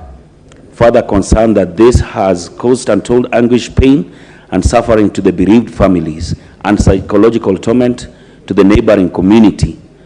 Now, therefore, this House urges the national government to the Ministry of Health to urgently conduct assessment of the public health